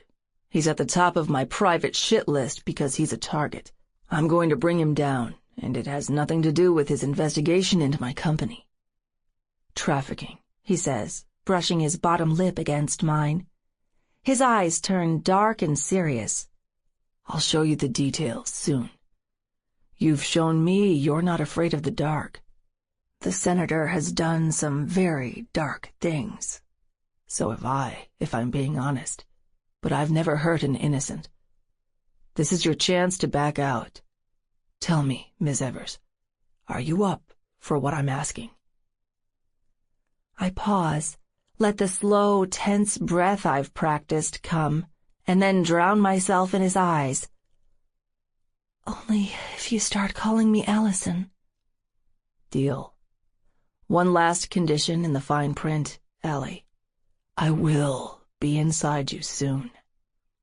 His hand crawls down my neck, curling his fingers into it, the perfect hold for guiding me into his kiss.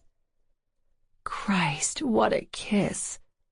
5 years of lost love, pulsing hate, and ruthless confusion break the instant his mouth moves on mine. It's more intense than it ought to be, but hell if I care.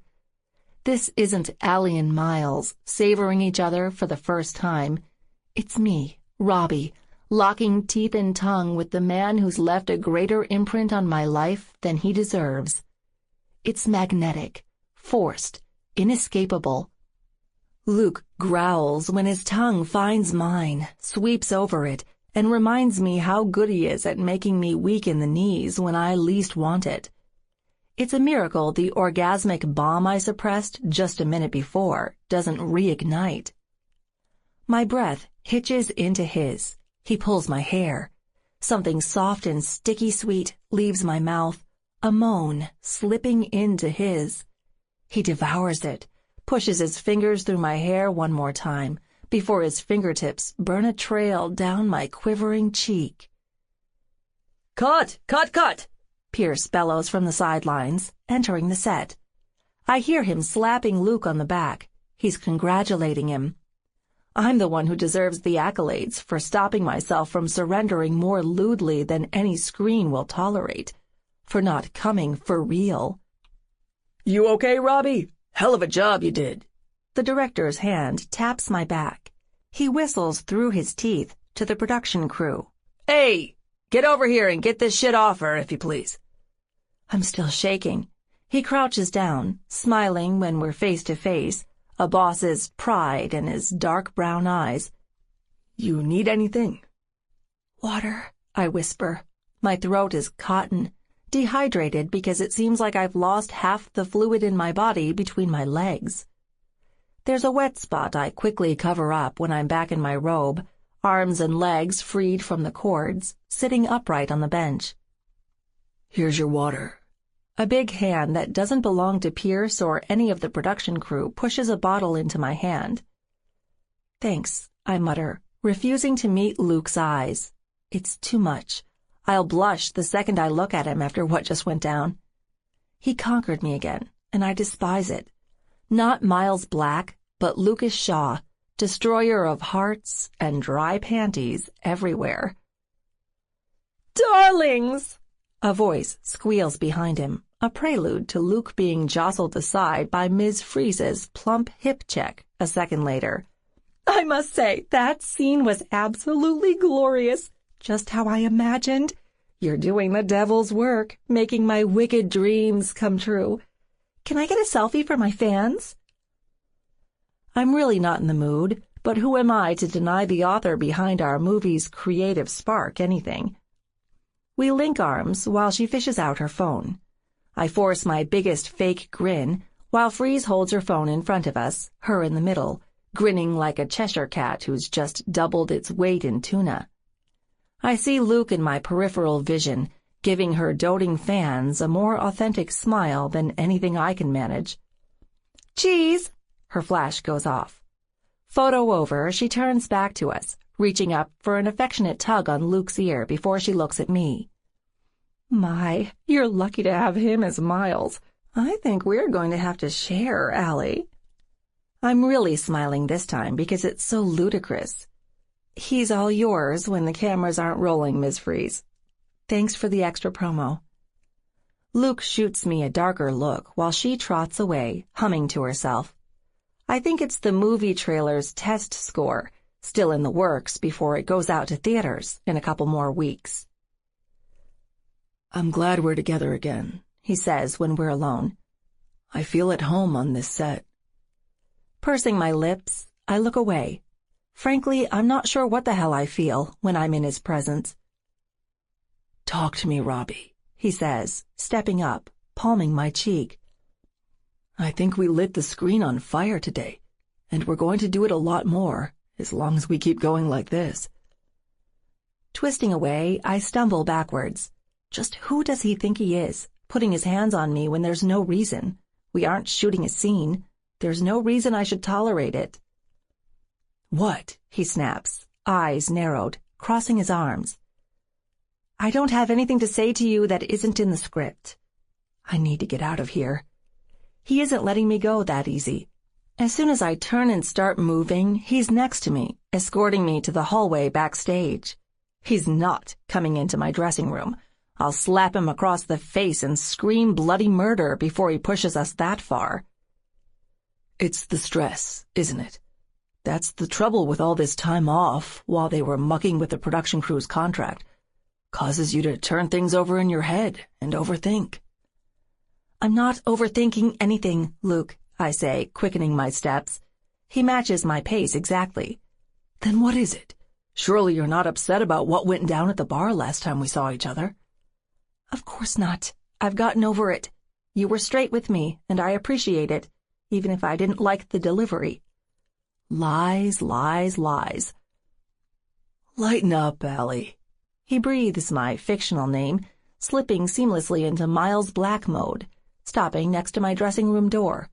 Miles Black mode, stopping next to my dressing room door. You've got this. I've got this. The whole fucking world is going to see us under control when the teasers start next week. As much as he's rattled my nerves, he's right. I've managed to survive another day on the set without a complete meltdown. Then he says what makes my nerves do more than rattle. Why can't we be friends? Friends? Is he out of his mind?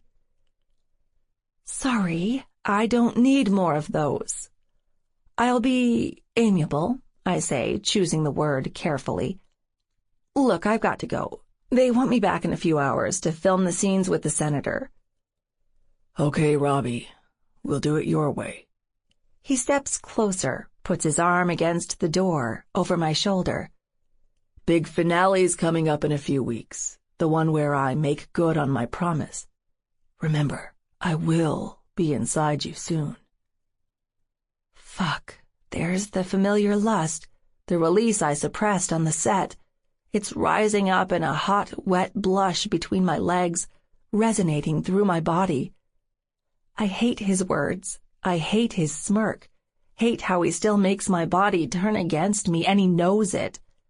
I'm too stunned to even curse him out, call him a pig, or slap him across the face. I'm helpless as he turns away, starts walking, and looks over his shoulder to say a few parting words.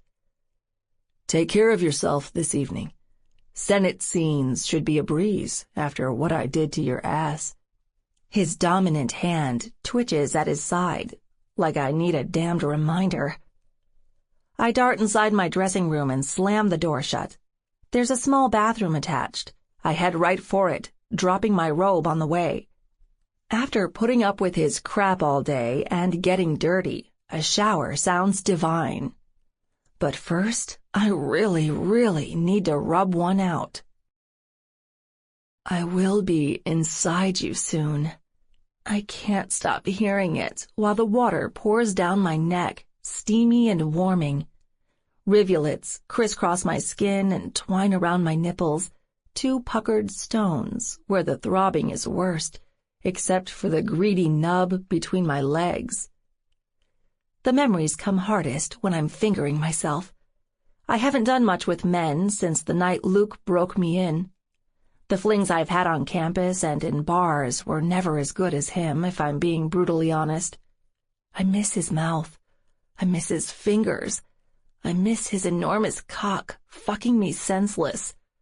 Inside me soon. The bastard already is.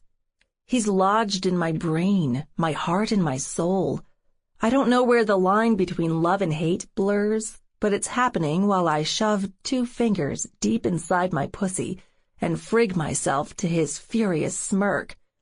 I fucking hate you. Yes, I swore off those lips. I wasn't supposed to taste them again after all these years apart. Craving them definitely wasn't on the agenda. I can't help it, just like I can't help the repressed climax welling up inside me with every stroke, one that won't be held in much longer. Say my name, little bird, I imagine him saying, slamming his hips into mine, shoving me harder against the wall with his strong, focused thrusts. My cunt sucks my fingers. My eyelids flutter shut, while more water kisses my lashes. Say my fucking name if you want to fly.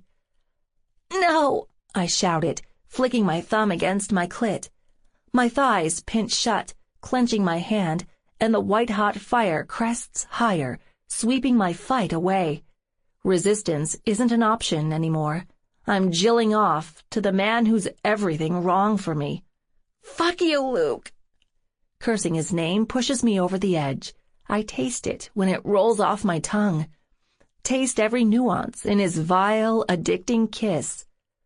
Luke, oh, fuck! Machine gunning his name isn't easy when pleasure turns my lips into a breathless ring. I keep chanting it anyway, a twisted mantra. It mirrors the rough desire lashing me from the spot between my legs.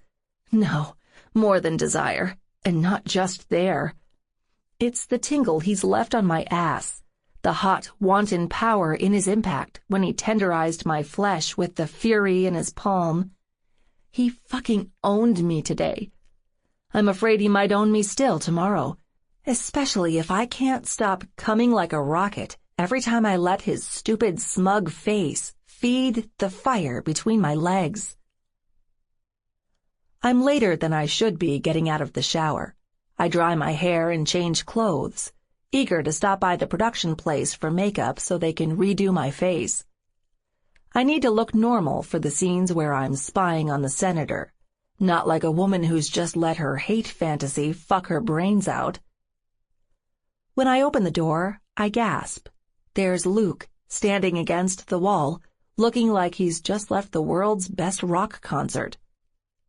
"What the hell do you want?" I snap, pulling my baby blue skirt tight and low. God, please, if there's any justice in this world, tell me he didn't just hear me screaming his name in the shower. "Left your purse and your water on the stage," he says, stepping toward me with my stuff in his hands. "Thought I'd be a gentleman and hand them off." The look he's giving me means one thing. He heard. He knows. And I'm screwed without a goodbye kiss.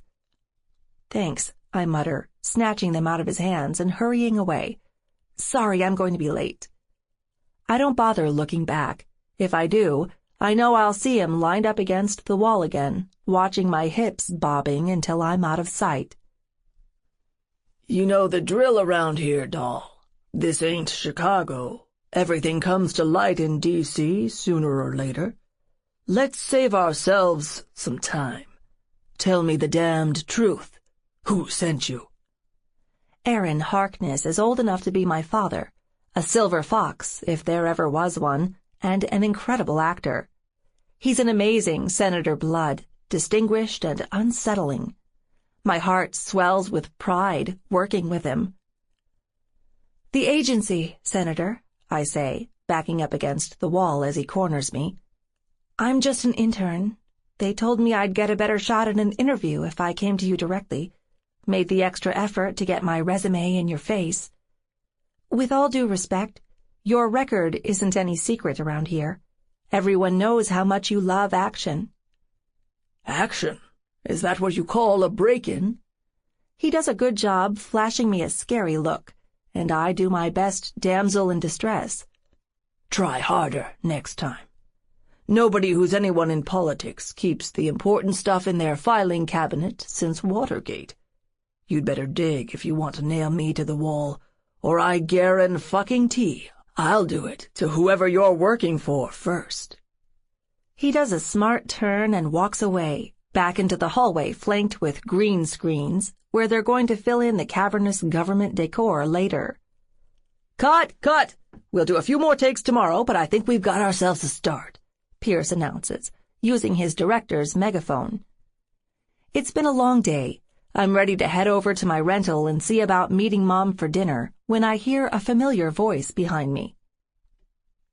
"Robin, talk about a small-ass world."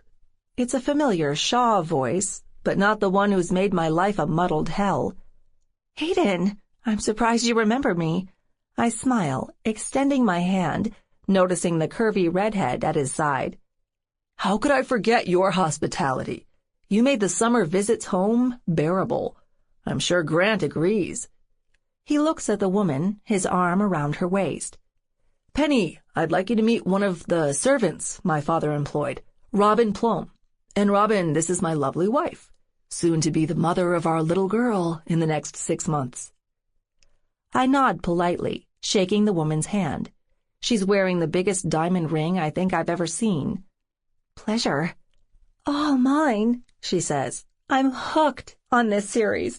Can't wait to see how it looks on the big screen. He's married, kind, and as handsome as I remember. It's a shame Luke can't share his manners. Not that he has anything to make up in the looks department. All 3 of the brothers are hella gorgeous in their own right, and Luke has that extra something, causing endless frustration and shameful liaisons with my fingers. Say, you're not the female lead, are you? He asks, eyes narrowing. His are a little brighter than Luke's, but they're nearly a match. I am, I tell him proudly. Stars all over the place. Wow! Can I have your autograph too? Penny pulls out a pen and a photo from the binder underneath her arm. She smiles sheepishly. My wonderful husband said I'd be meeting all kinds of famous people today. I really came here to get Mr. Harkness's autograph. He's been my mom's favorite since forever, but I'd love to get your signature just the same. Never know how much it'll be worth someday when you're a household name. She winks. I laugh and sign over my spot on the photo of the cast she's holding, one of the promo shots we did the first week. When I look up, Hayden hasn't stopped staring, stroking his chin with one hand. Why the hell didn't my brother say you were working together? Good-looking blonde, he told me. Figures. I freeze. I don't think either of the older brothers who lived outside the home know about the bad blood his father caused with our families, or the summer love I had with Luke. Great question. Maybe you should ask him, I offer, hoping my exaggerated grin doesn't look suspicious.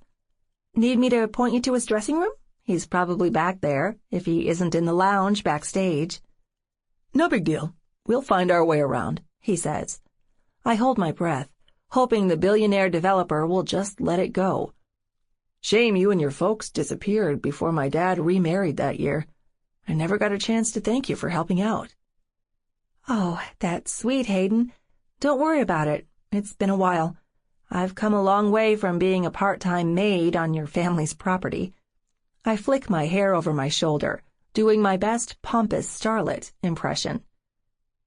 Yeah, we all have, he says, barely any humor in his voice.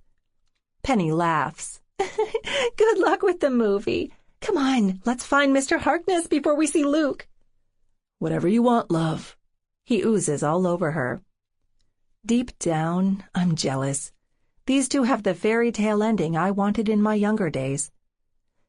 But that was before his pig of a father ruined everything, and the love of my life covered up the bitter truth. Before sheer coincidence thrust him back into my life and forced me to gratify myself to his evil allure in what's supposed to be my sanctuary, my place away from filming stress.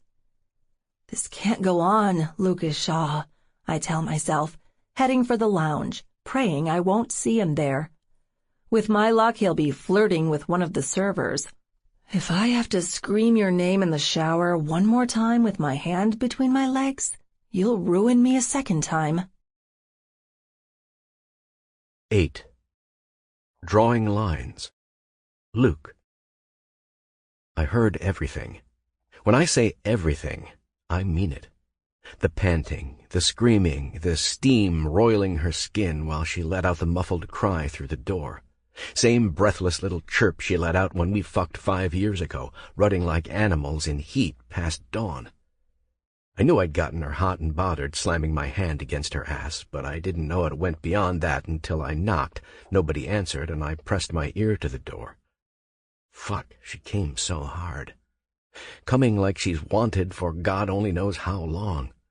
Coming like she needs it. Coming just for me. Couldn't even stop herself from screaming my name through the hissing shower. It doesn't take much effort to hear everything in these tiny dressing rooms with their shoebox bathrooms. It's a lot harder stopping my cock when it tries punching a hole through my trousers, more alive than it's been since this morning when I watched her whimper and writhe while I spanked her sweet ass. My palm tingles. I feel her there still, waiting for the stinging kiss from my fingers. Sure, I knew part of me wanted her. Didn't realize how big that part was before I had her under me, under my control, making music I'd long forgotten with her pleasure. A knock at my door brings me out of my lust-crazed stupor. I throw on my bombardier jacket, a second skin I've had to shed too often lately for the film, and walk over.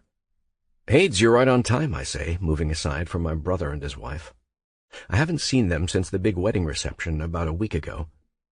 "Enjoy seeing a side of fame that doesn't involve building skyscrapers?" He motions to Penny.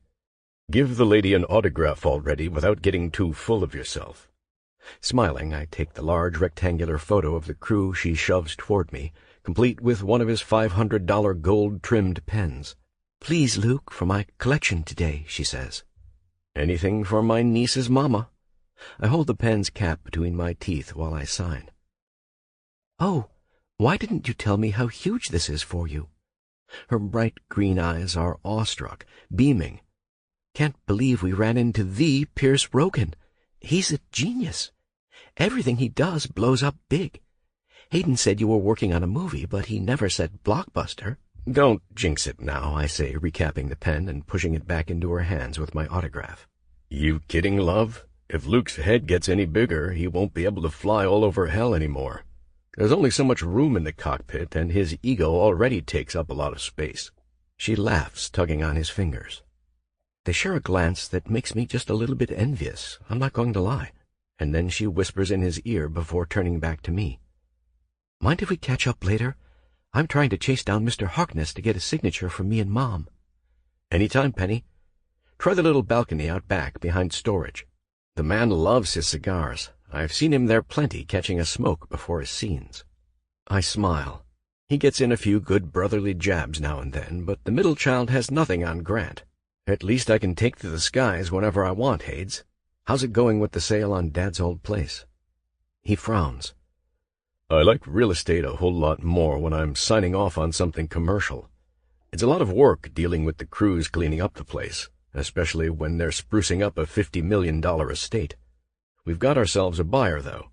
If he doesn't jump ship at the last minute, it'll be out of our hands by the end of the month." "Good. Didn't mind showing up to your reception there, but fuck if that place doesn't still make my skin crawl," I say, straightening my jacket. I sit next to the tiny cabinet where I've stashed a couple bottles of whiskey, motioning. "Drink to celebrate?" "You know I normally don't, but since this is technically a day off—" My brother shares my smile as I pull out 2 glasses, a little ice, and splash gold scotch over the rocks. We clink glasses, then see who can knock back their shot faster. I win. No contest when I've done a whole lot more of it than he has lately. "I'll miss the old place," he says, settling into a chair next to me while I refill his glass. "I know you had a tougher time there than me, but it'll always be part of us, Luke. You can't deny it." "I can, and I will. I'll bury those fucked up memories as deep as I need to if it means getting on with my life. I don't remember what it was like before Mom died, or before Dad's demons took him to hell. What I remember, history or not, doesn't do shit for me, bro." "Fine," he says grudgingly, tipping his glass to his mouth. "Speaking of the past, we ran into someone familiar on the set." "You remember Robin Plome, right?" "Of course. I kind of have to see her every day, considering her role as my kinky secretary while I'm playing Miles Black." "Kinky secretary, Christ," he chuckles, shaking his head. "I'm not sure how you're pulling this thing off with a straight face." "That's why you got the brains for development. I got all the talent, and Grant got, well, whatever the hell he's got. It's called acting. I take it seriously. Believe me, I'm not oblivious to the jokes on the late-night comedy shows and the bullshit in the tabloids, same ones who tore you a new asshole not so long ago over Penny in the fake baby mama drama. This isn't porn, Hades. It's a service to millions of women around the world I'm grateful to get wet. If it makes my star fly a little higher in the end, everybody walks away happy." He smirks for a second, but then it disappears. "Fair enough. You respect what I do, and I'll return the favor. Seriously, though, why the hell didn't you say anything about Robin? Because if I told you our history, Hades, you'd lose your shit, I think. You'd either throttle me with your bare hands for covering up the truth about our old man, or you'd punch me square in the nose for my stupidity leaving her behind. Hayden and Grant have both done well for themselves, with serious careers raking in tons of money. Hades, however, is looking like the most serious one of my brothers, period, because he's settling down. The family man he's becoming doesn't need more baggage. I forgot, I say simply, downing more whiskey. There's a lot on my plate lately. Hell, you were barely home much in the years she was with us. Didn't think you'd care what some employee of Dad's has been up to since you've rolled out the family gate. Care? It's a small fucking world. Don't you think it's an insane coincidence you're getting naked on the screen with a girl who used to work for us? I mean, what are the odds? It's crazy, I concede, trying to figure out the bewildered look on his face. But I'm not sure what you're getting at. I mean it, and I want it to stop. He can't start digging into corners better left forgotten. The past can't be changed. Won't do him any good knowing Dad was a boozing, lying piece of shit who might have done something unforgivable to Robin's mom. I'm not completely convinced by his confession years ago. You put her up to this, didn't you, he says, laying a brotherly hand on my shoulder. Shit, Luke. I used to hear her singing or practicing her lines in those plays years ago whenever I'd come home and sit by the gardens. Yeah? And so? He smiles, exhaling slowly. So, I think you've done something amazing for this girl, pulling on your connections to get her in, and you don't want the credit. Whatever, I'll let you play modest. Just know that you're less of an asshole than I thought, and I'm happy about it.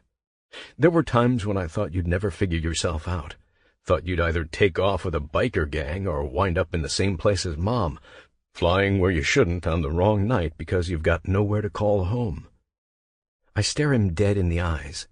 You're the one who used to cage fight with the fucking Grizzlies, I growl, not sure I like the direction this is going. He still sees me as a kid, one who'd take off with an outlaw motorcycle club or some shit, instead of just playing with them like Mr. Older and Wiser did. Guilty, he says, straightening in his seat. I'm not here to patronize, and I know you don't need any approval. Still, I just wanted to say, besides the movie role, it's things like what you did for Robin that makes me proud we're family. You can't be proud unless I kiss ass and do public charity? No. Fuck, this is coming out wrong, he says, eyeballing his whiskey and slamming it on the table. I'll be honest. Grant and I watched Dad self-destruct after the plane crash. We worried he'd left us something genetic, something that'd rub off in the worst ways. We got over it when we found our careers, but for you, our little brother, we were scared, Luke. But today, when I'm sitting here, I'm goddamn glad you're proof we were wrong. We had no reason to be. You've got more sense and a bigger heart than Dad at his best ever had. Thanks. That's big of you, Hayden. Using his real name for once instead of the pejorative makes him smile. Inside, I'm annoyed, but only one response makes sense. Shut up. I'll let my older brother think I'm becoming a little more like his perfect ass if it means keeping the truth about Robbie and what happened with Dad under wraps. His phone pings. He reaches into his pocket, pulls it out, and sighs. Looks like Penny found Harkness. I'd better go make sure she's all right.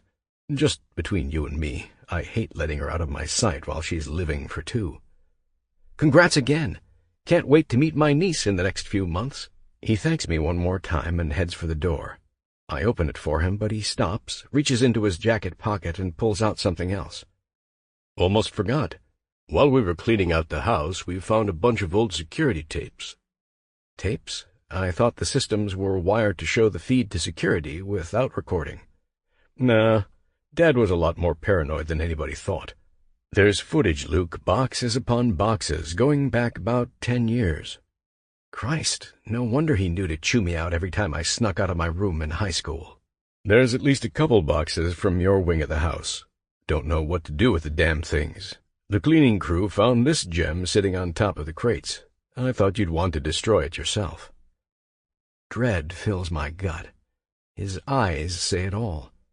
There's either something very private or very fucking embarrassing on the small black tape in my hand. Thanks, I guess, I tell him, preparing to close the door. You're welcome. That's what we do in this family. Look out for each other. He's gone. I tuck the ghost on tape in my pocket, wondering if I have an old camcorder and a cable laying around so I can find out what the hell had his eyes shining like he's seen too much. Later, on the way home, I swing by a media conversion place that tells me how to connect the old camera I've rented to the TV. I know I'll probably smash the tape after I see what's on it. Still, there's a part of me that's curious, and I can't resist the urge to look back through time. It takes a second for the screen to lose its green intro color. Then it's there, my younger self sitting at a desk in the library with Mom's letters. I must have pulled them out of their box and brought them on a rare journey outside my room. I watch myself turning over her letters from the old box, the one that's now stashed in my storage vault in L.A. Fuck, there's sound. My ears prickle. My younger self hums the last of my edgy ballads before I left that phase of my life behind. I close my eyes, remembering the bitter, hopeful words. If you ever loved me, bleed. Just don't bleed like her. Leave me a smoking crater before you leave for good, as long as you open your heart, as long as you love. Then bleed. Amazing how shitty lyrics stay with you for years. It's the last summer I lived with Dad, shortly before the heaven I had with Robbie became hell. When I hear the knock at the door on the screen, I open my eyes. "Come in," my younger self says. It's her, dressed in black and gray, the modest clothing she wears on her evening shift. My younger self stands, moving out from behind the desk to greet her. Robbie walks straight into my arms, a smile on her face, wiped away a second later when I take her lips. We kiss like I hadn't had her lips every damn day I wasn't on a cargo plane. I kissed her harder every time in the long, teasing build up to the lone night we had together. The kiss hasn't broken when I grab the remote. I punch the off button, having seen enough, even though it's basically over with my young self taking her arm, leading her outside. Probably into the gardens where we used to walk together, talking about our dreams. Enough. I don't wait for the screen to turn black before I walk to the balcony door, tear it open, and step outside for fresh air. She's getting to me, and I know it. No, not just her, but the past itself. Everything I tried to ignore, torch, and smolder. That's the thing about love. It's a vicious, indestructible parasite. It sinks its hooks in, crawls into your skin, and only lies dormant until the slightest breeze of memory wakes its thirst for blood. Did I say breeze? Fuck, more like a hurricane. Every day I'm plodding through new scenes with her hits me in the face, storms into my blood, reminds me I can make all the lofty secret promises I want, but it's useless. She was right the night we sat down weeks ago over wine. We can't go on like this. After seeing the tape, watching the happy ghosts moving on the screen, I have to take action. As soon as I've refreshed my lungs with cool Chicago air, I go inside, tear a page from my notebook, and find a pen. I haven't put this much thought into writing anything since those crap-ass pity songs in my youth. These words will move her. If they can't win her back, then they're damn sure going to make her cry. 9. Here it comes. Robin. It's an easy week. Too easy. I work with Harkness on scenes with the senator most days. Allie Evers earns his trust, discovers secret leads on the trafficking cartel he's working with, and, of course, falls even deeper in love with her broody, spank-happy billionaire foil. But I haven't filmed the next parts with Luke yet. He's nowhere to be found around the studio, which should be a relief. It isn't. Actually, his absence leaves me unsettled, and I can't for the life of me understand why. The next scenes are going to be horrible, and I think we both know it. I've looked over the final script. He's due to strip me naked, haul me into bed, and take my virginity in the hottest scene the family-friendly groups doing the film's ratings will allow. It's worse than reliving what we had and lost. In character, Miles Black is supposed to knock me up. I should be relieved he's gone, but a restless part of me just wants to get on with it, get it the hell over, and move on to the final action scenes so we can do our wrap-up and never have to see each other again. I'm coming home from coffee with my agent, BB, when I see the small manila folder slid under my door. Seeing his crabbed, familiar writing in a black pen hits me in the gut. There's no name on it, but I'd know his handwriting anywhere. "Read it," the words scratched on the front say. My fingers tremble when I slit the edge with a knife. I catch myself, annoyed with my nerves, and slam the utensil on the counter. Christ, it shouldn't be this bad. I'm shaking like a junkie who's just picked up her latest fix after swearing off a bad trip. It's not such a terrible analogy. For me, Lucas Shaw is that bad trip, and whatever he's trying to say in this letter promises nothing but another walk through the seventh circle of emotional hell.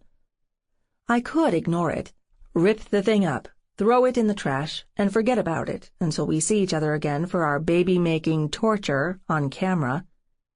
Yeah, and maybe I'll become stronger than a heavyweight boxer with special forces training tomorrow.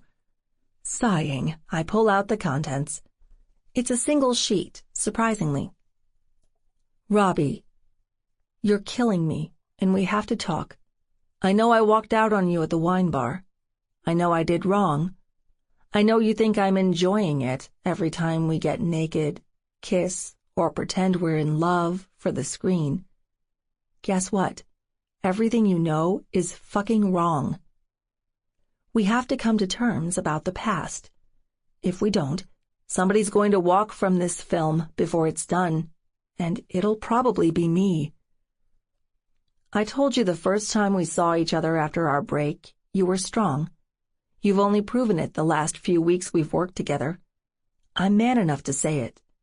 Admit you're maybe a little stronger than I am when we're out there on the set, living the lie the script says. I know you've got your limits, though. Know you let your pain out privately, drain the wound when you're alone in the shower, fucking your fingers and screaming my name like you've missed me more than life itself. I can't continue playing games, and neither can you. We have to get our shit together. We met when you heard me asking my dead mother if she still bled for me, wherever she is. Next time we meet, I want us bleeding together. Let it the fuck out. However angry, dark, and therapeutic it needs to be. I'm taking my plane on a joyride over Lake Michigan tomorrow evening. I hope you'll show up. There's no better way to reconnect and find your basic humanity than when you're freed from gravity. Let's talk. Yours, L. I'm done. Done, and done with this crap. The paper crumples, tears, and screams in my hands with a noise like the world I've known coming apart. I toss it across the room before I hold my hands over my face. Dramatic? Yes, and I don't fucking care. I'm giving him another chance to make this right when the outcome couldn't be clearer. Letting him drag me into another heart-to-heart, thousands of feet in the air, will end in ruin for the plane or my emotions. I'll do my job. I'll smile for the cameras and put my lips on his when I need to. Yes, I'll even rub my clit behind closed doors and howl his name through clenched teeth if that's what it takes to keep my sanity. Luke won't break me. I'm not giving him the chance. Okay, I lied. It's less than 24 hours later, and the chase is on. I'm in my car, gripping the steering wheel so hard my knuckles turn white while I'm flooring it to the airport. The one thing that will make me feel like an even bigger fool than racing to see him against my better judgment is if he's already airborne. The dream last night changed my mind. I relived the past. Woke up in a cold sweat, wide awake after seeing Luke next to me our first and only night together. How gorgeous he was, laying there, a rare smile on his lips, his strong arm around me. I laid there late in the morning, an hour after he'd fallen asleep, just listening to his heartbeat with my ear against his massive chest. We'd made each other happy once. Why did it stop? Why, 5 years later, do we bring ourselves nothing except endless pain and frustration? If the dream wasn't enough to make me rethink my visceral reaction to his letter, the questions are. They suffocate my heart because I can't answer them. Maybe I'm about to make the second biggest mistake of my life, getting in his plane, but I'd rather land on solid ground again in a mess of tears than wonder without answers. It takes half an hour to get through the airport, out to the private section of the tarmac he's given me. I'm over 10 minutes off the takeoff time he listed. I don't know whether he's taken off yet or not. At first, I don't recognize him, standing next to the big silver jet. When the sunlight hits his eyes, turning ocean blue to sky, I'm not sure how I ever missed him. He's breathtaking in pilot mode. His leather bombardier jacket hugs his wide shoulders, billowing softly in the breeze, just like the dark crop of hair framing his strong face. My heart skips a beat, and I hate it. The dream last night has nothing on seeing Lucas Shaw in the flesh again when he's at his finest. He's standing next to the plane, waiting past his takeoff time. If I didn't know better, I'd say he almost looks disappointed. He thinks he's delayed his flight in vain, waiting for a no-show. I hesitate, waiting for him to turn and start heading up the short staircase to the plane's cockpit before I shove the glass door open.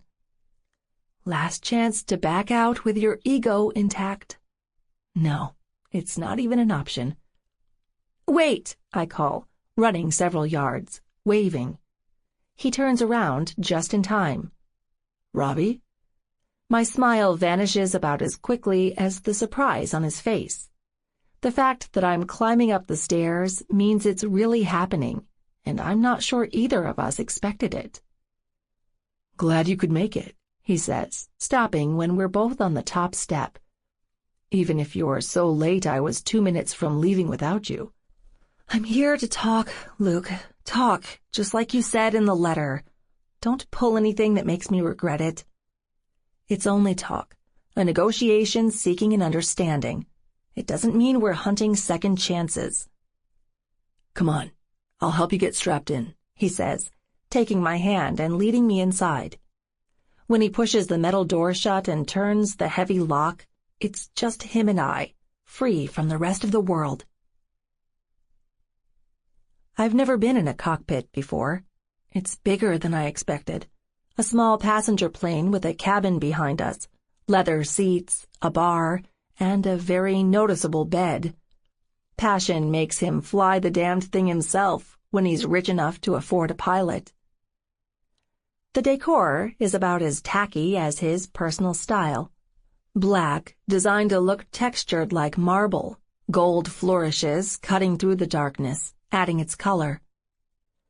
I'm in the co-pilot seat, but there's nothing fancy about it. It's much closer quarters than I imagined. His hand brushes mine while he works the controls. The plane rolls smoothly down the runway, picks up speed, and brings us high into the sky. I'm enjoying the ride so much while we rise, I almost forget why I'm here. I remember as soon as he gives me his famous look, kissing the skies above Lake Michigan. It's time, his eyes say before he speaks. "You hate me for what happened, and you should."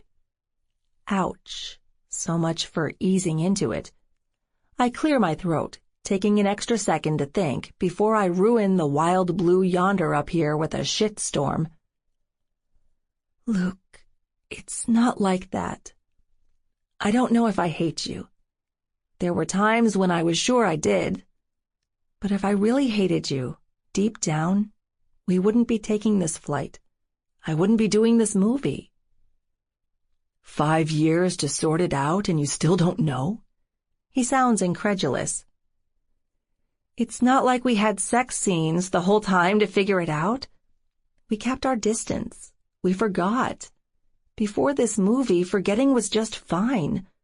Wounds healed and formed scars. Ideally, I'd have kept it that way. I ripped them open, didn't I? He puts his hands on the yoke in front of him, slowly executing a turn. I look down, avoiding his eyes, watching the sunlight glisten on the lake below. Believe me, babe, I know how it feels. There are a few things you tore to hell, too. Me? It comes out harsher than it should. God, if he's brought me up here to dump the blame on my head, I swear I'm going to use his skin as a parachute. Like what? Discipline, control, sanity. I'm losing them, one by one, every day we're on the set, Robbie. You've got me so hot and bothered, I should be a steamed fucking clam. I told you in the letter, someone's going to walk if we can't get the tension in check. We need to keep it professional if we're finishing this film. Well, excuse me, Mr. Sensitive. I'm sorry I got you so twisted up you went peeping Tom on my dressing room the other day. His smirk is showing. I think I'm about to prove to the FAA spontaneous human combustion can bring down a plane. Technically, it's not peeping if I only used my ears. I never set foot in your room once, Robbie. Technically, I think you're a huge asshole. You're not helping anything. Why are we even here? He doesn't say anything. Then he reaches for one of the levers on the plane, pulls it hard, and sends us careening toward the spotty clouds covering the sparkling water. I'm screaming, "Are you out of your mind?" The plane turns. I'm not sure why the sky looks so different until I realize we're upside fucking down. Why are we here, Robbie? He asks, repeating my question with an eerie calm. Because I'm done playing games. I'm done pretending there isn't this insane love-hate spark between us that's more exasperating than this stupid trick I learned at an air show will ever be. I'm sick to my gut, acting all the damned time, even when I'm not reading off a script. I can't stand not knowing what's real, where our characters' lines end, and the truth between us begins. I'm hyperventilating. His heavy hand comes down on my arm and squeezes.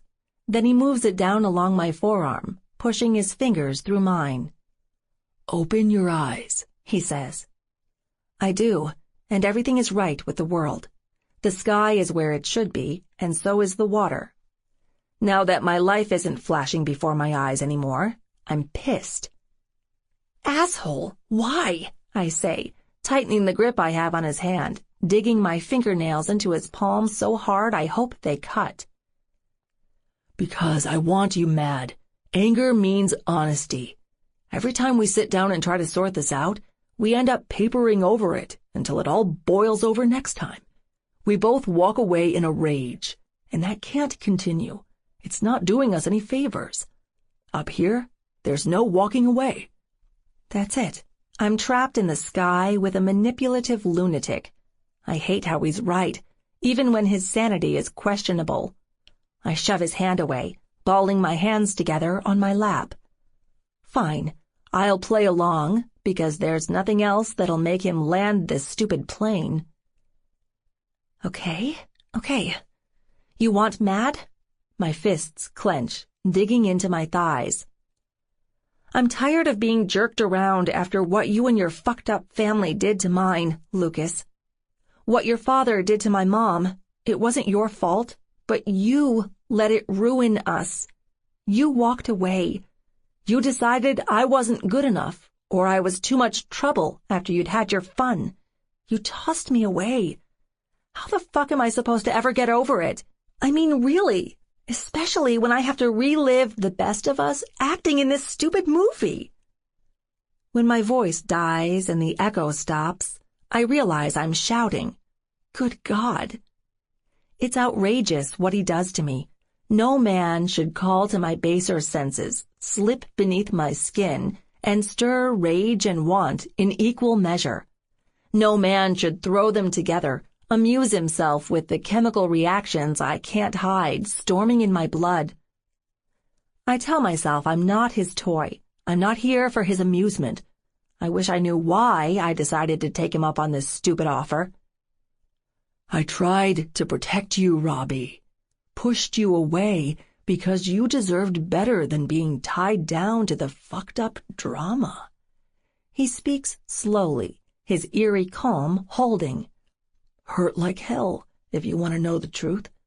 So did confronting my old man. I went to him as soon as we got off the phone. I was ready to kill him if he really did what your mom said. I don't even know what to say to that. My eyes study him, trying to figure out what he's after. But I think I'm actually getting the truth. Can I handle it? My father was no saint. I'm not defending his bullshit. The man drank himself stupid. He went through women like expensive scotch, and he almost wrote off our whole family fortune to a huge gold digger before he left this planet. But he told me he never blackmailed her, never forced Erica into doing those things. He said she came willingly. There was no arrangement he trapped her in. There it is, the biggest question of my life, reaching up and slapping me across the face. I want to rush to my mom's defense, but remembering how Dad reacted, refusing to speak to her after the divorce, leaves just enough doubt. That's crap. I'm shaking when I spit it out. You can't tell me it's that easy. Believing what he said after all these years? You said it yourself. The man was nuts. Both our fathers were. Both unreliable. Luke doesn't say anything for about a minute. I don't know what to believe. I just regret the damage it's done.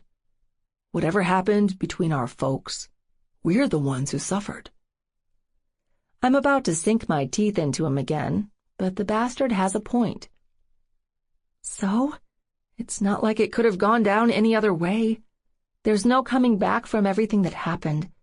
We suffered for them, sure, and they hurt us both. But you're the one who ruined us. You let me go for good. Did I? He says, pausing just long enough to roil my thoughts. I let you go, true, which was a huge fucking mistake. Nobody ever told me it was for good. No! I say it so quickly I almost bite my tongue. No, Luke, this isn't happening again. It's impossible. We're done. No mending fences. If you're so sure it's impossible, then you're right to ask why we're wasting our time sailing the skies. I might as well turn this thing around and take us down. I'm better off hashing out how I'll tell Pierce to find a replacement for Mr. Black. My heart catches in my throat. He can't be serious about quitting, can he? Come on. This shouldn't mess with your career or mine. You're right about one thing. We don't need to be enemies. I don't know why, but thinking about getting naked for a new actor playing Miles fills me with dread. Much more than the fear welling up when I think about doing those scenes with the man next to me. I'm a Shaw, Robbie. You're forgetting I've got the greatest consolation prize in the world if I walk. I blow my chance at fame, at art, at anything. I'm still living out the rest of my days as a no-name billionaire. That's nothing to whine about. It also gives me a whole hell of a lot of freedom. No, it isn't fair. Money or not, you've worked just as hard as me to get here. These chances only come up once in a lifetime if you blow them. You know how unforgiving this industry can be. Besides, our faces are already showing up all over the place. If you quit, we'll have 500,000 of Freeze's fanatics beating down the studio doors tomorrow. You're their Miles. They love you. I'd rather face a mob of angry women than more shit between you and me. I know how to deal with pissing people off. Rarely did anything else growing up. Fixing deep hurt, putting a muzzle on this desire we're pretending doesn't exist, that's a hell of a lot more complicated. Where the fuck do I begin? Damn you, I think. I'm softening the longer I stare at his tragic face. He's trying so hard to keep it in, to betray nothing, but the mask of calm he's wearing tells too much. By knowing this helped. He looks at me intently. What do you mean? This talk. It felt good, I guess, to let it all out. We don't have to hate each other or die inside every time Pierce tells us to perform some new torture. I can't deny there's a part of me that's still attracted to you, Luke. I pause, knowing full well I'm risking inflating his ego bigger than it already is. But I can deal with that. It's the other tension surrounding the past that's so fucking difficult. But believe it or not, I think we've made some progress today. I understand where you're coming from, and maybe you get me a little better, too. He smiles, pulling the shades down over his eyes. You're right. If we keep this up, we'll get by without more awkward moments where I hear what you do in the shower. My cheeks burn. Can we please stop talking about that? Sure. I'd much rather find out what's real anyway, if I'm going to be honest. He takes us lower, around the Chicago skyline's edge. I see the Shaw Glass Tower below, the one Hayden owns, another landmark in the city's imperial majesty. What do you mean, what's real? I ask. You're so vague. Don't worry about it, little bird. We figured ourselves out a long time ago, when we had something. By the time this movie's done, I think we'll do it again. We'll both walk away wiser when we find out where we really stand. Hearing him use the old nickname makes tears nip at the corners of my eyes, and they're not all sad ones. Luke, what are you talking about? Where we stand on what? I turn away, suppressing the outburst, looking out over the place that's promising me a second chance. Everything, he says. Everything that matters. Second chances. If that's what he's offering in his own cryptic way, then I've got a lot of thinking to do. Later, at my apartment, I'm decompressing from the fucked-up flight. I left the ground convinced I hated his guts. Now, I'm not sure what I believe. It doesn't get any easier when my phone lights up while I'm drifting off on the couch, thoroughly exhausted after today's insanity. It's Mom. I almost let it go to voicemail before I take the call at the last second. We had a quick late-night dinner at a place downtown the other evening. She said she was going to get around to checking out the promos for the movie this week. I guess she's calling to give me her opinion. Part of me is actually curious what she thinks. Robin, what the hell do you think you're doing?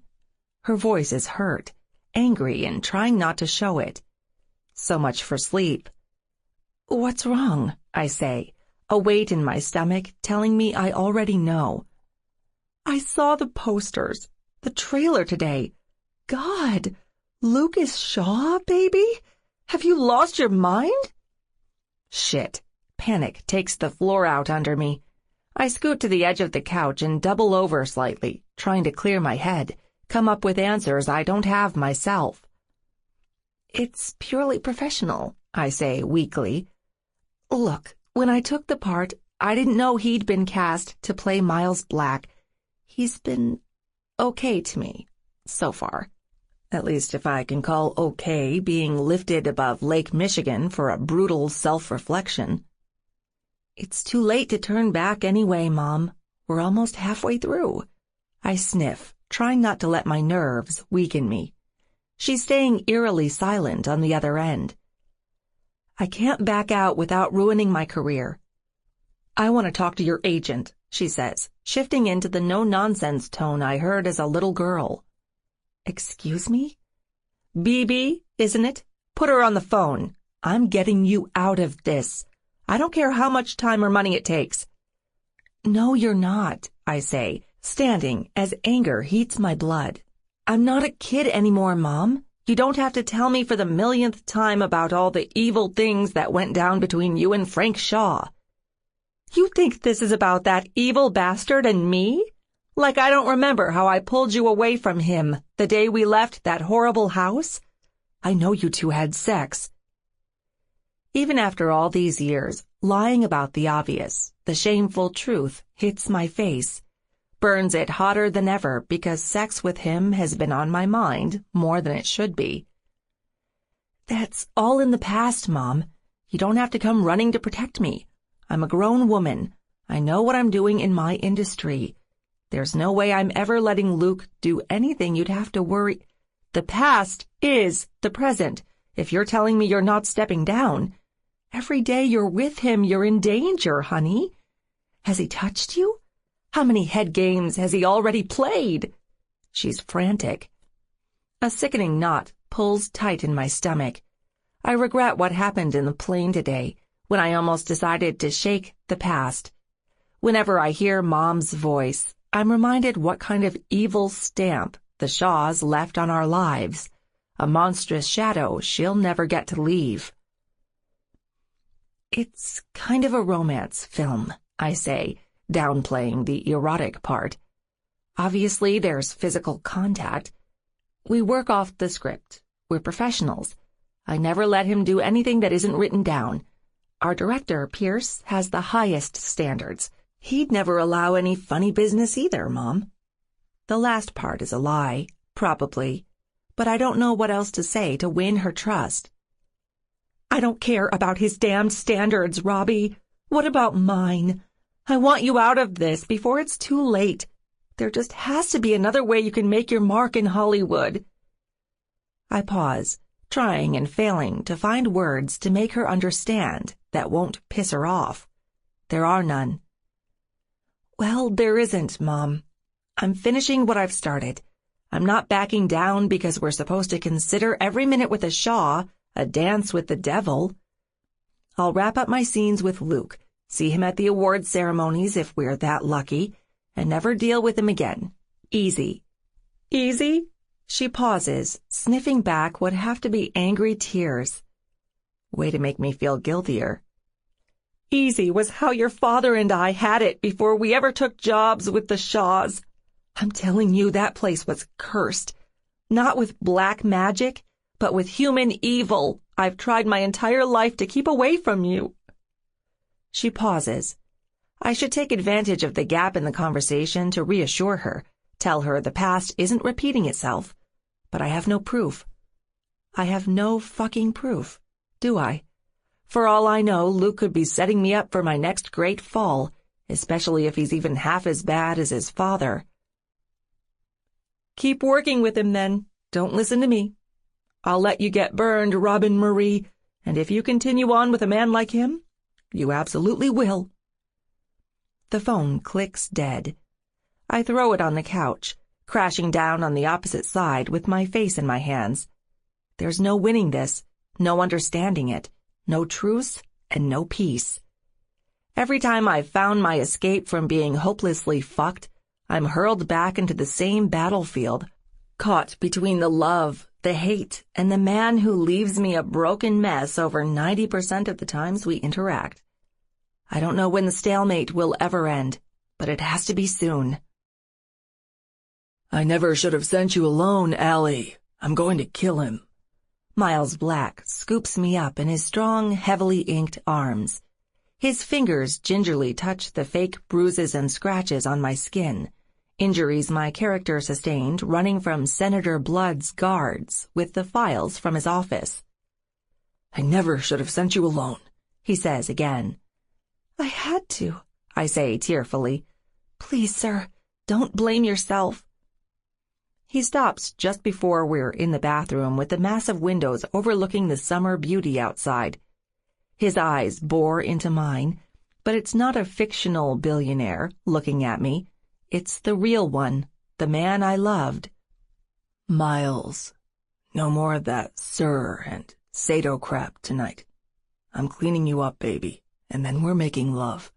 What you've deserved from the start. No, not Miles Black, but Luke. There's a heart-wrenching note to his tone, far greater than the script calls for. For a second, I'm worried Pierce is going to butt in and make us redo it. It's like I can feel his inner anguish as he carries me into the bathroom, unclasps my robe, and guides me gently into the shower. My face heats against the wall. I'm grateful Allie doesn't have to watch him undress, because I think right now I'd blow it. I don't look at him until he steps into the shower, naked with me, reaching to turn the nozzle while his other arm goes around me. This ends here. No more pulling you into my world, my danger, my pain. You're not my secretary anymore, Allie. You were never meant to be my spy. You're going to be my wife and the mother of our children. The shower hisses to life. I'm not sure whether my heart or my pussy melt faster as I lean into him, hazy warmth flowing around him, brushing his rock-hard cock with my ass. Of course, we're both wearing skin-tinted body shorts from the waist down, but it leaves nothing to the imagination when he comes in close, moving his hardness against me, grabbing the silk cloth off the little hook next to us. He washes me while the shower beats down on our skin like frothy tears. Thank God, too, because I can't hold in all the emotion. It slips out through the cracks in my heart, beckoned by this stupid scene that means more than Pierce will ever know. The shower's steady beat hides my real tears. The soft growl spilling from his throat hides the moan that leaves my lips when they open. Excitement and sadness oozing out of me in equal measure. His hands lay the washcloth against my thigh. He glides it around slowly, moving his fingers between my legs, pushing against the fabric that CGI will touch to naked glory later. There's no need for him to use as much pressure as he does. No professional reason, I should say. The desire, the touch, the possessive flick of his strength, that's all Lucas Shaw, and I'm ashamed to say I love it.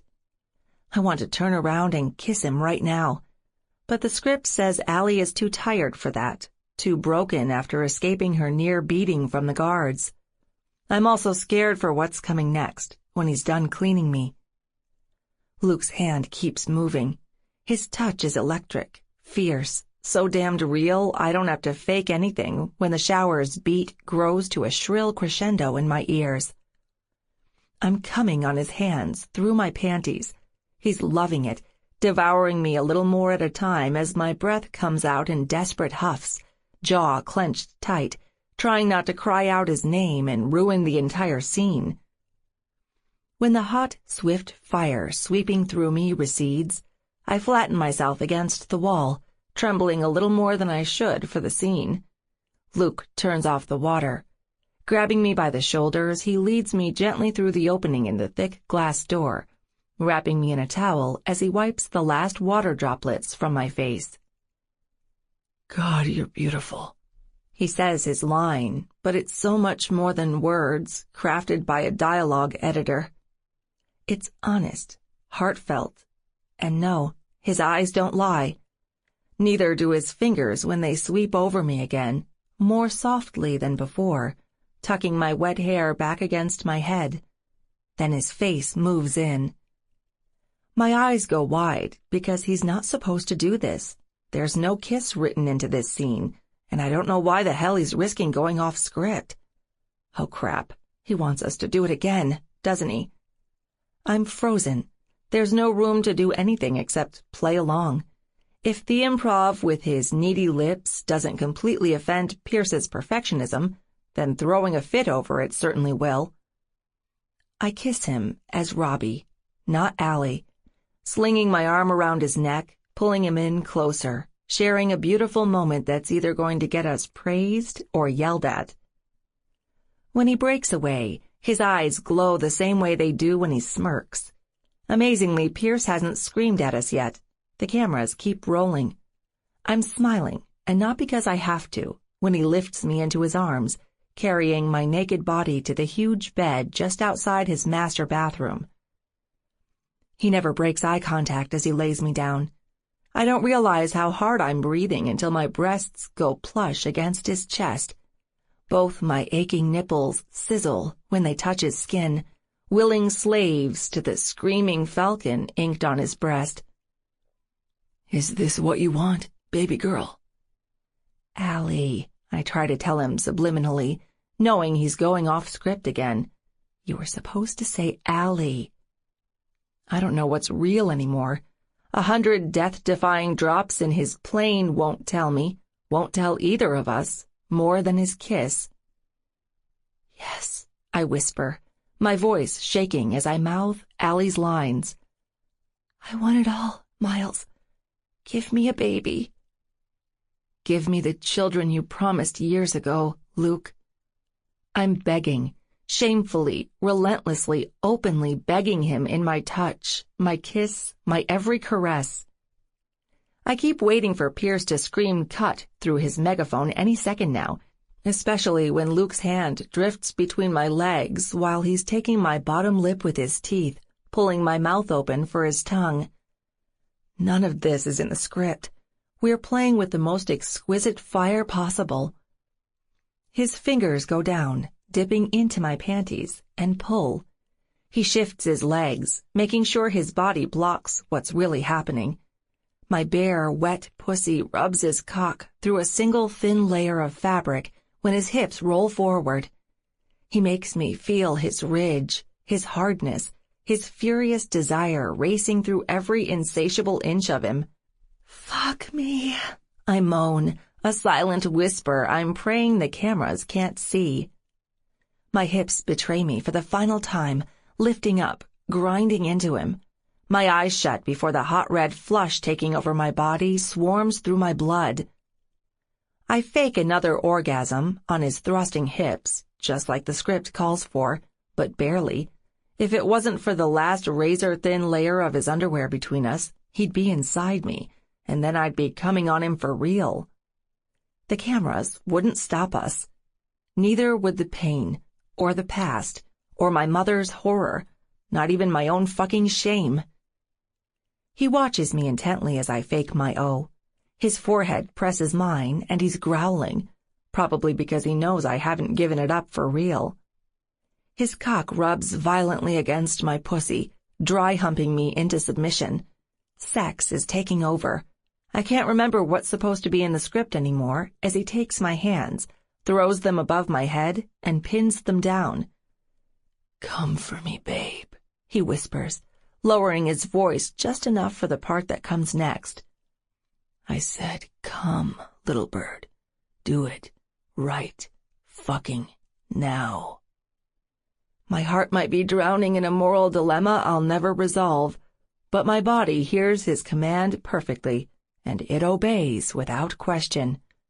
My pussy convulses. He grinds his cock into my clit so hard it lifts me off the bed, my arms slung over his neck, legs locked onto his. I'm rocking, losing, surrendering to his latest gift of white-hot ecstasy. The last thing I see before the pleasure becomes blinding is Luke's intense eyes, burying me alive. He stares down, all love and blue fire, his pupils pinpricks because he's struggling to hold back his own release. My fingernails dig into his skin. My whimper becomes a scream. There's no fade to black, just white-hot lust hurling colorful stars across my field of vision.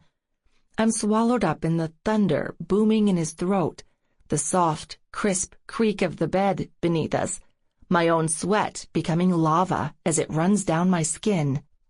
He'll kill me, this man. That is, if there's anything left to kill and destroy after coming like this on the set, in front of the voyeuristic cameras, and then for 1 billion people if this scene makes it to the final cut. Could I be the first mainstream actress to win an award for Best Orgasm? His breath brings me home to earth, and so does another sound. It's Pierce, coming toward the bed, saying something I can't fully make out yet. Luke runs his fingers through my slick blonde hair one more time as he rears up, rolling off the bed and sitting to hide his erection. He throws a sheet over my legs just in time to hide the swollen mess between my legs. My thigh brushes the wet spot I've left on the sheets. My God, boys and girls, haven't seen passion like that on this set since I did Make Me Woman. He extends a hand. Luke takes it, smiles, and sucks in a deep breath before he answers. He still hasn't replenished his oxygen. We've been practicing in our off hours. Seriously, an honor, Mr. Rogan. I'm aware I took some liberties that weren't in the script. Lucas, you shined. Take all the creative license you want when we get to the final sex scene at the end of the film if you'd like, as long as you leave the story to me. I wouldn't have it any other way. Robbie? He turns, reaching for my hand to give it a squeeze, urging me to say something. I hate having to remember how to form words after the most savage, orgasmic loving of my life. I gave it my best. I'm glad it paid off. Pierce grins. Lovely lady. There's going to be a whole new category at the awards for best sex scene by the time we're through. My stomach crawls into itself a little. I'd honestly much rather be remembered for something else. Good motivation, at least. The big finale is coming up, where Miles takes down the senator, exposes his human trafficking to the world, and rescues me once more. Mustering the same passion in the action scenes as the sort I've just had between the sheets shouldn't be hard, especially with Luke by my side, looking at me the way he is now, one eyebrow askew as he waits for me to crawl naked from the sheets. I wait for Pierce to disappear before I make sure my panties are pulled up. Then I slink away, stopping near the hallway as a whole new ache begins between my legs. Luke stands, moving to the side, waiting with his eyes on me while the production crew swoops in to clean up the set. My teeth pluck my lower lip. I wonder if it's time to breach the last boundary between us. His look makes the decision, every part of me tingling as his gaze traces my curves, starting at my legs and moving over my bare breasts, across my neck, along my cheek. I can't stop my fingers shaking when I lift my hand, fist forward, beckoning him with a single finger. Come to me already, you irresistible bastard. Make me come undone. No more cat and mouse. He almost pushes several men out of the way as he makes a straight line for me.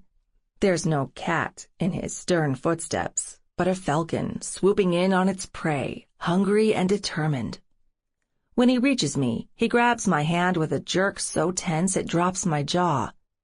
Your room or mine, he growls. There's less crap on your dresser, I say, knowing how much makeup, lotion, and empty water bottles are all over mine. Who said I'd need a horizontal surface? If you're lucky, I won't fuck you through the nearest wall when I spank your clit with my balls for teasing me on set. Holy shit. Me? Teasing? Like you're not the one who started this. Like your nipples haven't been calling to my mouth from the second I ripped open your robe? He reaches up, grabs my breast. I'm almost jumping out of my skin, swatting at his hand. Luke, not here. People. Fine, let's do it your way. One crappy studio wall between us and the world, and it will be rocking. I'm smiling, doing my damnedest not to blush as he leads me out, unsure whose skin feels hotter to the touch. This is about how much he compromises, and as much as my body will tolerate. I'm in heat. I'd never admit it and inflate his ego more, but if he wasn't leading me away, I'd be leaping in his arms without even caring who sees us. He isn't kidding about the wall. As soon as we are in his room and the door slams shut, Luke hoists me up, backs me into the nearest corner, and kisses me into submission. Those lips, holy shit, even after all these years and so little experience cut short, he knows me. He knows my body, reads it, and reminds me who it's always belonged to. His kiss comes sultry when it should, rough when it needs to, and always, always hard. His teeth, his tongue, his entire mouth owns mine, while his thick hands slide down my body. Who knew foreplay could be equal parts torture and delight? I want him in me. Hell, I need it. My hand reaches between his legs, tugs on his boxers, and I swear there's fire beaming out my eyes when they lock on his. Fuck me, Luke. Now. He smiles, moves his hand between my legs, and slips his fingers into my panties.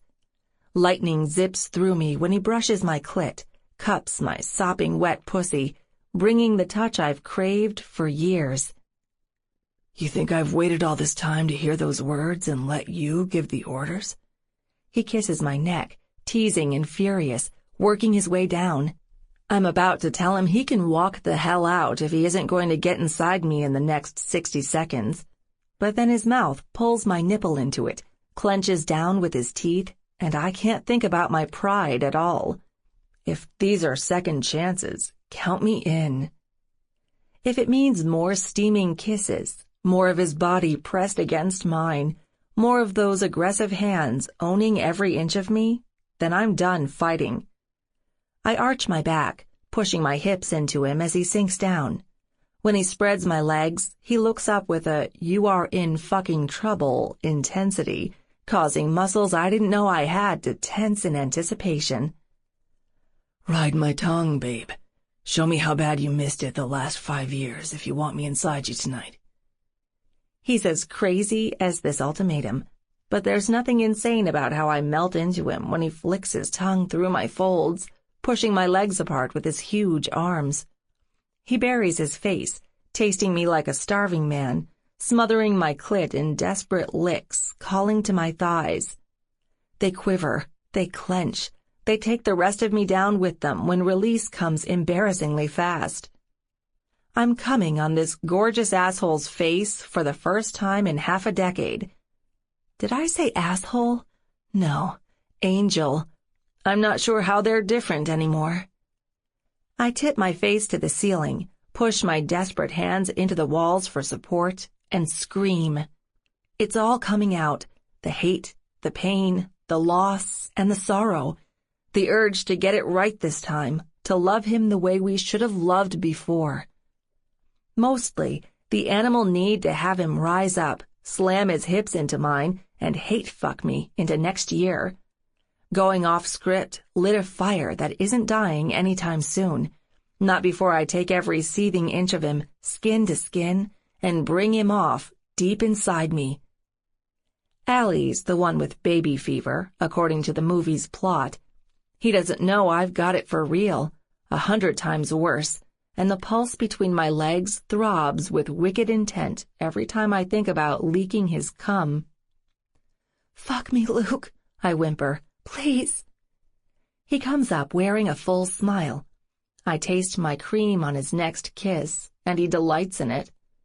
Just like old times. How the hell did we survive without this?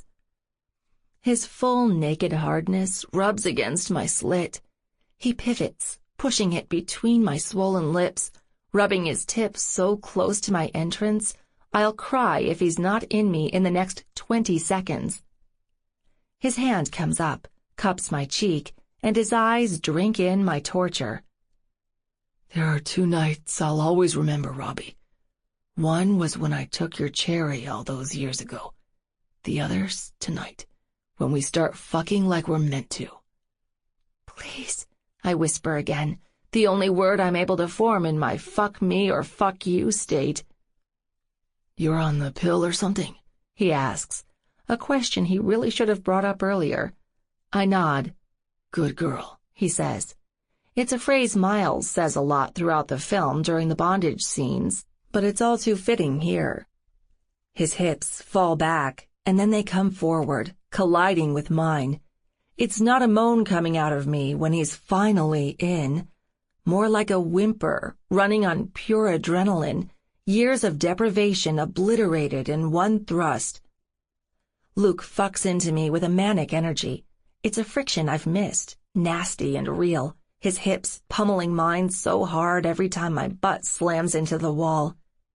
It's sex, no holds barred. My legs shift open wider.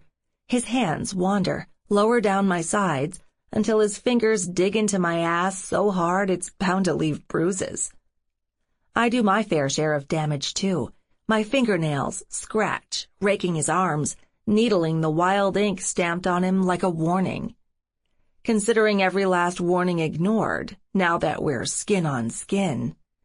His eyes drill into mine, and I meet his gaze, holding my eyes open when pleasure tries to force them shut. "Harder," I pant. Yes, I'm aware I'm asking for fire, but it's been so cold for so fucking long, I don't even care. Luke brings one hand up, grabbing me by the throat. He holds it there gently, just like our very first night, a reminder he's always been savior and destroyer in equal measure. It takes my pussy several minutes just to get used to accommodating his big cock again. It's been years since a man stretched me like this. But my cunt opens willingly, more every time he thrusts his passion to the hilt, taking the hot pink flesh that's always been his, and his alone. Fucking other men after him did nothing except teach me disappointment. Now my master is back, the man who's always owned my body, down to the chemical level. This isn't Allie running her lines, spitting make-believe phrases like master, sir, or please. It's me, Robin, and everything we're doing is real. The walls shake when he picks up speed, bringing his hips into me faster. He's grunting when his forehead touches mine, warm with a sheen of sweat. We're fucking eye to eye, and if the friction sending my pussy into flames doesn't send me over the edge alone, his look does. "Come for me, babe," he says, his eyes growing brighter blue with every word. "Come, need you to remember what it's like to be sore." I'm drowning in his dense blue gaze when my eyes start rolling, and then I'm seeing nothing but stars. My pussy hugs his bare cock so tight I think I'm going to pass out. Orgasm carries me to heaven, and he fucks me straight through it. It's a machine, sculpted like a man, doing the fucking, hammering his cock into me, and I'm his willing receptacle. My fingers clench his shoulders for dear life, and I realize I'm screaming halfway through it. "Oh, Luke, fuck!" He silences me with another kiss, growling his pleasure into my mouth. It's the only time his cock slows when I'm coming down from the bliss, trying to find my balance again, ready to take his thrusts as long as necessary before he goes crashing over with me. "There's my little bird," he says through several thrusts. I'm in a half moan when he pulls out of me, and I think I give him the most hateful look of my life. He smiles. "Now that you've found your wings again, I want to take you straight into the storm. Turn around and put your hands over your head." I don't hesitate more than a second before I obey. One O alone won't satisfy the rampant itch deep inside me. I think I'd do the unspeakable right now to have him back inside me, finishing what we've begun. Luke takes my wrists in one hand as soon as they're over my head, holding them together in his iron grip. His cock's head flicks against my pussy lips before he shoves it in, making me gasp. "One," he rumbles, right before his hand crashes against my ass. I whimper, jerk, and flatten myself against the wall. It's sudden, unexpected, and stings like hell. But damn if it doesn't make my pussy burn hotter when he pins me down, grinding his cock into me, blowing warm breath against my neck to complete the full-body burn he's intent on bringing. "What the hell was that?" I ask, while I can still get it out, before pleasure makes it impossible.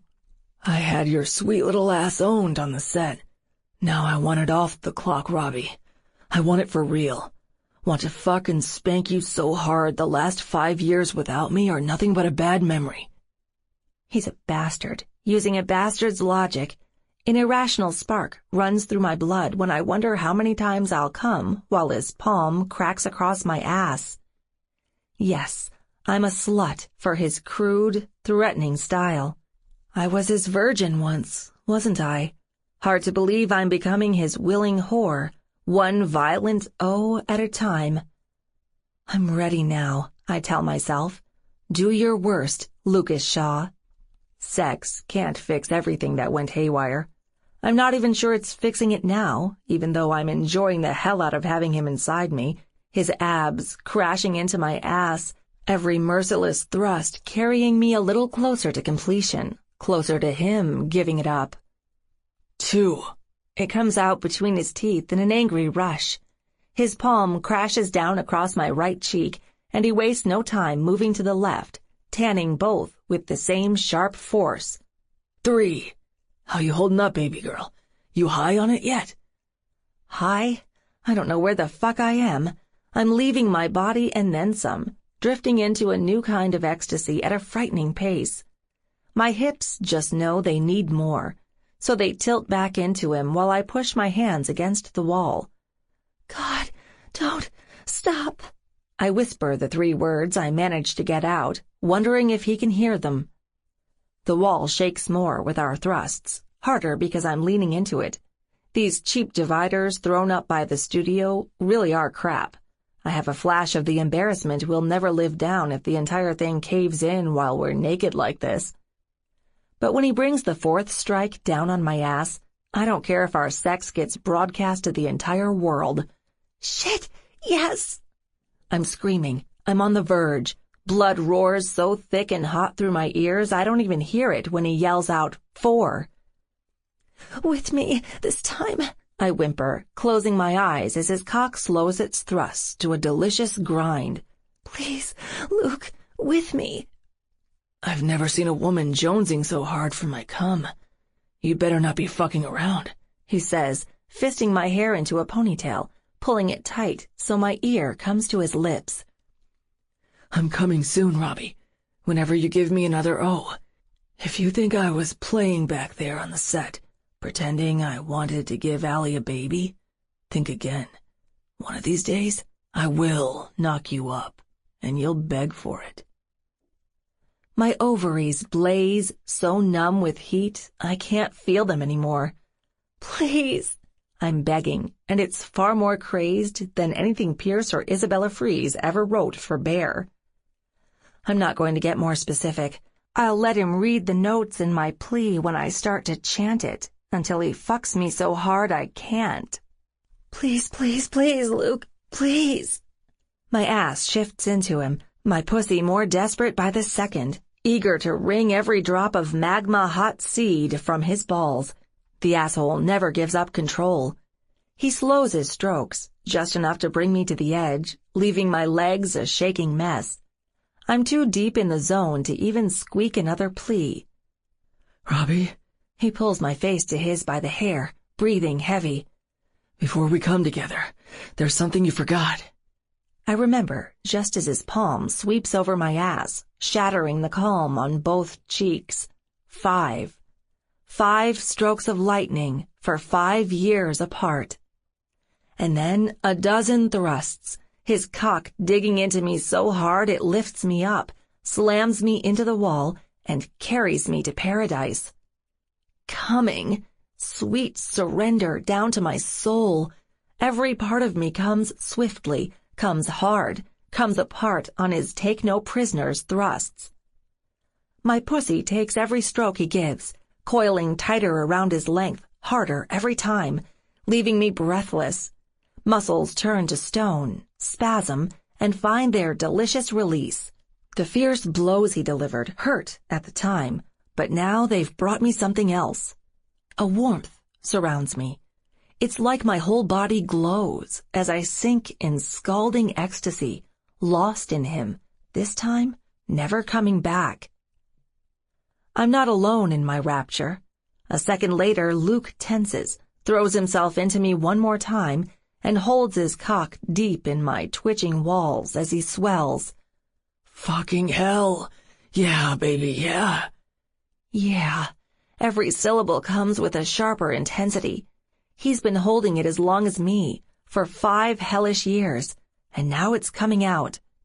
He holds me down, jerks my hair in his fist, grunting as he comes ropes into me. This is what it's like to be filled with fire.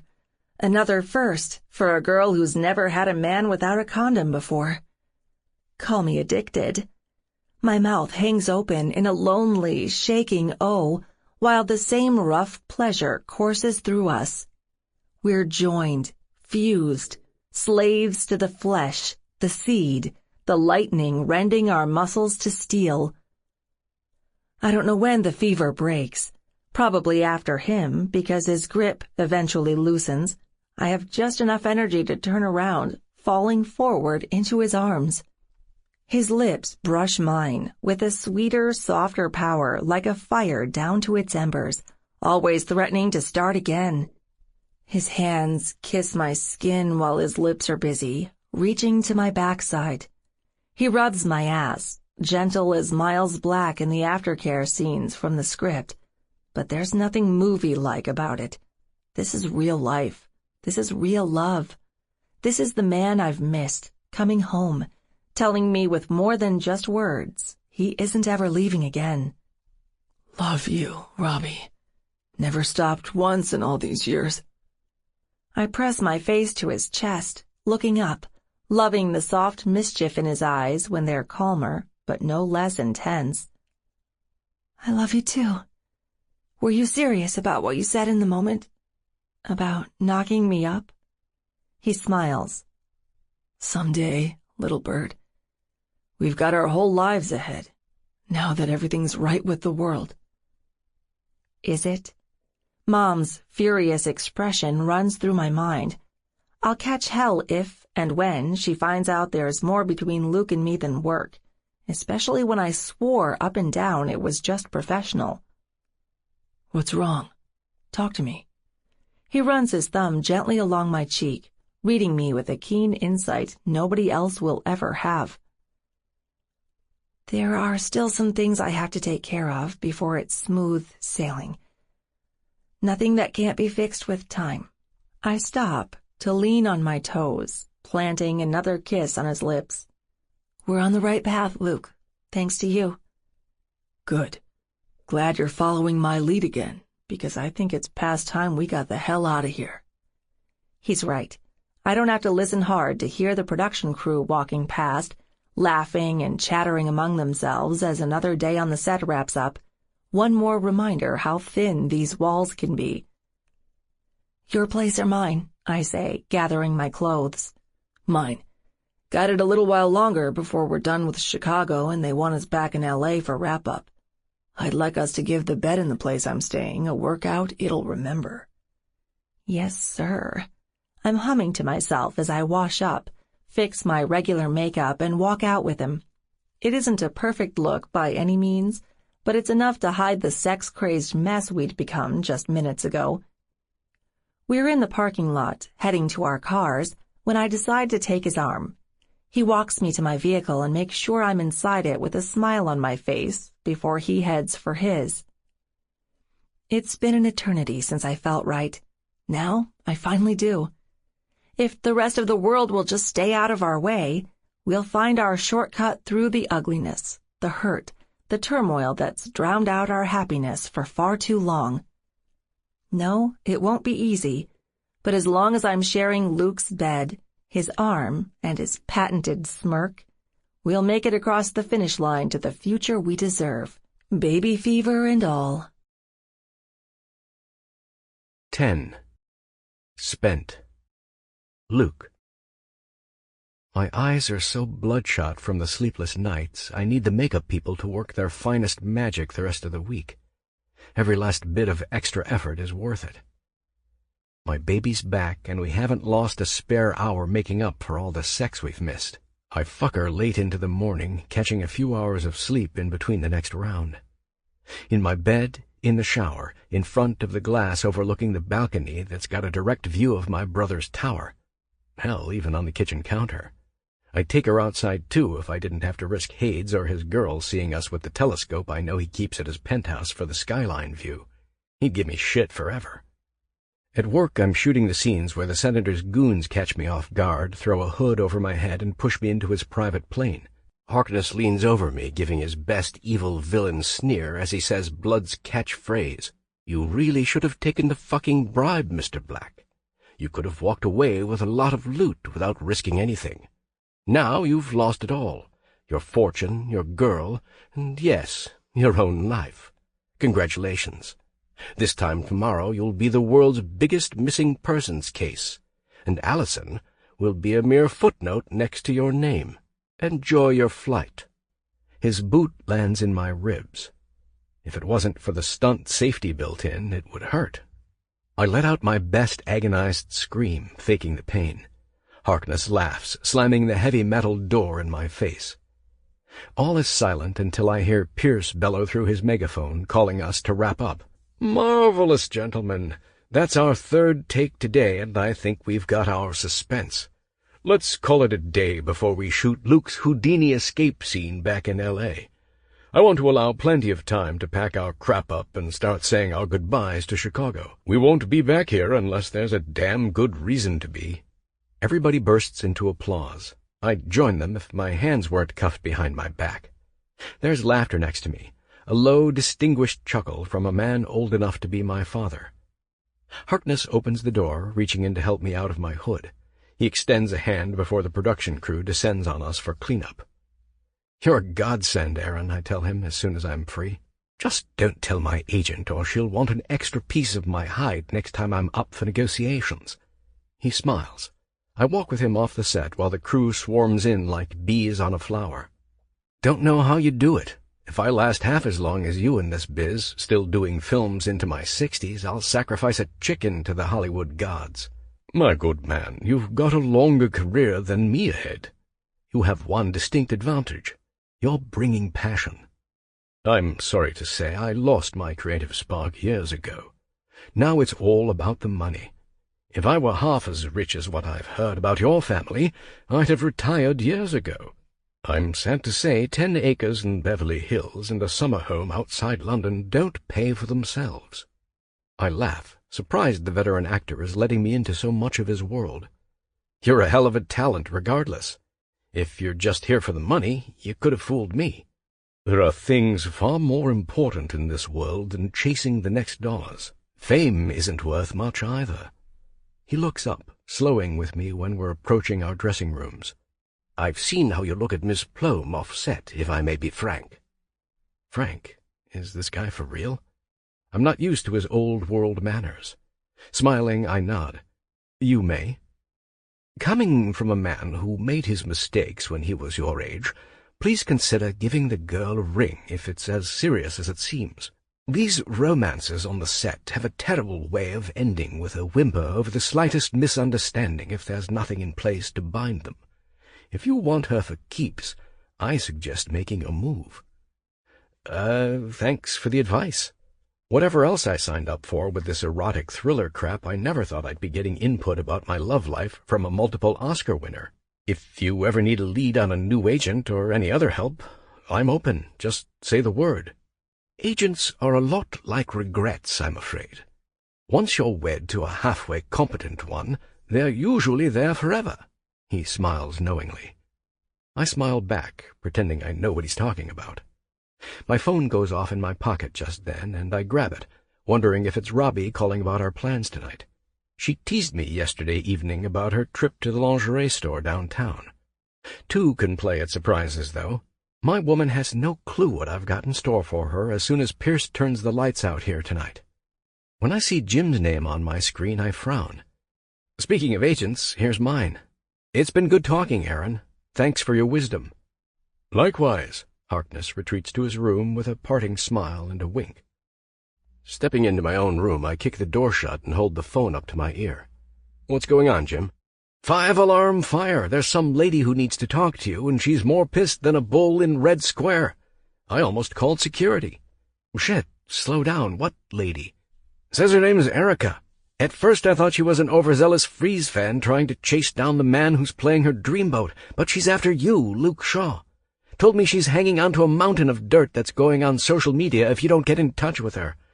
I'm worried, my man. After we saw what happened with your brother Hayden when that crazy broad came after him, we really don't need a repeat. I've seen how this crap in the press works. The wrong hashtag at the right time could torpedo your career. Erica Plome? I'm thoroughly fucked if that's the case. It has to be about Robin. I'm silent, unsure how to respond for the next few seconds. What do you want me to say? He's still talking, panicked as ever. I take it you know what she's talking about. Christ, do we need a lawyer for this? Take a couple of breaths, I say, maintaining control. It'll take more than dumb threats from Robbie's mom to rile me up. I know this lady. She used to do business with my dad. I'll handle it. Let me talk to her. Did she leave a number? Yeah, let me see. He rattles it off, and I take the digits down on my contacts. Take care of this, Luke. Seriously. Cool her heels or we're going to have problems. Anything falling through at this point due to bad press means they could even start cutting us out, clawing back money. Oh, the tragedy. I'm more worried about a wet blanket on the fire I've rekindled with Robbie more than anything else. Not even this damned movie or my career matters when it's stacked against us. I'll talk it out with her, Jim. It's not as scary as it sounds, trust me. I'm going to, and keep me updated, will ya? Sure. I'll let you know when our fire's out. I end the call. I'm pressing my fist against the wall, wondering if anyone will notice a fresh hole punched through it before they strip our rooms down and pack everything up for the trip to L.A. Fuck the rage. There's no time. I send a text to the number he gave me, telling her we need to talk. Erica sends a one-word reply. When? I name the time and place. My room here at the studio, tomorrow morning, bright and early. Ideally before we do one last promo shoot for a couple magazines before the flight west. Early before Robbie shows up and has to wonder why I'm hanging out with her mom. I'm in my car when the reply comes back, telling me we're on. My jaw tightens. There's too much at stake, but there's no mystery about what I have to do. I think about what Harkness said an hour ago. Give the girl a ring. That's the plan, and it's been in the back of my mind all week. I still have the rock I meant to give her that day before the drama ripped her away from me. It's moved to a new box, but the ring itself hasn't changed since the day I first set my eyes on staking my claim forever. It's in my pocket now. It's coming out the first night off we have when we're home. I don't care if I'm risking anything less than a resounding yes. I'm not waiting one more year, much less 5, to have it on her finger. Nothing's getting in the way of that.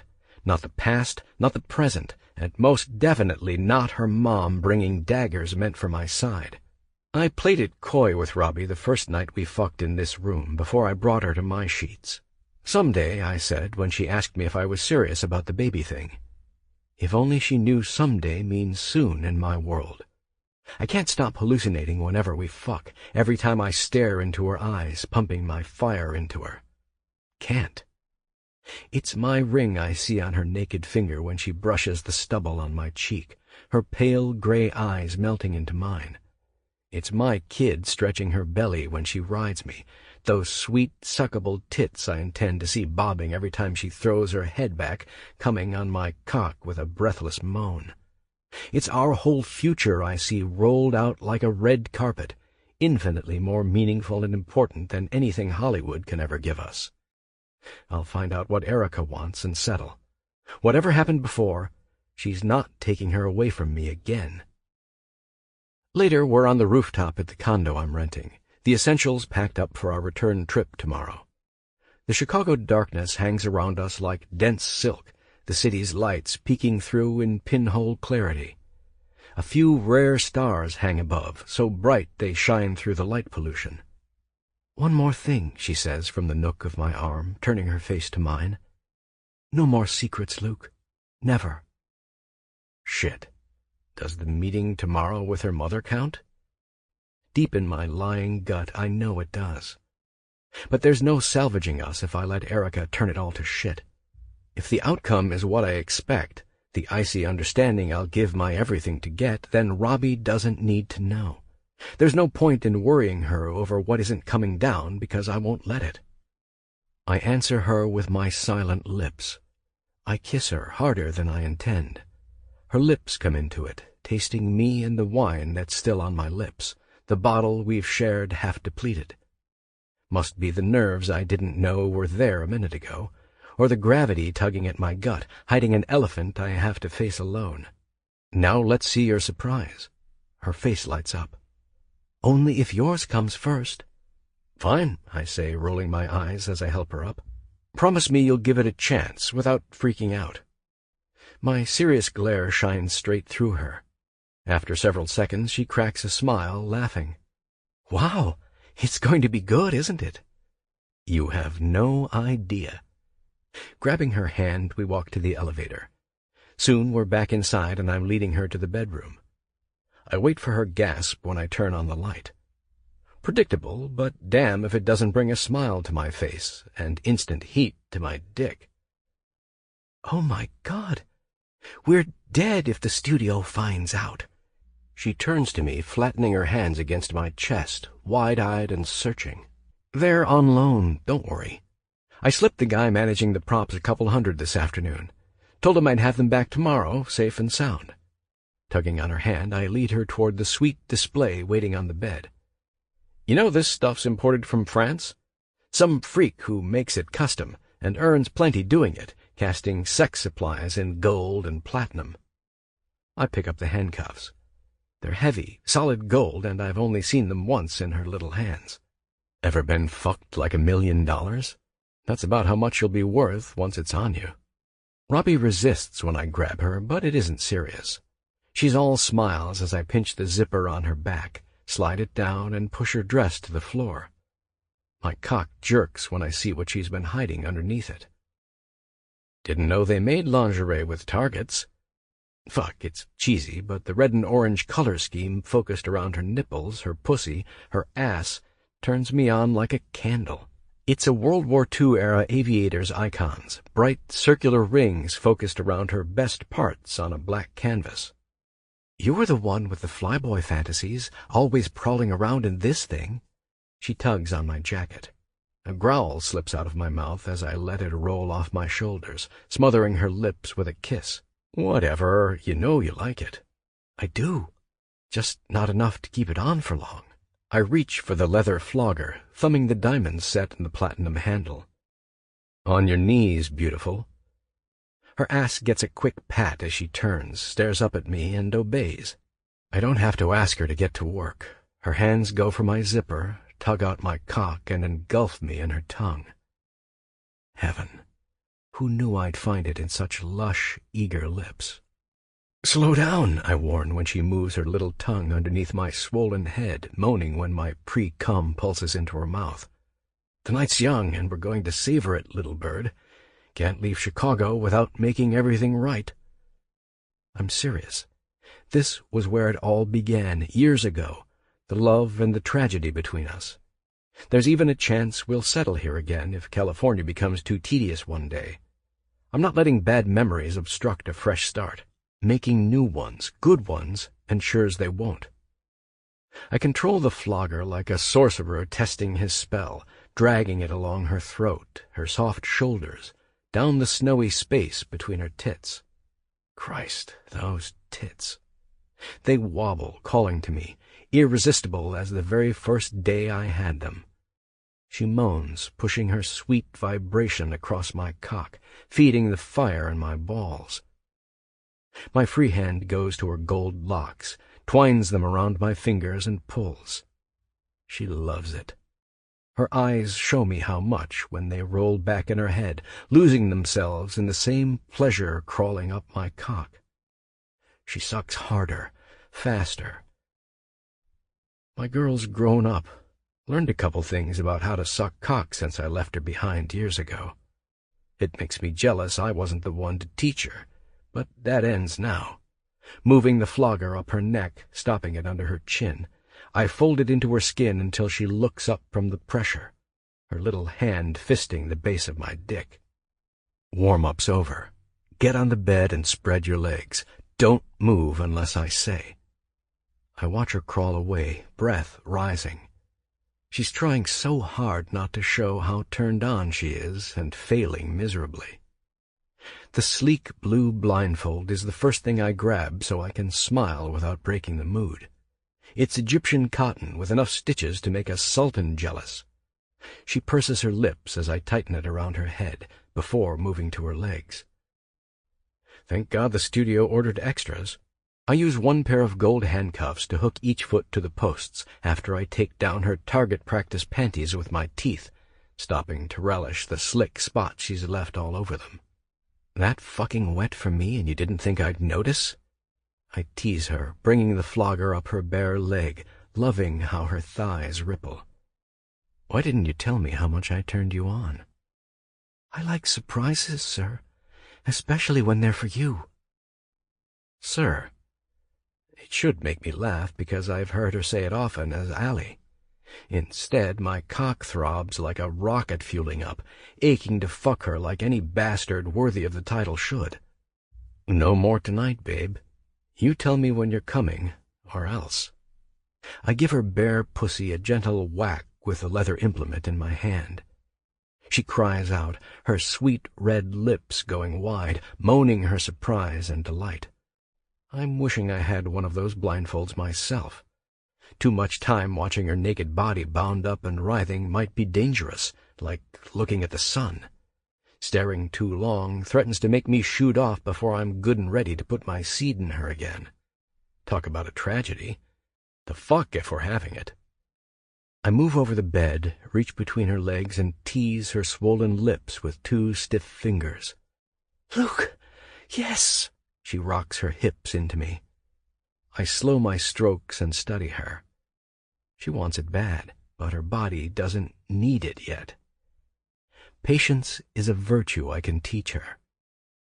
I circle my thumb around her clit a few more times before I pick myself up, walk over to the chair next to the little marble table in the corner, and pour myself a glass of wine.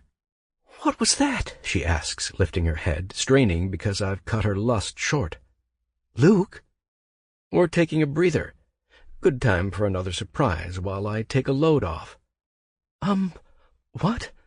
What the hell are you—" She stops moving when she hears me get on my feet, twirling the glass of wine in my hand. I'm smiling, taking a good long sip. It's not just the high-end bondage gear I've snatched from the studio that's sponsoring our surprises tonight.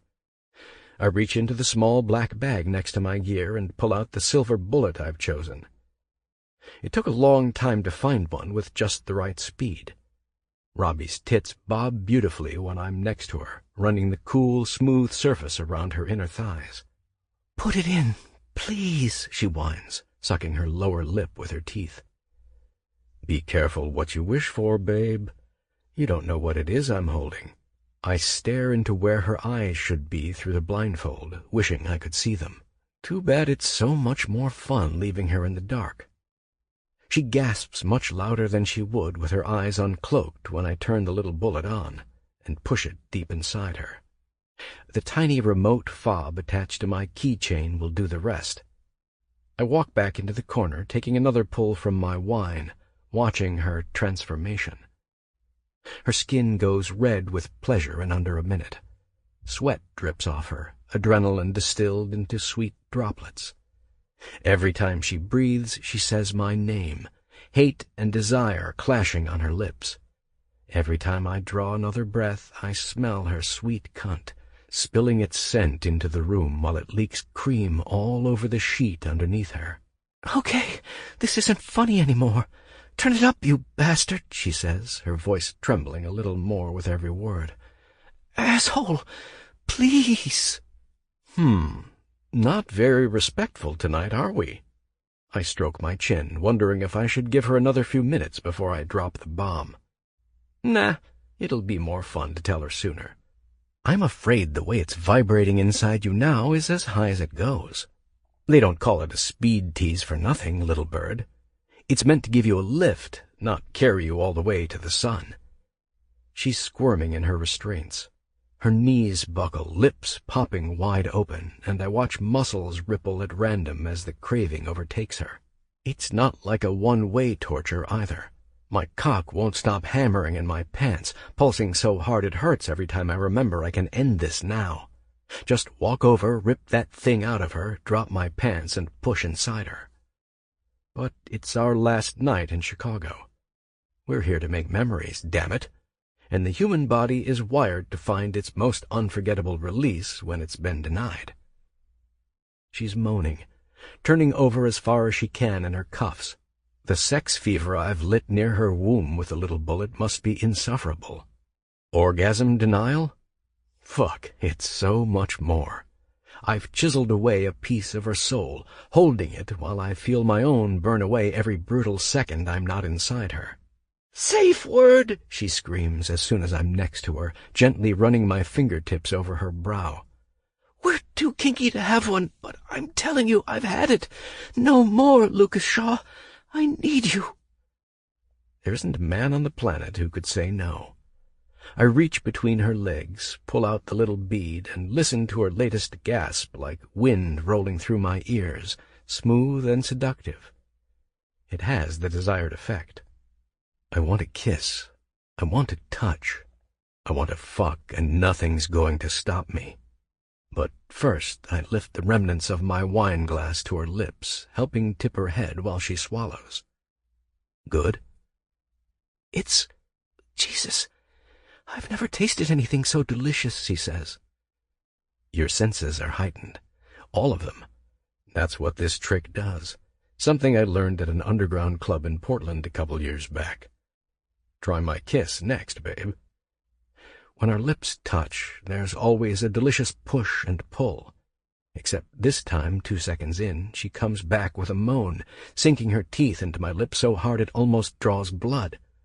Sorry, she whimpers, shaking her head when I break the kiss and pull away. I'm not sure what came over me. Too intense. I had to, Luke, or I thought I'd never get another chance. I'm not sure what you've done to me. I do, I say, slipping off my clothes, letting my eyes drink in her panting, desperate body one last time before I plunge in. Her whole face trembles when she feels the bed sink beneath my weight as I make my way between her legs. Whatever you do, keep breathing, or I will have to smack you harder than I'd like. It's like a drug when you come the first time this way, Robbie, and there are side effects. Just keep breathing, baby. Even when I fucking so hard into you, you're thrown out of your body. Don't stop. Remember who owns this now. My cock rubs against her pussy while I'm growling my words, steadily up and down, 3 long strokes before I push in. She screams when I take her. Senseless, raw lust given a voice.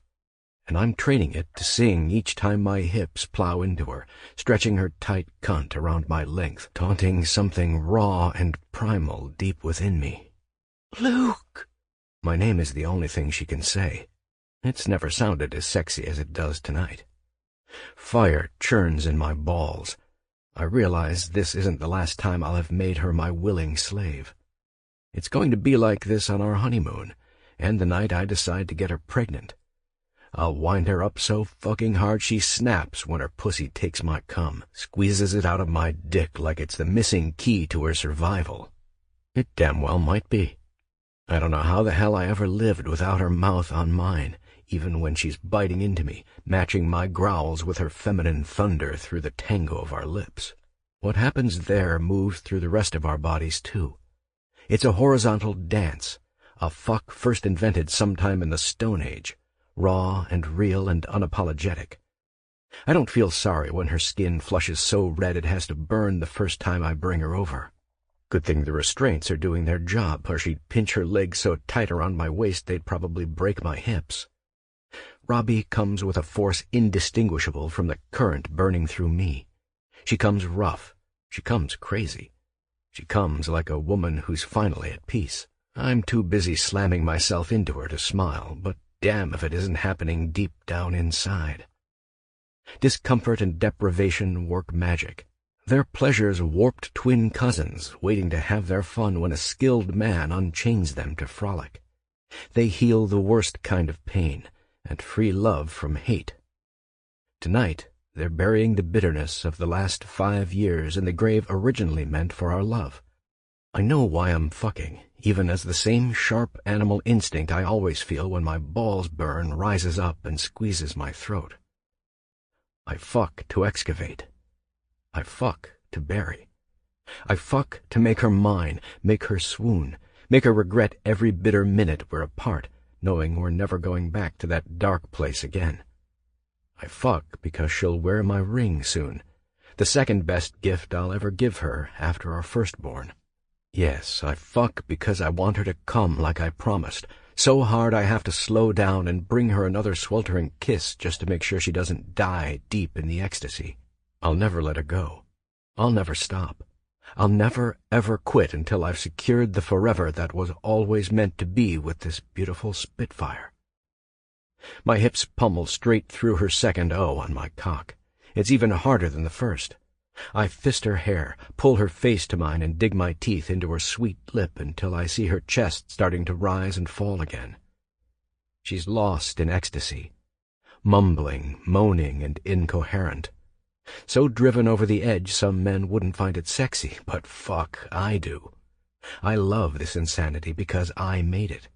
And I'm a psycho for our love, the destiny I feel written in our flesh. My best friend, my former enemy, my woman, my little bird. I can't hold back any more. Snarling, I reach behind her head and rip off the blindfold, touching my forehead to hers when we lock eyes. Babe, pinch this dick as tight as you can. I'm coming. Oh, yes, yes! Her soft blue eyes roll when the realization sets in, deepening the scarlet flush on her cheeks. Give it, Luke. Give it fucking all. I do. Grunting, fucking, crashing into her so frantically my hips nearly bruise. I let the fuse raging in my balls hit the charge. Fuck. Sweet fuck, help me. I'm coming harder than I ever have in my life when it boils out of me. Balls pumping, electricity flowing through the base of my spine, hitting my brain in love-lust waves so intense I don't know if I've died and gone to heaven. Or maybe it's hell, with this fire, blazing jets pouring out of me into her steaming pussy. One more kiss and I've entered Valhalla. We lock lips for a long time coming down from our high. I keep my cock in her long after it stopped twitching, holding in my seed. My caveman instinct is in control, and it wants her flooded, bred, owned. Love you, little bird. Wherever we go next, whatever we do, whoever we pretend to be on the screen, love never changes. Never? She smiles, staring into my eyes. Even if you find out I'm not half as much a freak in the bedroom? Okay, you can stop playing coy, I say, smiling. You loved it, and so did I. We've got 12 more hours before we have to book it to the airport after the promo shoot. Plenty of time to come to terms with everything I do to you and learn how to tell me how much you like it. My thumb trails her cheek. She stares into my eyes, and even if she didn't say anything, I'd know by the way her chest rises and falls, by her pale eyes lighting up like a moon coming off an eclipse. I did say no secrets, didn't I? I smile, trying not to think about the early morning meeting I'm due to have with her mom. You did. So tell me, are you a spankaholic, or is it the orgasm denial that gets you hotter? Heaven always demands its price in hell. I wake up with a few small bruises and a fresh ache in my hips, and I think I've gotten off easy. Every last sting in my bones is worth it. I leave Robbie to sleep in while I shower and throw black coffee down my throat. She'll meet me at the studio later for our last team meet before L.A. I've already packed up last night's toys and left a note for the condo's landlord about where to ship it after I'm gone. She'll see herself out and drop her rental car off before she joins me at the studio. I head there alone into my dressing room and wait as planned, trying to keep a lid on my doubts. Erica is predictably late. I'm starting to wonder if she'll show at all, or if the delay is a fucked-up negotiating tactic when I finally hear her little fist on my door. "It's me," she says, as coolly as if I've been expecting the devil himself. I open up slowly and come face to face with the woman who took 5 years off my life, stealing my girl away. "Have a seat," I say, reaching into the small fridge in the corner for a cup of waters.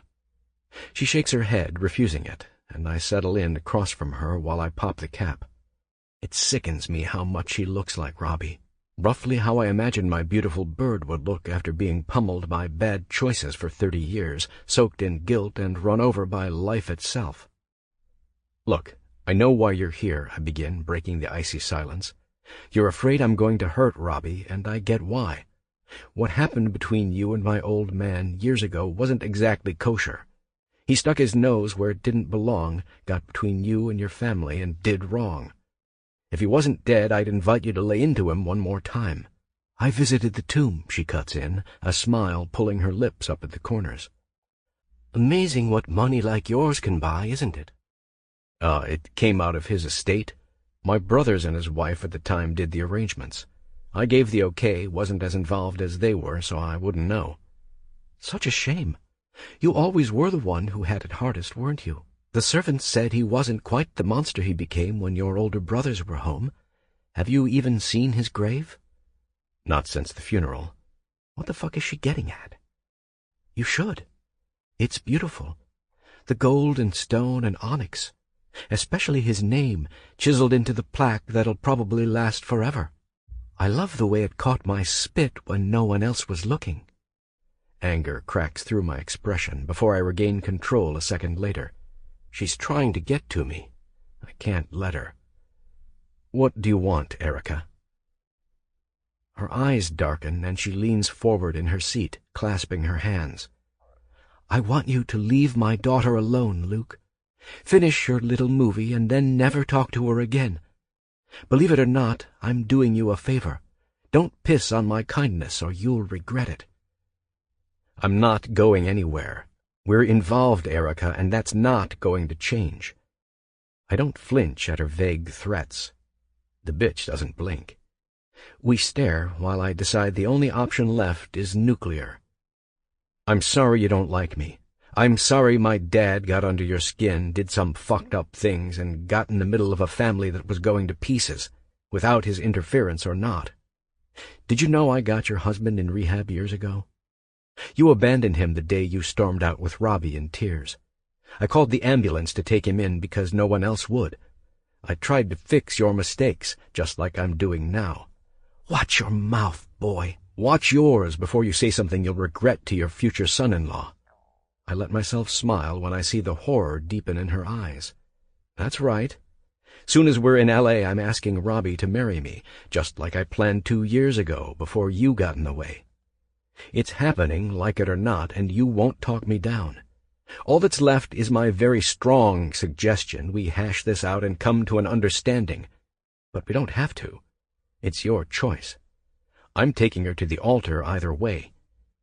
You want an understanding? Her face tenses. She needs several seconds to collect herself, but she recovers without throwing a fit. For now, anyway. I do, I say, giving her a serious answer. We don't have to be enemies. If you can't put the past behind us enough to give me a chance, then I'm asking you to tolerate it. Don't get in the way. Let your little girl be happy, Erica. She hasn't been all these years, ever since the shit came down between our families. I'm giving her the chance we always deserved. Christ, you Shaws are all the same. You're really blind, aren't you? Thinking this is some kind of talk, a negotiation. Isn't it? Tell me what you want. I lift the water bottle to my lips, keeping her in suspense while I take a nice long pull. Is it an apology? Money? I'm more than willing to dole out both. I'll do it sincerely if it'll stop you derailing us. No. You're staying the hell away from my Robin. No deal, no discussion, no kumbaya. I've come too far to deal with her finding out the truth. I sit up straighter than before. What truth? You're talking about the arrangement you had with my dad? She narrows her eyes. You think it was easy living with a goddamn alcoholic? Danny didn't go down the drain because he found out I was having an affair with an asshole. He circled it for years. I can't tell you how many times I forced him to his meetings, brought him into counseling, watched him start hitting the bottle again 2 days after he swore he'd had his last drink. I couldn't change him or fix us. All I could do was hide it from my little girl, minimize the damage. Damn it. Her look of hate aimed at me may be ice, but I think there's actually a beating heart under it. There's nothing worse than realizing the demon in front of me may be human after all. I'm sorry. My father was a selfish fool. If he had any sense, any morals, he wouldn't have gotten involved, knowing what was going down between you and your... My husband was a self-destructive prick. She stands, catches herself, and then sits down again, rage boiling to the surface on her face before fading just as quickly. Fine. You want the truth? She sniffs haughtily, a nasty smile appearing. I want anything that'll make you come to terms with me and Robbie. That isn't happening. But because you pretend to be so nice, I'll let you in on a little secret. Your father never blackmailed me like I said. If he had, you'd better believe I would have come after him. I didn't give up the cleaning business for law just to let the world walk over me. Fuck. I never thought being right could feel like a punch to the gut. I'm still listening, distracting myself with a sip of water, trying not to retch over everything she hid, destroying my woman with her lies. Your father was a bastard in the end. He had his fun, dropped me for a younger girl, and sent me on my merry way with enough severance pay to send Robin to acting school. He even offered to pay for Danny's treatment. Maybe I'd have taken him up on it if the drunken idiot hadn't stumbled on the notes your father wrote. Notes? So much for not being sick to my stomach. That's right. They were lovely when we had our fling. He put on a nice romantic act, had me fooled thinking we might have a future. I should have known girls like me don't belong with men like him. Rags to riches, maid uniforms to wedding gowns. All bullshit. Whatever you want with my daughter, I know you're stringing her along. She raises her hand before I can say anything. No, don't apologize. I don't want to hear it. It's in your nature, just like making sure she avoids the same mistake is in mine. She's wrong, dead wrong, but I still don't know what this is all about. Why the rancor, the demands? I don't understand. If there was no arrangement, no blackmail, then why the lie? Why persist? I'm trying my damnedest not to look at her with total disgust, show her a shred of understanding for the failing marriage with a drunk that made her this way. Are you really so proud you can't tell your daughter the truth? Bravo! And everybody says Hollywood is dumb. She starts clapping. Her sarcasm shows me what it's like to be a bull with bright red rippling in front of its face. I thought the world of Frank Shaw before he threw me away, if you want to know the reality. Hurt like hell when he did. But knowing what Robin would think if I told her, if I came clean about the affair and her screwed-up father, she's a fragile girl, Luke. You have to know that. Sensitive, innocent, worth protecting from the sick taint you Shaws leave over everything. She's stronger than you think. Wouldn't be marrying her if she were the sheltered weakling you think she is. Shit, she's not 17 cleaning my family's house anymore. She's a grown woman acting her heart out in a multi-million-dollar film. I'm glaring. I still can't figure this out, and the sinking sensation in my gut tells me we won't resolve shit here today. Why tell me anything if you're not here to figure this out? Oh, I'm going to figure it out, Luke. Since I know you're too damn stubborn to do it the easy way, we'll do it my way instead. That part where something so insane happens your life starts flashing before your eyes? For the next 60 seconds, I'm living it. First, Erica reaches into her purse. I hear a plastic bag popping open, and she brings a handful of something I can't see to her mouth. Her jaws work violently, chewing a mess. Then she stands up, reaches past me to my desk, and grabs the big glass paperweight off it.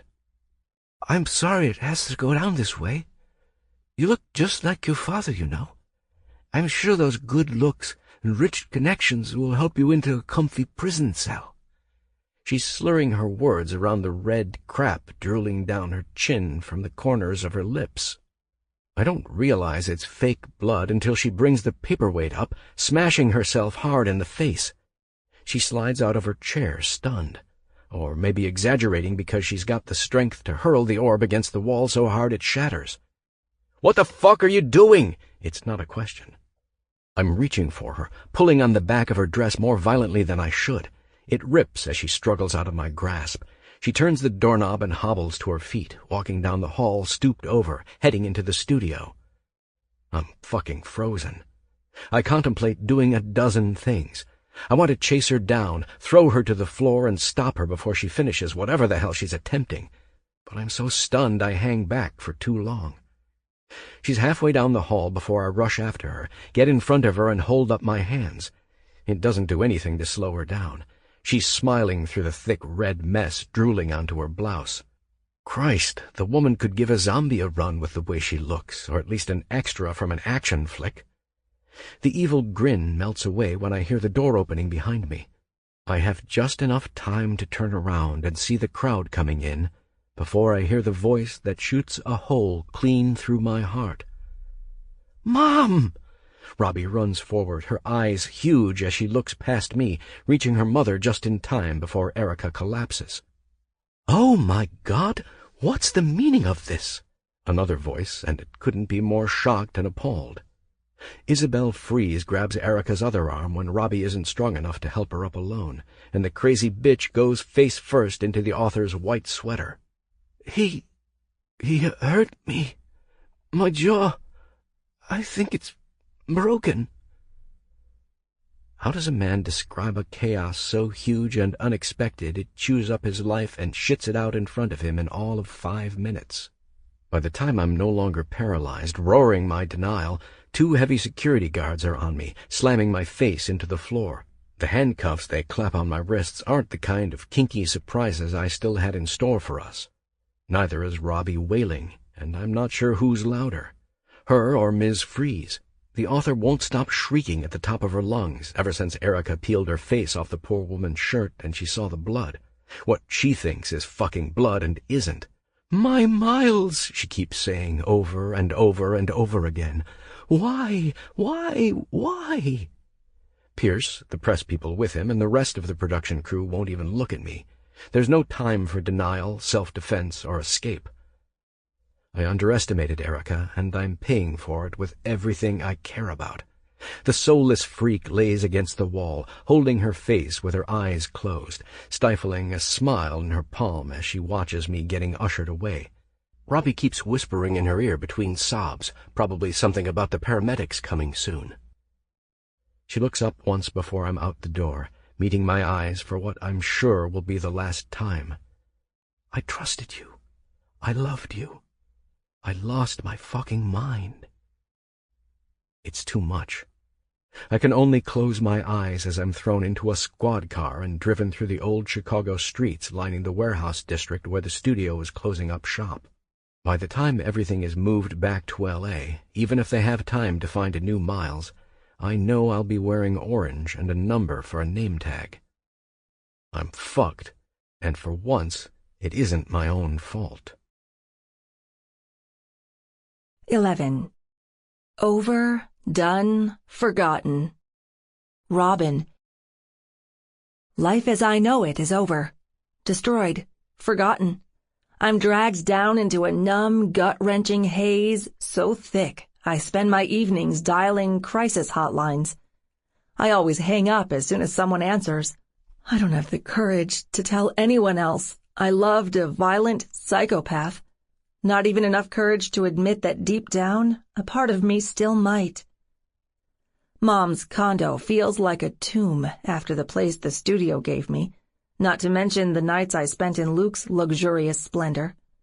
Future accommodations given to the actors are up in the air, as is everything else with the movie, while they desperately try to salvage the horrific PR damage inflicted by Mr. Black-Hearted. That's what the press is calling him, ever since it lit up social media. Honestly, they aren't wrong. Ever since we came face to face again after our long absence, I tried not to trust him. I feared the worst. But the absolute darkest places my mind went when assessing the risk a second chance with Lucas Shaw could bring never went here.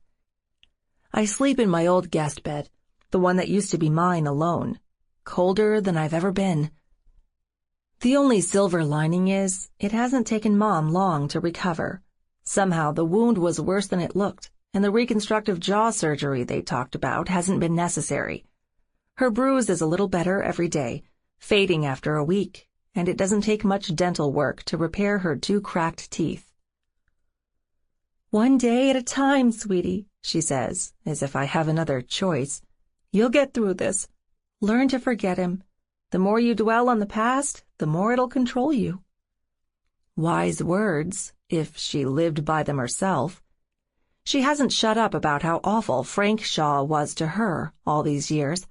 I think the only reason she doesn't discuss what happened with Luke is because she doesn't want to make me feel worse than I do. Whatever, she's oddly supportive, when it should be the other way around. She goes about her life like nothing happened, staying strong for me. She'll probably have TMJ issues forever, but it seems like she's decided I'm the one who suffered more. I guess Luke told her about his plans to propose before their talk got heated, and he decided to smash her face in. I don't know if he meant to. I don't fucking care. It's incredible what a bullet I dodged, escaping him before he decided to do something just as awful to me. It isn't easy counting my lucky breaks, of course. I'm too eaten up with regret, shame, and disbelief that shouldn't even be there after what he did, after what I saw with my own crying eyes. His brothers finally stopped calling this week.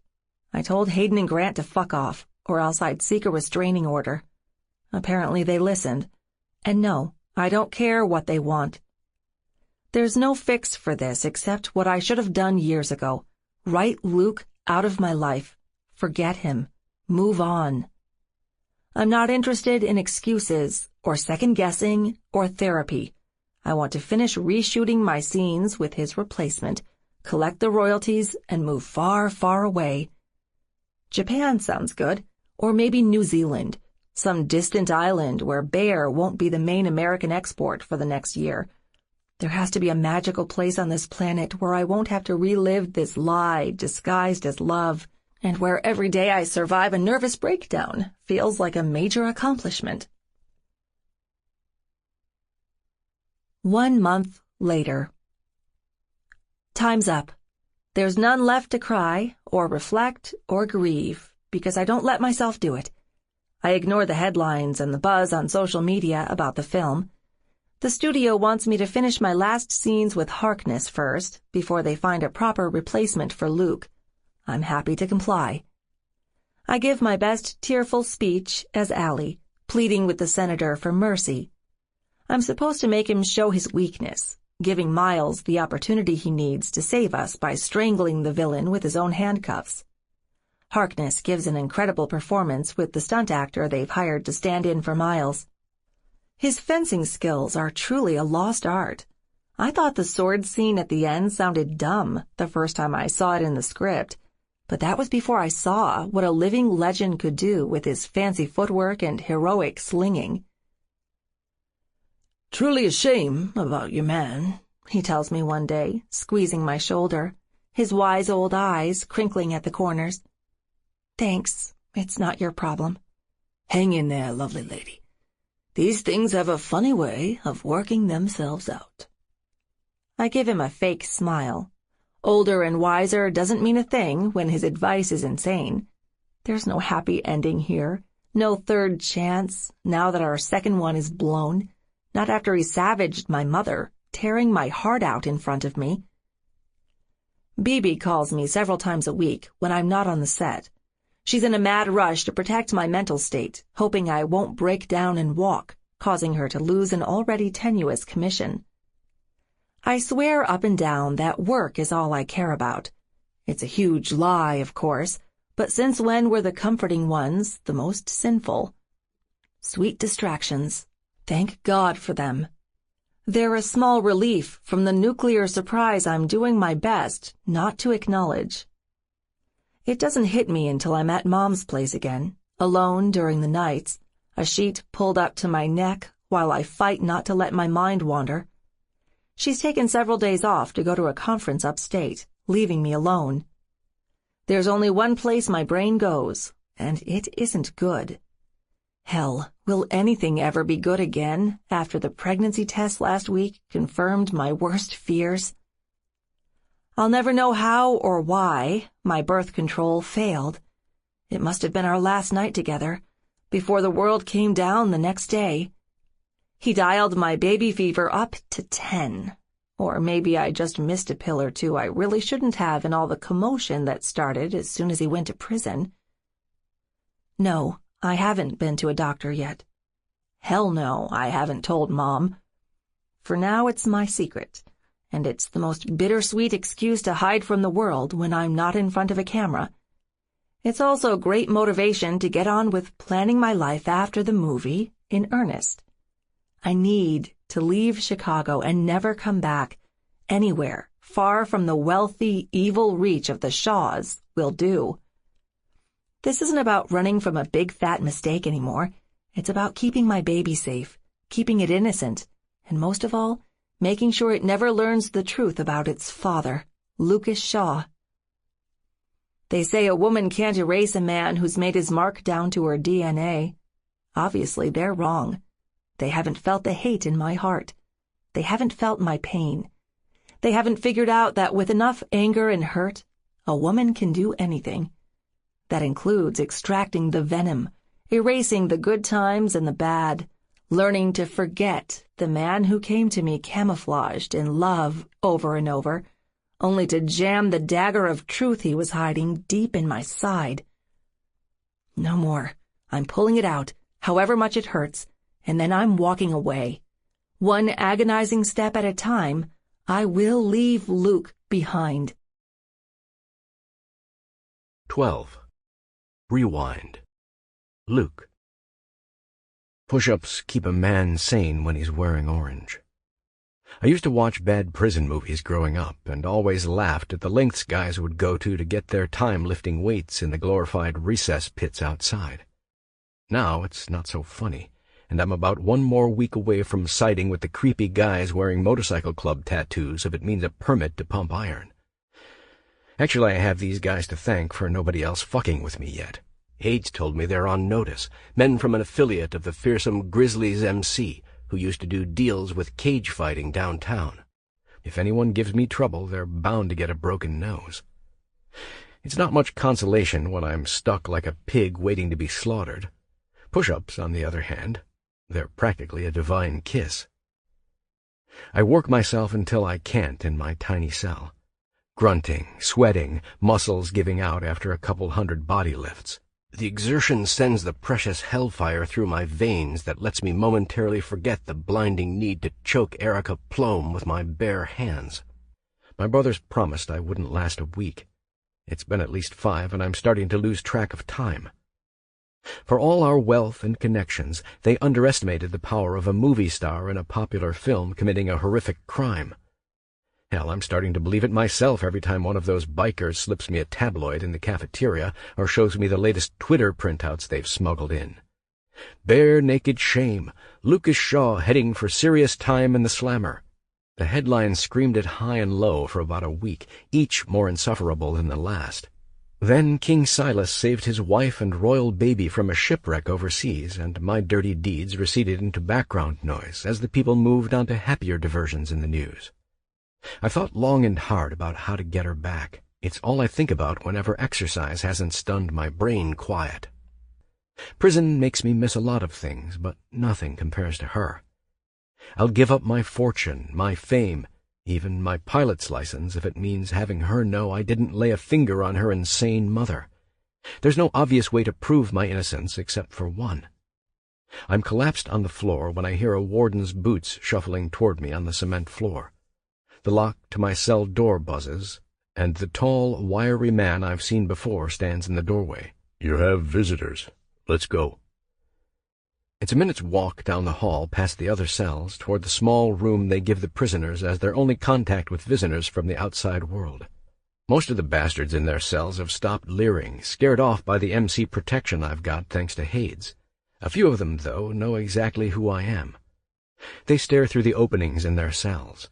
The brave ones curse, spit, tell me I'll be left alone in the shower one of these days, and then they'll give my rich boy ass payback in spades for beating an innocent woman. The noise fades when we're through the security checkpoint. I stand still while he opens the door, wondering why Hades bothers to see me when he can't do a damn thing. 30 minutes, the warden says. I nod and step inside. This time my billionaire brother isn't alone.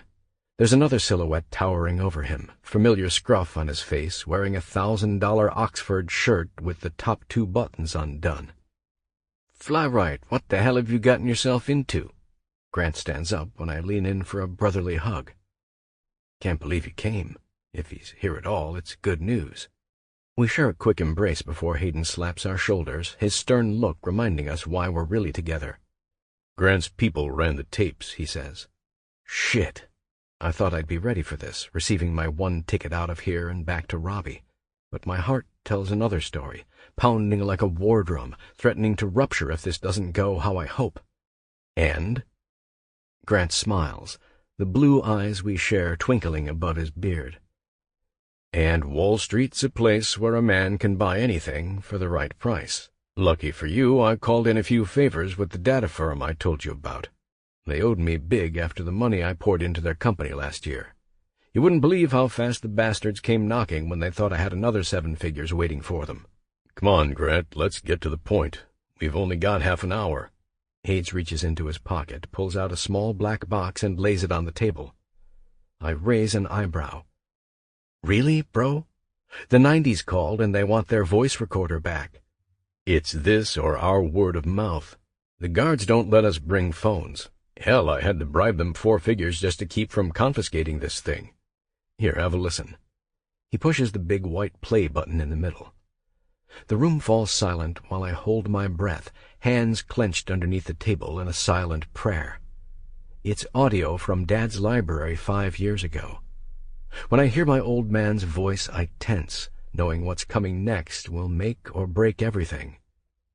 Why so much overtime, Ms. Plum? This library doesn't even have a speck of dust. If I didn't know better, I'd say you were trying to get my attention with your work ethic more than that short, fuckable skirt. Laughter fills the silence after his words. A woman's. Oh, Mr. Shaw, I've heard what they say about you. Stop with this Ms. stuff. Must you be so formal, or is it just because you haven't had to call me Erica yet when I'm on my knees? Dad growls. All 3 of us try very hard not to imagine what the fuck is happening on that tape. I doubt my brothers brought barf bags. Well, Erica, you're a married woman. I heard about your husband's discipline problems in accounting when I decided to check into your family. Oh, Danny's a damned idiot. I wouldn't be here flirting if I was getting what I need at home. She inhales sharply, and there is a sound like a zipper coming undone. Forget him, Mr. Shaw.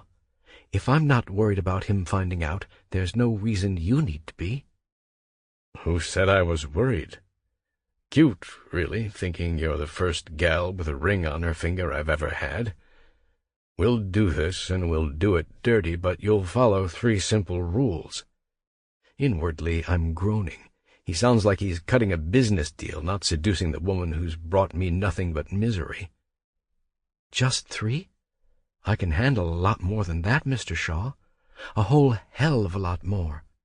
Fuck, he grunts, lust heavy in his tone, regaining his composure a second later. First rule is this. This only happens in our off hours, usually late and always in private. You don't call me, I'll call you whenever I'm ready. Second, no money. I don't pay for sex or make favors. If that's what you're looking for, then you can pull up your dress and walk the fuck out. Anything from me that's not part of your regular salary is a gift, or extra hours on your pay stub to fool anybody getting nosy. I'm nobody's sugar daddy. I can go downtown any night and have my pick, Erica. Never forget it. I'm a lucky woman, aren't I? She coos, sarcasm and genuine worship smearing her words. What's the last? No drama. I don't do scorned women or pissed-off husbands when I fuck married pussy. It's your responsibility to keep your feelings in check and make sure nobody finds out about us. If you like, I'll help send your husband and daughter places where they won't worry why you're not home most nights. Oh, my. Whole nights, you said? There's a long pause, and a smacking sound that can only be a kiss.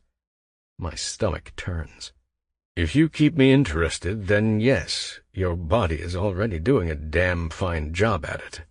Oh, and one more thing. I hear a rustling sound, fabric snapping, a woman gasping as she goes down hard on a desk. Call me Frank. Grant punches the old recorder with his fist. You've heard the relevant part. The rest you really don't want to hear. Thanks, I say. I'm glad you got your friends at the data recovery place to do your dirty work. Don't think we'd ever be able to sit through hours of this. Tell me there's video as well. Hayden leans forward, his hands folded. Fortunately and unfortunately, there is. Where do you think we recovered the audio from? Christ! My hand is almost shaking as I bring it up, wiping the sweat from my face. My brothers are just as drenched, the hot lamp hanging over us glowing like a second sun. You sure this is the first time they ever fucked? You certain? Brother, the guy who fed me this knows I would have busted his balls if he left anything out, Grant says. I came all the way from New York and swore off a camping trip in Maine for this. If I wasted my time, I'd wring necks, and he knows it. You have to get in touch with Robbie. Show her, I say, guiding my fist slowly to the table. Yeah, that's a problem. She threatened us with a restraining order over the calls a few weeks ago, Hayden tells me. There's also nothing damning on this tape that'll prove Erica lied about what happened in your dressing room. Will it make your girl second-guess what went down 5 years ago? Probably. Will it get you off the hook with her and the rest of the world? No. I admit it. My heart sinks into my stomach. Much as I hate it, he's right. She mixed her blood too well with the fake crap when she punched herself in the mouth. Even the lab tests we ordered came back inconclusive. Tell us how to reach her, Grant says, his shoulders bowing up. You know her best. There's got to be something we can say or do to get her attention and make her listen. I don't know how many lies Erica's told since the morning it went to shit. She'll walk away pissed off and confused unless she hears it from the horse's mouth. A confession? Grant's eyebrows go up. Luke, stop talking crazy. No way we're getting Jack out of the crazy lying witch unless you're asking us to break the law. Obviously not. Won't do the family any good if we all wind up behind bars. I look at Hayden, sadness filling my eyes. Especially when Hades has a daughter on the way. I'm happy for him, but damn if I'm not jealous. Every minute he's not in this place, working and playing as a free man, a woman he loves at his side with his kid in her belly. He's living my dream. Same one I chased that landed me here. Same one costing me my sanity every dark minute I ponder letting go, cutting some kind of plea deal and leaving Robbie to a life without me a second time. No. Fuck no. Get them in a room together, I say. We're Shaws, for God's sake. Richer than royalty put together and smart enough to make our own fame and fortune. Figuring out how to get a woman and her daughter together for a sit-down with the video ought to be easy. My two older brothers share a look.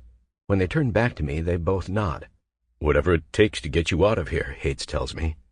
Any ideas? Grant asks, leaning back in his chair. I smile, a gesture that's alien after tension ruled my face for so long. I have a few. Listen closely. 1 week later. In 5 minutes, it's going down. I've tracked the time religiously, heard what few updates I can get through my brother's biker buddies, and I know it's scheduled for 9 at a small hotel next to the studio. My brother's roped in my agent, Jim, to fake the studio's invite. He wasn't real keen at first, but when he realized he could make a decent chunk of his lost commission from my role on Bear falling through, he jumped. The guards are shuffling us into the cafeteria for another late-morning breakfast. If Hayden and Grant can't fix this, there's a strong chance I'll spend more years here, stuck, living like a shadow. It's not half as mortifying as losing her twice. I need Robbie back, and I need to carry out what I started. I need it down to my bones. The ring on her finger, the kid I'll give her, the life we're supposed to share until we're nothing but dust in the wind. It's out of my hands. It's fucking infuriating. I did all I could, racking my brain to help them find the tapes, and then giving them an idea how they could get Erica and Robbie in the same place to drop the bomb. What happens next is up to fate. The hopes, the prayers, the love I remember bring me no peace. There's no making any. I'll never breathe well again unless Erica gets exposed as the monstrous fraud she is. 13. Tumbling down. Robin. I don't understand why the small conference room is almost empty, or why they brought us here. Fishing into my purse for the phone, I read the email again, eyeballing the extra chairs, coffee, and cups waiting on the table. Special guest, 9 a.m. We'll be discussing how to move the film forward with a new Miles Black, plus some surprising news. It's such a brief note, and it doesn't sound much like one Emmy would send out, the lead assistant who does the scheduling for Pierce and crew. I'm still standing when I hear the door open behind me, 5 minutes earlier than I expect, knowing how many late stragglers come into these meetings. I do a turn, and my jaw hits the floor. It's Hayden Shaw. Plus another man it takes me several seconds to recognize until I remember the old photos in the house and the 2 times he visited near the holidays. Grant, the eldest, in all his high-end lumber sexual glory, wealth and ruggedness colliding in a way that's almost as handsome as Luke's hard edge. As handsome as he used to be, I mean. I hate him now, I have to keep telling myself, almost as much as the 2 persistent idiots taking up the same space in this room. Robin, have a seat, please. We need to talk. He goes to the head of the table and pulls out a chair. Holy shit, no, I'm out of here. I turn and start heading for the door, but Grant steps in front of it, blocking the entire frame with his huge body. Cooperate, and this won't take long. We're just waiting for one more person to get the show going, Grant says. Sit the fuck down, his expression says. I march back limply toward the chair Hayden holds out for me, wondering how fast I can humor them before I get a chance to call the police. I'm not even in the seat 10 seconds when the door opens again. Grant steps out of the way, making way for the woman who stops dead in her tracks when she's several feet in, a bewildered look on her face. Mom? We're both deer in the headlights. Okay, what the hell is going on here? Please, have a seat, Mrs. Plum. I'm afraid this isn't quite the reception the email promised for your firm's clients, but you're sworn to the truth as an attorney. Cooperate, and I promise you just might keep your license. Hell no! Mom makes a dead run for the door and runs smack into the big man's chest. He isn't moving. Hayden, the tape, Grant says. Get it going now. You're going to step away and let my daughter and I out of here this instant, you wretched man, or I'll see to it personally you're both sharing a cell with your freak of a brother. Hayden isn't listening.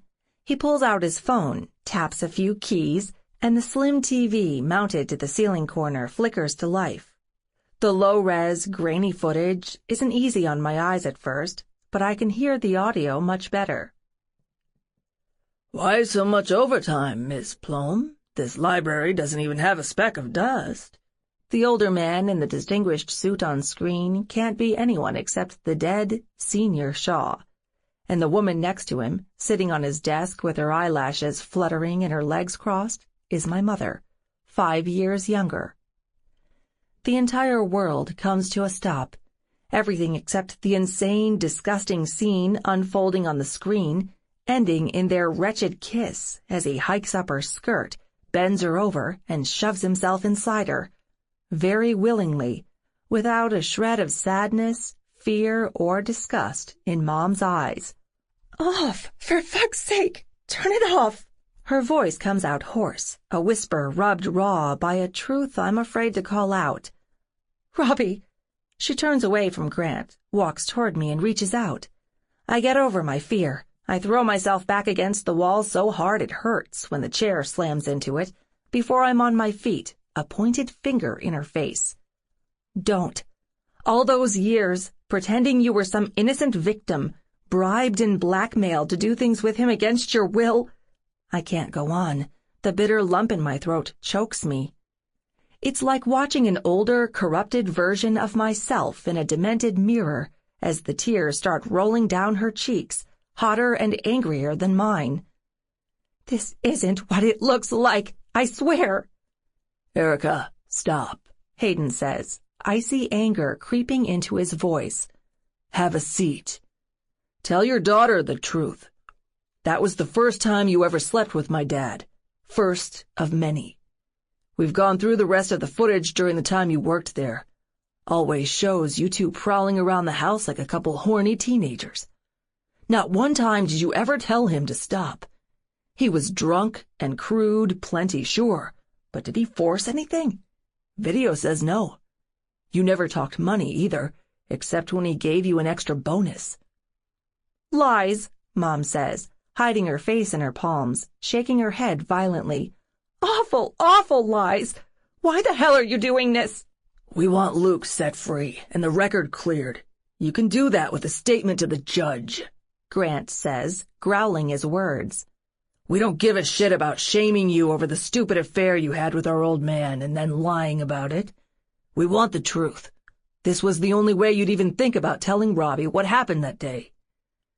Breathe, I tell myself. Right now, it's a chore.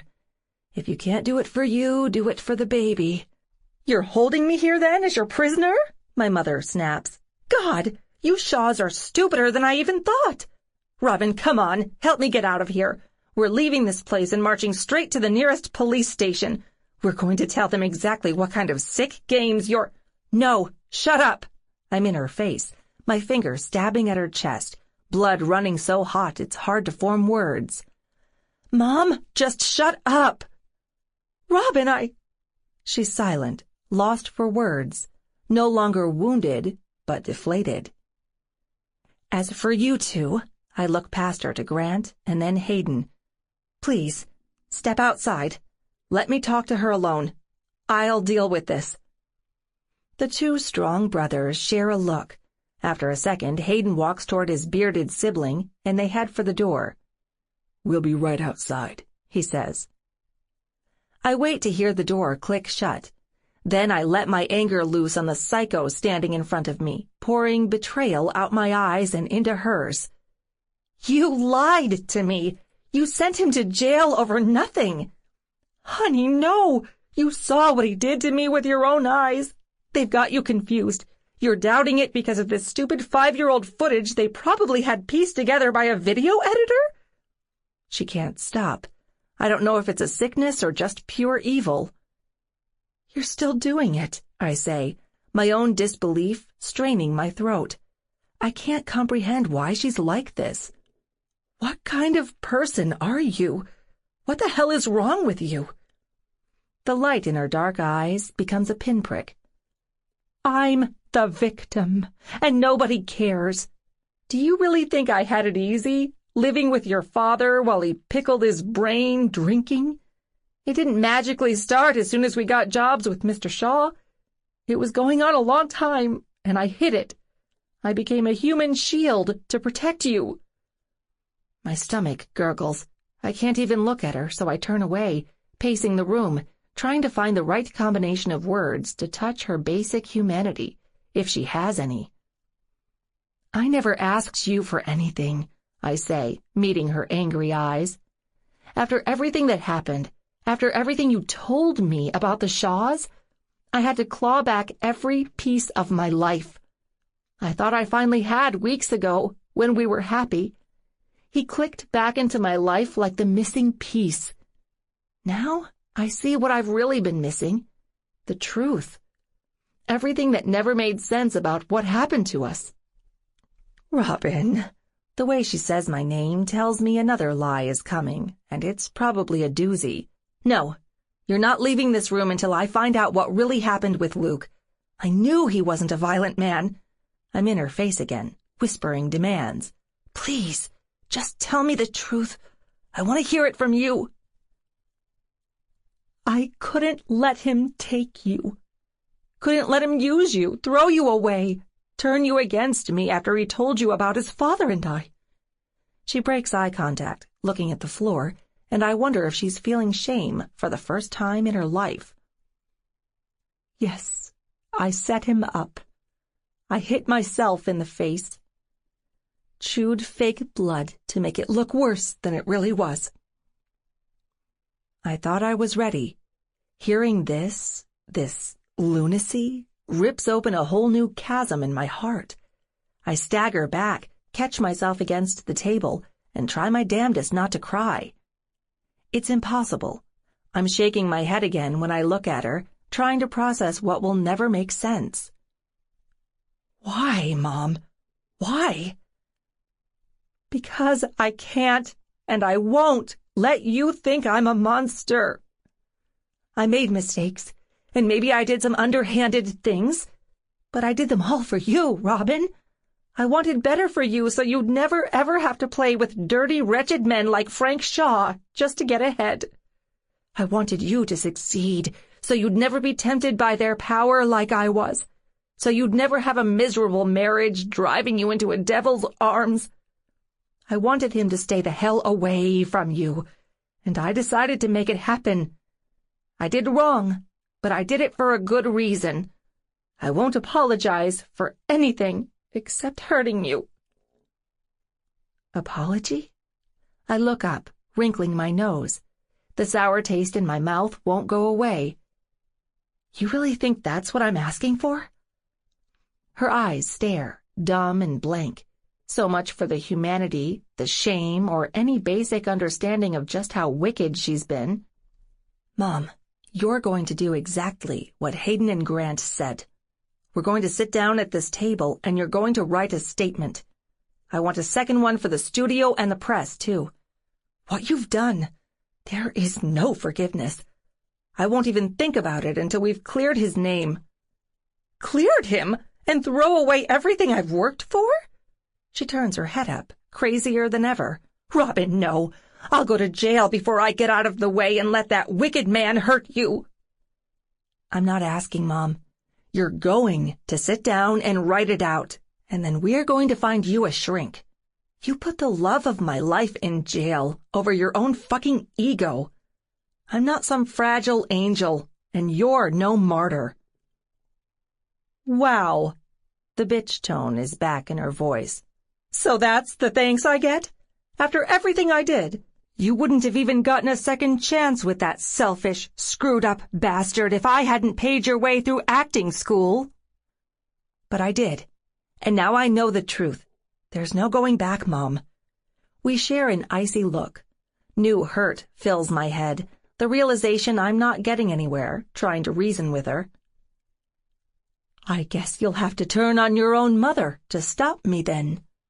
Her eyes say she isn't joking. Yes, she's really this crazy, daring me to block the door. Time to play my last card. "You'll stop if you ever want to see me or your future grandbaby again." She stops mid-step, heading for the door, and whips her head around. "Grandbaby? What?" I smile through the pain. "That's right. Luke gave me a gift before you sent him to prison. I'm several weeks pregnant. Not how we meant it to happen, but you're more insane than I already think if you believe I'm not happy about this. I'll wait with our baby while he's in jail, however long it takes, and I'll make damned sure it's a lonely wait for both of us. Whether you help or not, he'll be free one day, and you've got the rest of your life to look forward to without me or the baby if you keep going." Walking past her, it's my turn to head for the room, hiding my latest hot tears. I hear her behind me when she breaks. "Robin, wait," Mom calls after me, but I'm not stopping. My hand is on the doorknob before she catches my shoulder, frantically pulling me backward. "You can't do this.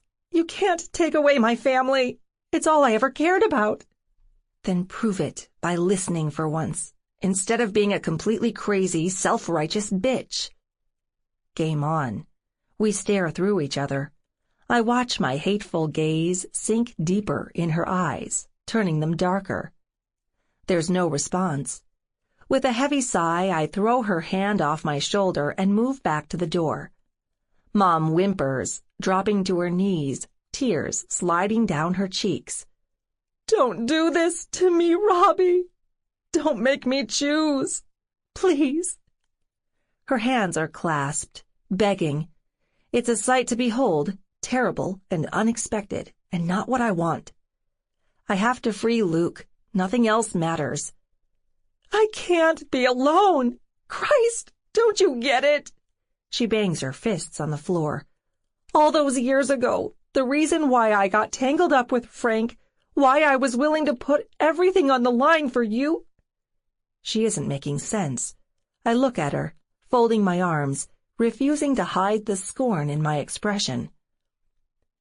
"Danny and his drinking destroyed me. I had you young and married the wrong man. We never had much money. There wasn't time for friends or parties or trips across the country to see what little family we had. You'd think I'm a monster, driven by hate. But it's the loneliness, honey. You were all I ever had. I'm so, So alone in this world. Make it worse and I'll die. Is that what you want? Oh, guilt trip time. Good thing I've had my fill of her bullshit. I want you to do what's right, instead of whining about how hard you had it. You drone on and on, blaming Dad. He had his issues, yes, but he's gone. Whatever he didn't force you into another man's bed. Luke told me about his father's drinking, too. I can't believe I didn't see it before. You traded a poor drunk for a rich one, and then played innocent when he didn't want you anymore. You never got over it.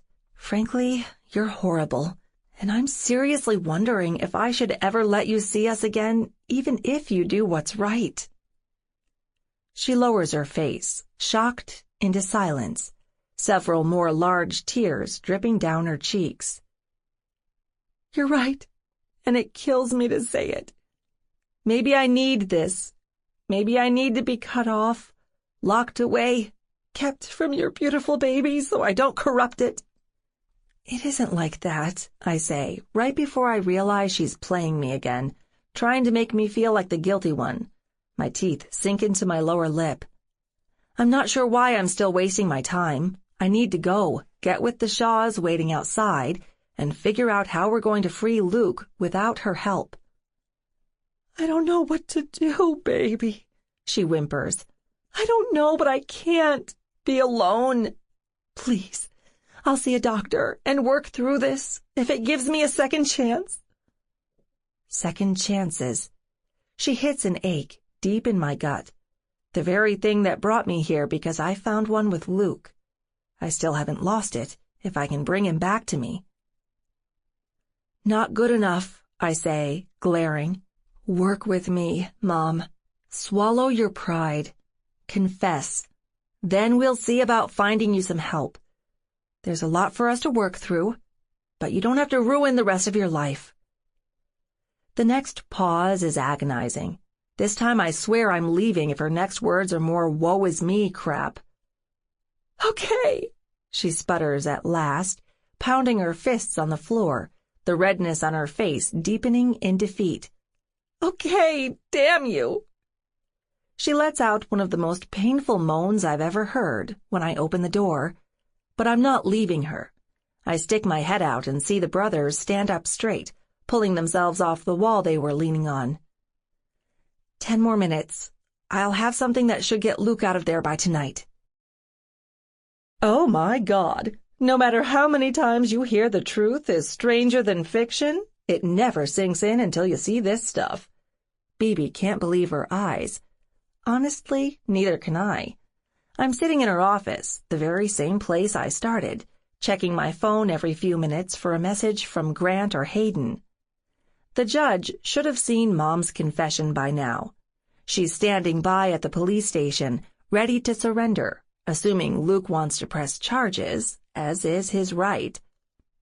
I know. I wouldn't have believed it myself if I hadn't heard it with my own ears, I say. You poor, poor thing. Bibi cocks her head, sympathy glowing on her face. Then her eyes go wide. Wait, this doesn't mean you're backing out, just when they're getting the movie back on track. I sigh.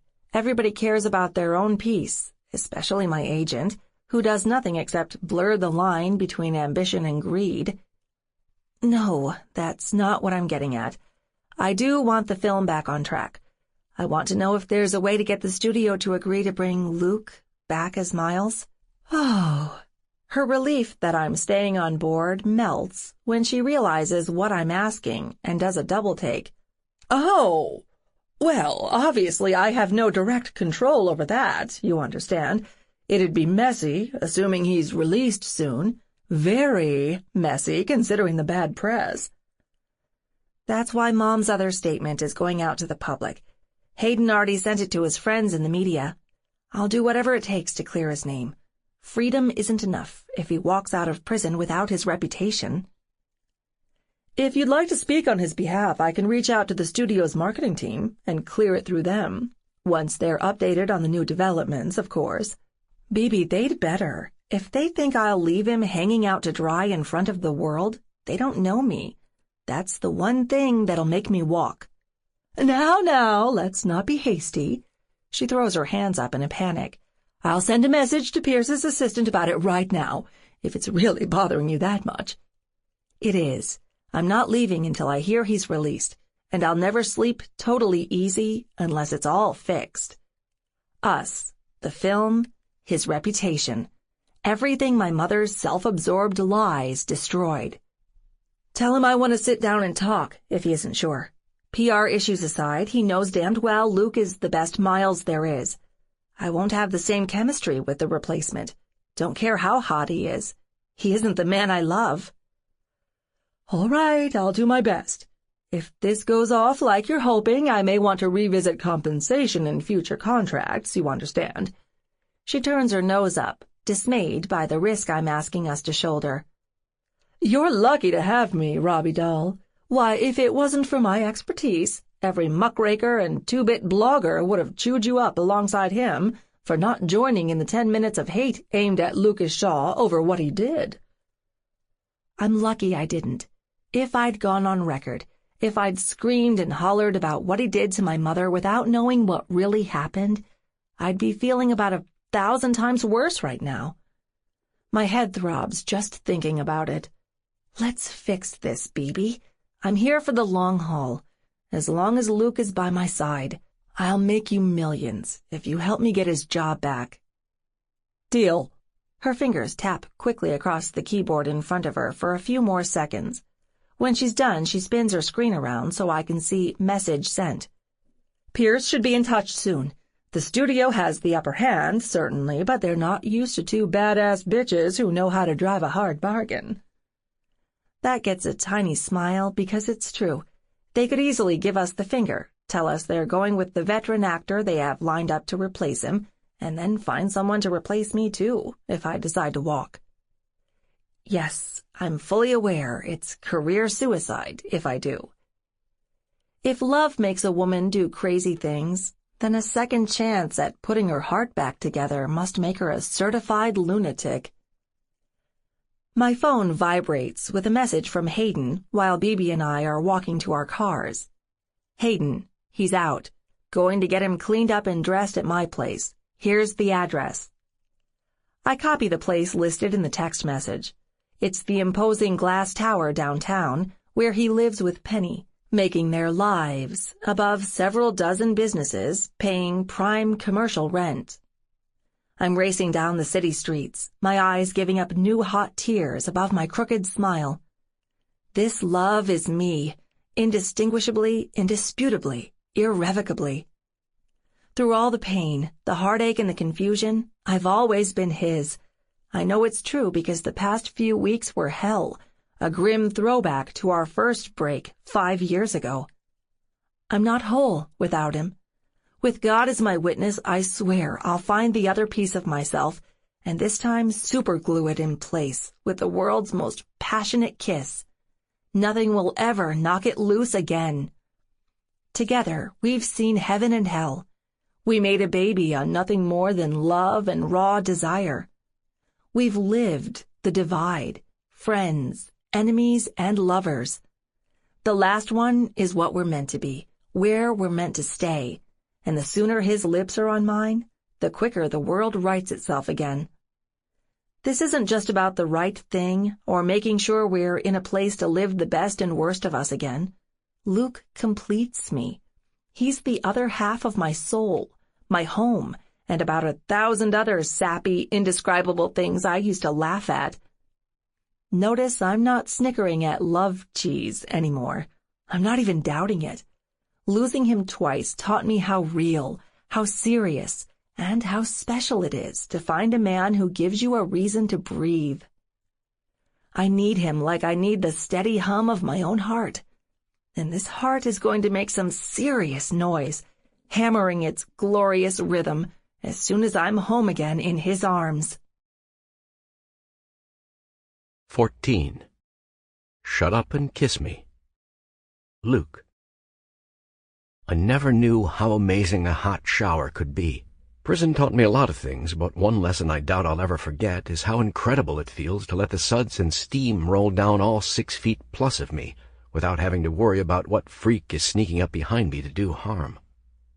My brother's place is another world after weeks in the slammer. Shit, I even stop a few seconds to admire the lions, jaguars, and tiger art he has everywhere, paintings and statues immortalizing his spirit animal, if there is such a thing.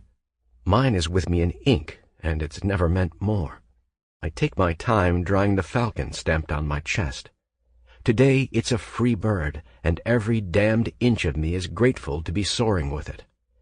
I slip into the fresh change of clothes the studio sent over in a box. Adjusting my cufflinks, I let myself think about her since the first time I shed my neon orange suit and left a life I'm eager to forget.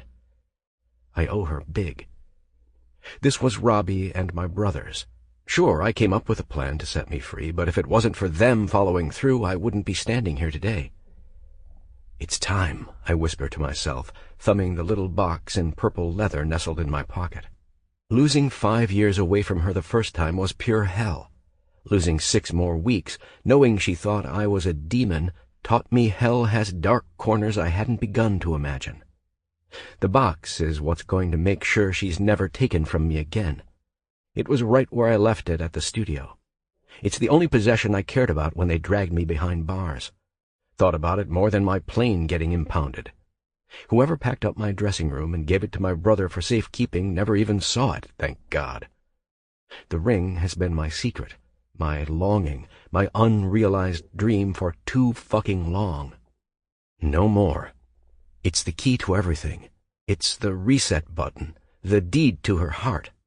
The promise I never gave up, even when I thought I'd suffer alone without her until somebody got through Hayden's biker buddies and snuffed out my life.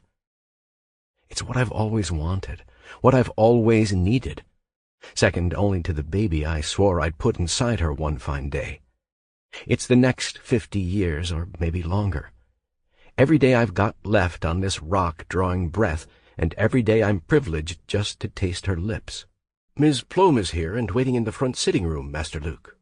Hayden's valet Reed knocks gently on the bathroom door. Shall I bring a bottle of wine up from the cellar? Hold the drinks, I say, brushing back a few stray hairs on my head before I pop the door and walk out. When we're ready, I'll let you know. Tell Hades and his girl I'd like a little privacy, too. Certainly. He gives a respectful nod, and then I'm on my way, heading down the marble halls of my brother's condo, more like a museum than a proper living place. Hades' style has always been grand and proper. It will clash. The reunion I have planned is a lot more rough and tumble. I stop at the entryway and stare a minute later. She's on the phone and doesn't see me for a few blissful seconds. Blissful because I get to drink her in like a fine wine. There's the long blonde hair I missed. The gray eyes I remember lighting my fire, the only flame I had most prison nights. There's her bottom lip tucked into her mouth, begging to be bit, sucked, and tasted. Everything I imagined and missed when I wanted to stay sane, or just drive myself crazier, thinking I'd probably rot in my cell without ever having again. I clear my throat. She looks up startled. Luke! I wait until she's on her feet before I'm on her. Then she's in my arms, and our lips are all over the damned place. Nothing ever tasted as good as she does now. Our loss, our longing, our fresh new hope sinks through me, marinating my soul. Yeah, I know that sounds like some flowery crap, the kind of man says when he's smitten, overwhelmed. Fuck it. I am. I press her up against the colorful rocks in the mantel that dominates the room, drinking my fill with every kiss. I missed this like the beat of my own heart as a free man, and I tell her with my mouth. It's been too long, she whispers after a good minute, as soon as I let her come up for air. I'm so sorry, Luke. I never should have let you go. If only I'd questioned her sooner. Her eyes shut painfully. I let her have a moment, running her little palm on my face, feeling the smoothness after I shaved away the angry scruff prison left me. Tears dance wild in her eyes when she opens them, sorrow and regret competing for the upper hand. Doesn't she get it yet? We've had our hurt. There's no time for more. Enough, babe. I catch her wrist in my grip, pressing my fingers into her soft skin. You didn't know? You did right. If it wasn't for you and my brothers, I wouldn't be in front of you today, turning the rest of this fucked-up world upright." She tilts her head, smiling, resting her eyes in forgiveness before she speaks. "I'm not finished yet. Not until you're back in the film playing my Miles. Social media's eating up our story, at least. Check it out. You're a hero." She holds up her phone with a grin. My face fills the screen of an online gossip rag in a Facebook post, a headline screaming over the image in red caps, "He's free. Hollywood heartthrob wants to play Miles Black again, and you won't believe why." I snort and push her hand away. What if I wanted to say fuck the movie and do something better with my life? Her face goes pale. I let it for a few seconds before I bust a smile. "It really has been forever, hasn't it? You've clearly forgotten my sense of humor, little bird." "Ass!" She punches me playfully in the arm. I grab her around the waist, spin her around, and bring her back into the center of the room, behind a big sofa. I'll need the extra clearance around us for the next part. "I'd be lost without you, and you know it. I'll read it later. Right now, I'm a lot more interested in giving those chattering bastards something else to add to their story." "Oh, yeah?" She wiggles her eyebrows, bracing for another gag on my end. I've never been more serious. I stuff my hand into my pocket, fish out the tiny leather box, and drop to my knees. Grabbing her hand, I give her a look that obliterates the past and shows her the future shining in my eyes. "Robbie, when I was cooped up in there for the shit I didn't do, I promised myself one thing if I got out. Swore I'd bring a clean slate, and I wouldn't wait a minute longer than I had to. This is it." I suppress a smile as I see the awe in her eyes, mustering my focus for the most important part. This is no ordinary ring. I had it 5 years ago, meant to put it on your finger then, before everything went to hell. That didn't happen, and I kept it. This ring came with me like a friend on the battlefield. I had it all these years, knowing deep down I'd find its rightful place, and I'm thinking the day has finally come. Marry me, Robbie. Don't leave us lost another day. My thumb opens the box. Her jaw drops, and for a second I'm ready to grab her, stop her from falling over in disbelief. The diamond catches the light on the chandelier above, glancing like the stars I used to see at night when it was clear, my hands at the jet's controls. I want my stars back someday when I've got the time for my plane. Not 1,000th as much as I want, no, fucking need her to say yes. Luke. My name comes out in a strained whisper. Those tears she's been holding back since I stepped into the room break loose, heavy and hot, sliding down her cheeks to the floor. I can't. Can't? I repeat it dumbly, rage and humiliation churning in my veins. Why the fuck not? Slowly she gets on her knees, clasping my hand with the ring box in both of hers. They're small, fragile, and one more inch of her I want to own forever. If she's saying no over some hang-up behind us, or because some small part of her still thinks I'm a risk, then fuck. Talk about a miscalculation I'll never live down. My ears bristle when she smiles through her tears, opening her lips to speak. Because I'd be crazy if I said yes before I told you the news. News? What the hell do you mean? I'm ready to be your wife. I just hope you're ready to be a father. Father? I'm honestly confused. My eyes wander down to her belly while the bewildered rock in my head tries to sort itself out. She pauses, familiar red heat flushing her cheeks. It takes me a minute, but when it clicks, it's like half a bottle of good booze hitting my brain at once. Oh, shit. Is it possible for a man to see his 2 biggest dreams granted in one day? I can't believe I'm this lucky after everything else that's happened. Fuck, I have to be sure. Jesus, Robbie. Are you telling me you're pregnant? She can't even speak. Her little head nods, brisk and nervous, another tear leaving her right eye and blazing a trail down her skin like a comet through the sky. "Little bird, I'll be the best husband, father, and man you ever laid eyes on. You just made me the happiest one on this rock. No more delays. No mother of my child is going another hour without wearing my ring." I hold back the need in my lips to be on hers while I rip the ring from its box and slide it onto her finger. It's an elegant fit. Beautiful thanks to its design, but it truly shines because it's her. I know she's at a loss for words when she's trembling, overcome by everything happening around us. Hell, so am I, but when has that ever stopped me from anything? My mouth moves on hers like it's the end of the world. Honestly, it is, and the world we're about to make will be perfection compared to the dreadful fucking tragedy we're leaving at light speed. Laughing, we go down hard, rolling on the floor. I pin her under me, pushing my tongue into her mouth, cradling her face in one hand. My lips do the talking hers can't. She's anything but quiet. I taste her adoration every time her little tongue submits to mine, to savor the best and the worst of us, everything we've had on this mad, mad journey. It's the little bird who used to clean my old man's house, the grown-up star playing Allie who hated me, and the woman I lusted for more times than a man legally should. It's her. It's love itself, and it's the credo I'm living by every last day of my life. "It's like a dream," she whispers, still lost in the moment when I pull away. "Babe, it's better. Dreams can turn shitty without any warning. We've done those parts already, and I swear they're done.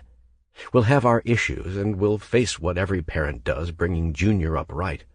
But fuck if I'll ever let you doubt us again. The entire world's done plenty of that for several lifetimes. Time for us to show we're solid.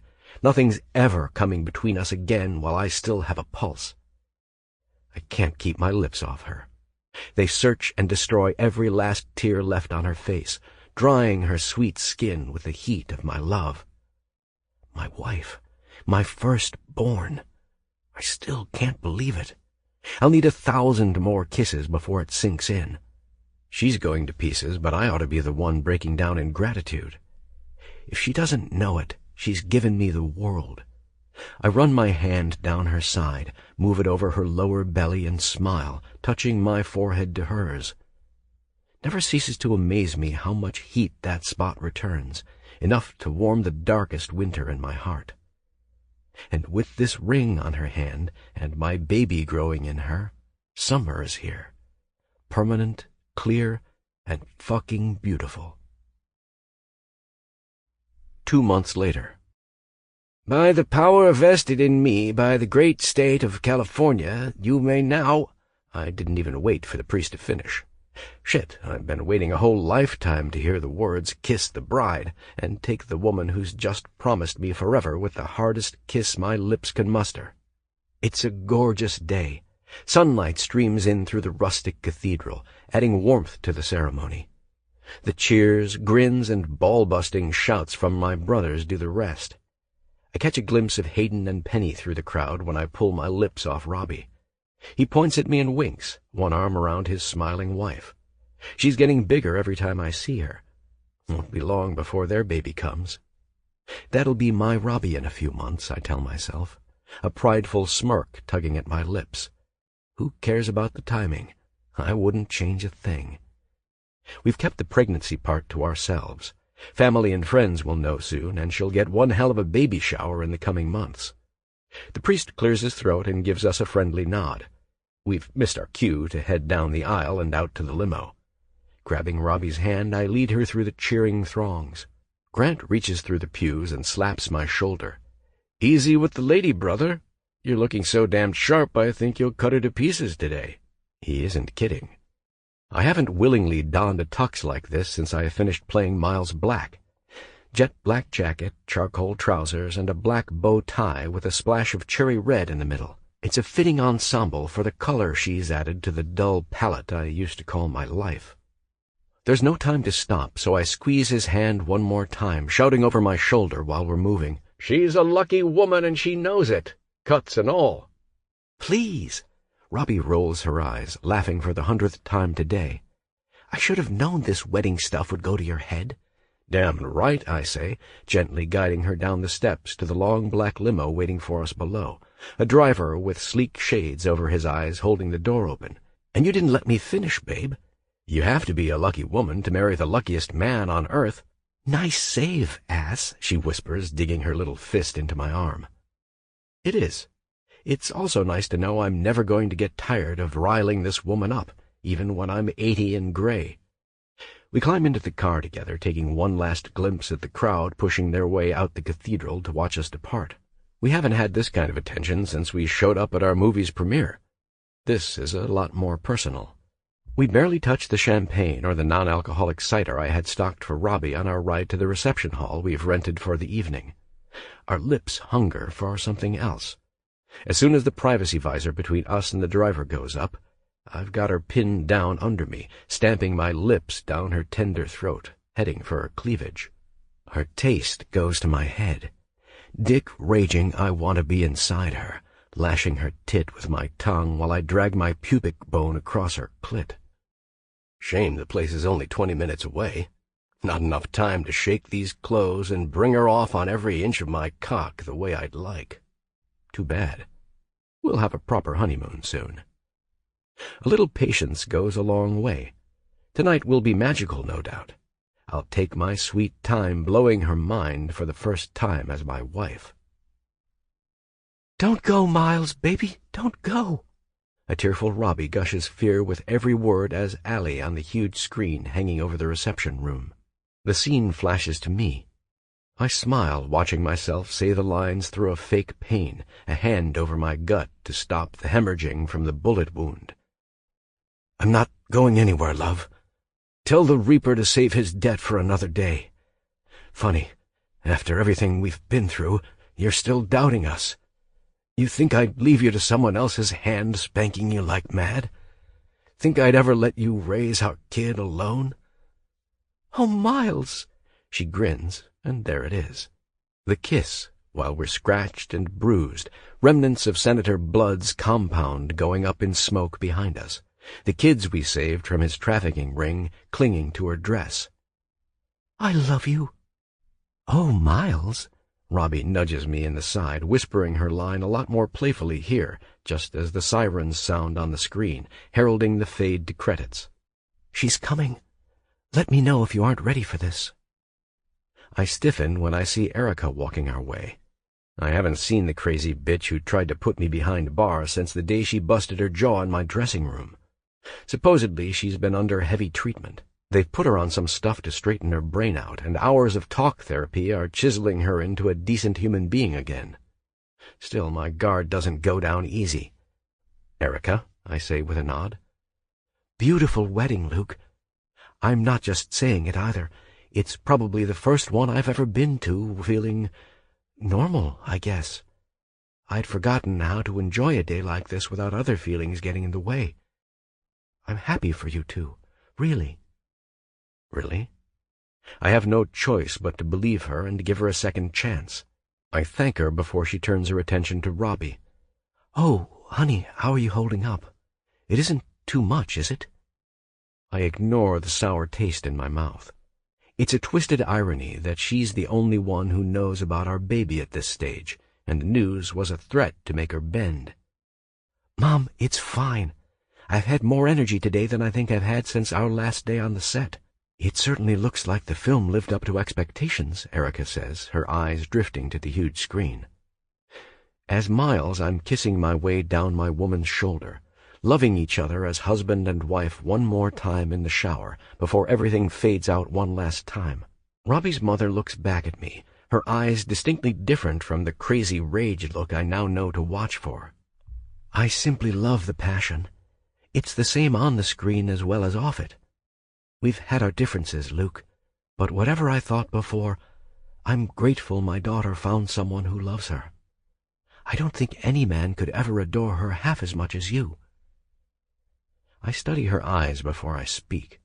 Her gaze is weirdly placid now, honest in a way it wasn't before. Whatever they're doing in therapy, it must be working. Past is behind us now, I say, taking Robbie's hand and bringing the back to my lips for a brief kiss. Finding her again was our second chance. If it's taught me anything, it's that people deserve another shot. We want you to be involved in our life and in our babies, Erica. Now go and enjoy yourself. I mean what I said, even if there's a leery edge in my gut. We'll be keeping her on a short leash until her treatment proves itself solid a while longer. Still, I'm glad I took the high road rather than bringing down the hammer and throwing her in prison, which I easily could have done after I'd gotten out. She smiles at me, leans over the table, and gives her daughter a peck on the forehead. The warmth in Robbie's face tells me I did the right thing. The sun, the moon, and the stars around us were chaos before. I set them right, and all it took was a little blood, sweat, and a piece of my ego. My ears prick up when she leans further, whispering something to my girl I have to strain to hear. I know we're not supposed to dwell on the past, but I wish your father were here to see you today. He loved you, whatever his problems. Somewhere he's happy, looking down and seeing you're loved. Robbie nods solemnly when she pulls away. The tears can't be far behind, but she's on her guard like me. She won't be letting it down before we've rebuilt trust with the woman in front of us. Well, I'd better go. I've never been one to pass up a good Bloody Mary, and it looks like the bartender here knows a thing or two about serving a full meal with a drink. We share a smile. There are a lot of people walking around with the thick red drinks, about a dozen large chunks of olives, pickles, and cheeses speared in a neat line sticking out of their glasses. Have one for me, Robbie says. I need our guests to get their money's worth with the drinks since I can't. Holding her hand, her fingers tighten around mine as we watch her mom turn with a smile and head back to her table. You're really not mad? Not even a little bit? I'm a forgiving man when I need to be, I say, reaching for her brow with my free hand, sweeping a loose lock of golden hair over her ear. Damn, whatever they've done with her hair, it's immaculate today. It'll be so much more fun to mess up later. I meant what I said about the past. It's behind us, babe. Everything that happened with you, with me, with our fucked up families. We've got each other, and we're forging a new family. That's what matters most. What happened before is only relevant because it's a great guide for what not to do. Nodding, she stares into my eyes. I've never seen her baby blues a happier shade. Keep going, hubby. You're just so perfect I think I'll do something extra special for you tonight. I can't help but smirk while my cock jerks, loving the tease in her eyes. Like Allie and Miles special, or Robbie and Luke? That depends. Which one is naughtier? I've had enough. I won't wait longer than one more limo ride to find out. She laughs while I pick her up, carry her through the tables while a few last people wish us well, and out to the driver waiting for our departure. On the way we see Grant in the lobby, barking orders into his phone. My high-strung, money-grubbing brother never takes a day off when his phone rings. I wonder how many millions he's just made when he punches a button on the screen, sees us and waves, running over before we're in the car. Brother, shit. Glad I caught up to you. Forgot to give you this thing I've been carrying around since I got here for the big day. He reaches into his pocket, fumbles out something that looks like a small jewelry box, and plants it in my palm. Go ahead, check it out. Robbie and I both stop and stare at the small gold pin inside, a different gem in each of its four corners. It takes me several seconds to realize where I've seen it before. Holy shit! Why me? I whisper, trying to stop my hands from trembling. I'm holding the tiny eagle pin my mother used to wear in her old photos, the very one she went down with in the Alaskan bush, one of the few things they recovered from the crash site. Grant shrugs. I remember Dad saying this used to be with her all the time when she'd fly. Hayden found it in Dad's old office before the estate was sold. We talked it over and thought it'd make more sense with you, seeing how you're the flyboy in the family. You need the extra luck more than we do. Thanks, bro. Seriously.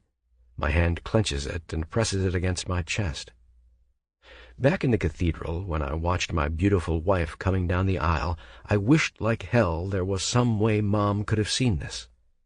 Turns out she's found a way to be here after all, and it's a much more solid presence than the old letters stuffed in my box at home. I haven't looked at them in years. Stopped about the time I grew out of writing passive-aggressive songs, about the time I loved, lost, and found my way back to Robbie again. "Luke, what is it?" she asks, probably for the second or third time. "Something that belonged to my mom. You know I'm not the sensitive type, but damn if it doesn't make this day extra special." I have to stop there. Grant slaps me on the shoulder, a big grin peeking through his thick beard. "Please get the fuck out of here and enjoy your honeymoon. We'll catch up over drinks next time I'm in from New York." "Whatever," I tease. "You're just eager to get back to hashing out another billion with some jack-off trader on Wall Street." His smile fades and his eyes shift back and forth. "I'm actually hiring a new assistant. Real pain in the ass finding a good woman." Robbie and I look at each other, and I raise an eyebrow. "A good what?" "Good help, brother," he says, smiling through his correction. "Don't you listen? Must be all this newlywed excitement." "Whatever, bro. Enjoy the spread here, and then have a safe trip home." I bring Robbie out the revolving door, leaving him to his mysterious love life. We're waiting for the driver to pull around and get us when I feel her hand in my pocket. She lifts up the small black box, takes out Mom's old pin, and slips the clasp through the sleek white layers of her wedding dress before closing it. "Perfect fit," she says, taking my hand and laying it against her cheek. "I wish I'd met her," she says. "Doesn't matter. Long as this baby turns out to be the first of many, she'll live on. It all will, the good and the bad, past and present, the best and worst of our families. Finally one." I don't think about how strange it sounds until it's out of my mouth, but the way she kisses me just before the car comes tells me it isn't so odd. What better goal can a man and woman have than spinning tragedy into gold? We've done plenty of that already. There's a lot more coming, just as soon as I've given her a wedding night she'll never forget. We're in the spacious suite, we're naked, and I'm staring in stunned silence at my wedding present. Where on God's green earth did that beauty come from? I'm staring down at the little bird stamped on her ass, sitting on a twig spreading out along her hip, musical notes coming from its mouth in the shape of hearts. The inscription circling it in a crest would almost bring a tear to my eye if I wasn't drunk on lust, seeing my name on her bare, fuckable ass for the very first time. "Luke's forever. Through love, through loss, we endure." Had it done last week. There's a reason I've been pretending to save my energy for the honeymoon. She sticks the tip of her tongue out at me as I turn her around, and I bury it in my kiss. I knew she'd been holding out on me for a good reason. We never had a week-long dry spell for sex since we sorted out our issues. Sure, the pregnancy and impending wedding stress could have put her under the weather, but the lust and excitement in her eyes never disappeared once we went to bed. Moving my hands to her ass, I cup her cheeks and squeeze, swallowing the satisfied moan, leaving her mouth with another sultry kiss. "Your only mistake was waiting a whole week to fuck. Babe, everything we've pent up is coming out big time tonight. I'd be a damn fool if I didn't take full advantage of the sweet new target you've given me." My palm cracks across her ass cheek. Hard. She shakes with a whimper on impact, writhing in my arms. Even the skin I haven't spanked feels 10 degrees hotter when I run my fingers up her back, slow and sensual. I want to bring her the same delicious torture she's given me. I'll have her pussy soaking wet before I bury every inch inside her. "Let's see what it looks like from the air," I say. My hands go to her shoulders, helping put her on her knees. She knows what to do. I watch the flicker in her gray-blue eyes dancing as she takes me into her mouth. My big cock looks like art once her lips hug it. I stare, admiring the tattoo as she crouches, bubbling her ass up, giving me a wonderful view. Looks good. Looks right. Looks like it's made to be there, my name inscribed on her sexy skin from now until kingdom come. Yeah, fuck yeah. Groaning encouragement, I hook my fingers through her hair, wind several locks around my fingers, and pull. Nice and steady, baby girl. Keep fucking going. Love when she explores, but I love to lead her, too. I help her mouth up and down my cock, growing harder by the minute, oozing its slickness onto her tongue. She moans when she tastes my pre-cum, and I fuck her face faster, quelling the burning sensation in my balls when I remember how good it'll be to blow when I'm in her, balls deep. Fuck, it isn't easy. My new wife looks hot as sin. Her beauty matches the room. It's lined with old-world red where the gaping mirrors end, sinful, seductive romance all around us. My eyes move mirror to mirror, taking in my cock and her mouth from every angle. I stop, tilting her face when she slows to rest her jaw, urging her to share the view. Look, little bird, see how happy you've made me, taking my dick with my name inked on your skin? Our hearts matched before. Now we can say the same about our flesh. I'm not joking. It gives me a rough, almost giddy pleasure seeing the design on her butt. It's not just the primal signal, having my name stamped there, but the fact that she chose a tiny robin for a bird. It's no match for the falcon tattooed on my chest, but we've grown beyond primal and prey. Together we've earned our wings. Together we're taking off, soaring free. Her mouth moves slowly, taking me in like she can't believe it herself, never once breaking eye contact unless I tell her. She's taken to training so well. I'm smiling when I think how she could barely stand to look at me when we first started fucking again. It's taken months to fuck the shy, scared little girl out of her, and now I've got a woman taking as much of me as she can fit into her mouth. And what a beautiful woman. Perfection sculpted in soft curves, golden hair, and gemstone eyes. Everything I always wanted to love, to cherish, and to ravage. Everything that matters, and so much more. Okay, I growl a minute later. My balls steam hotter beneath her fingertips, warning me they're about to give it up if I let her continue. There'll be another load for that. Right now, I'm not wasting a damn drop while my wife's freshly married pussy hasn't been mounted, fucked, and owned by her husband. Kiss me with those dirty lips, and then get ready to spread your legs. I help her up, never taking my hand from her hair. It helps when I pull her in for a kiss, tasting my salt and sex all over her. She's still so sweet behind it, especially when she moans. The more we do it, the less I'm able to tell where she ends and I begin. Tonight it's harder than ever. Doesn't stop me from sinking my teeth into her bottom lip, making her moan louder, taking her sweet, wicked energy down my throat. I take her sexy purrs like a demon in rut.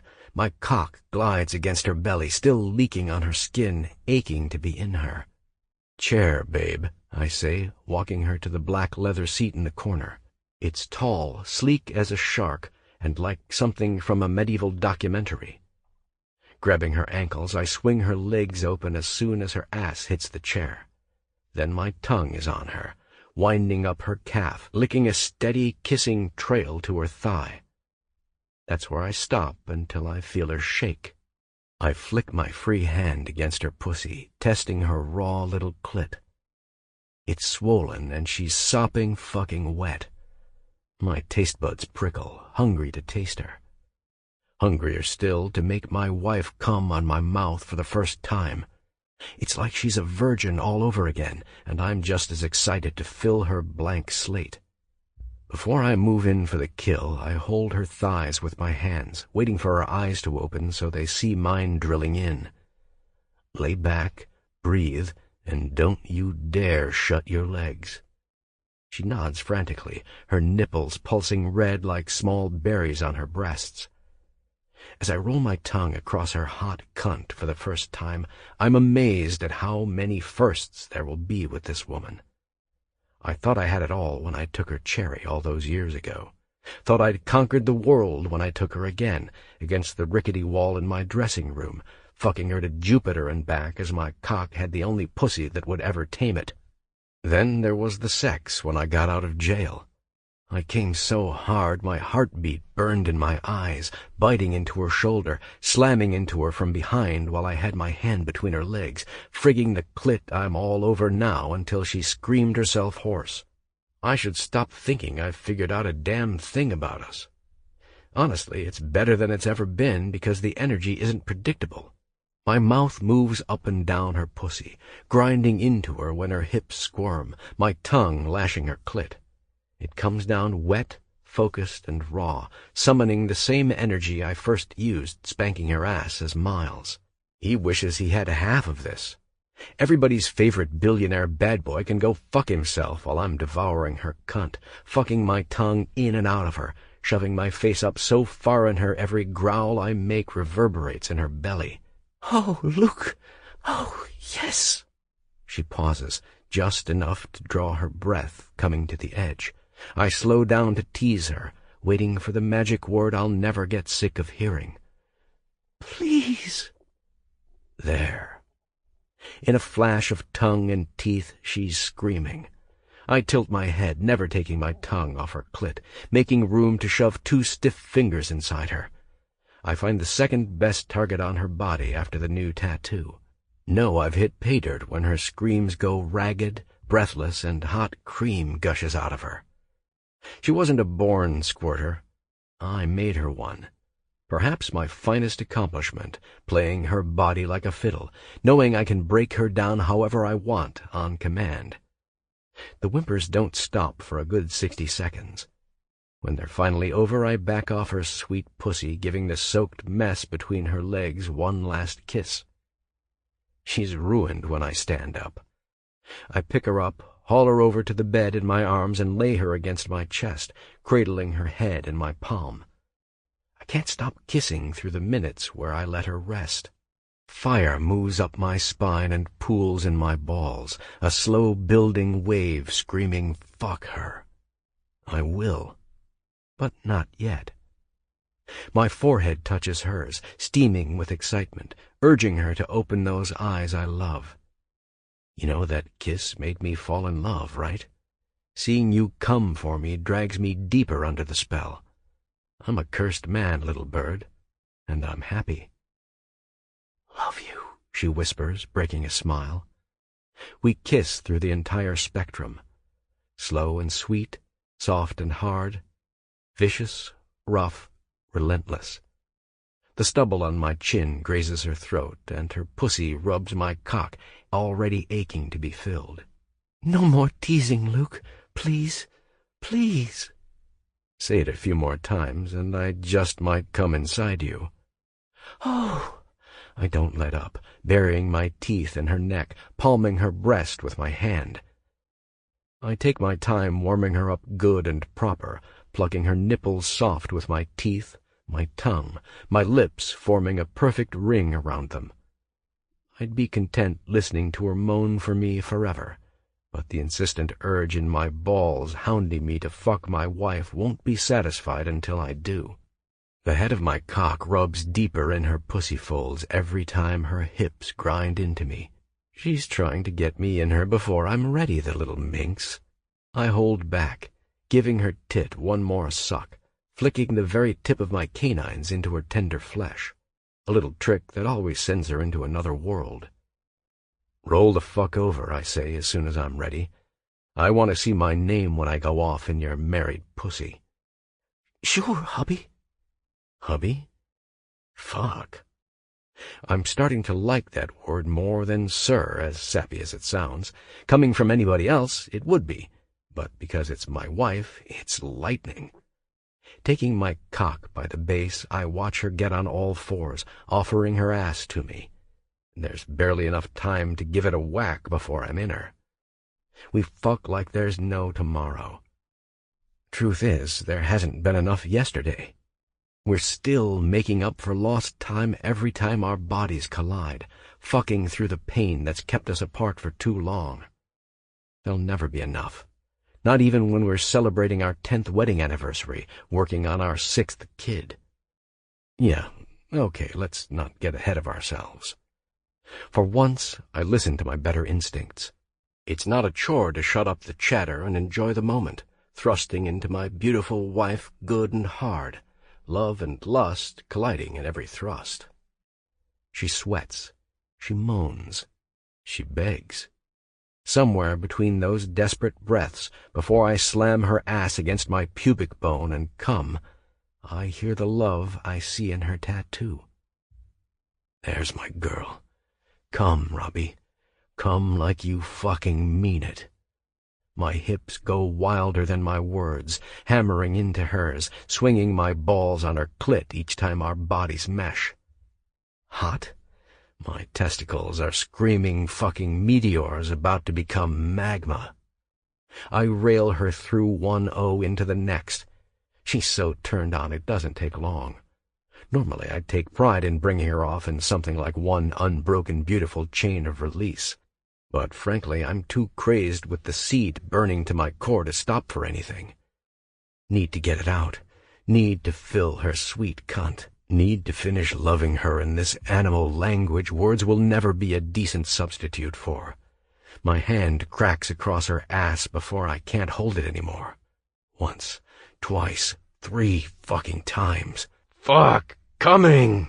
I shout, trying to hold my eyes open, catching one last glimpse of my name on her delectable ass before my vision goes black and red and white.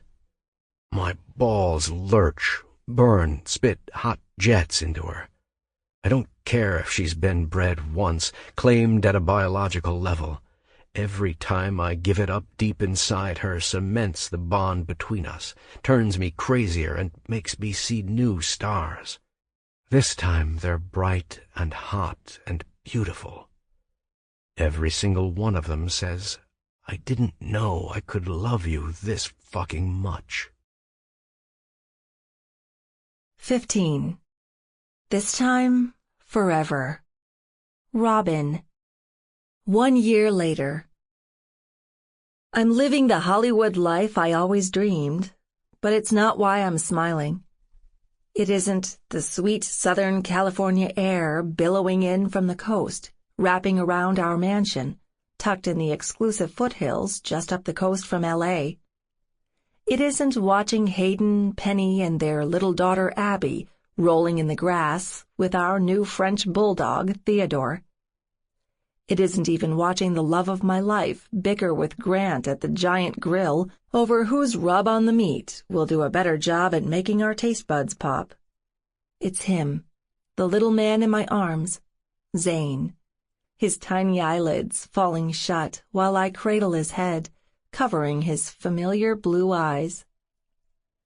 It's quiet moments like these, surrounded by family, when I think how different it could have been. Where the hell would I be if I hadn't taken a second chance?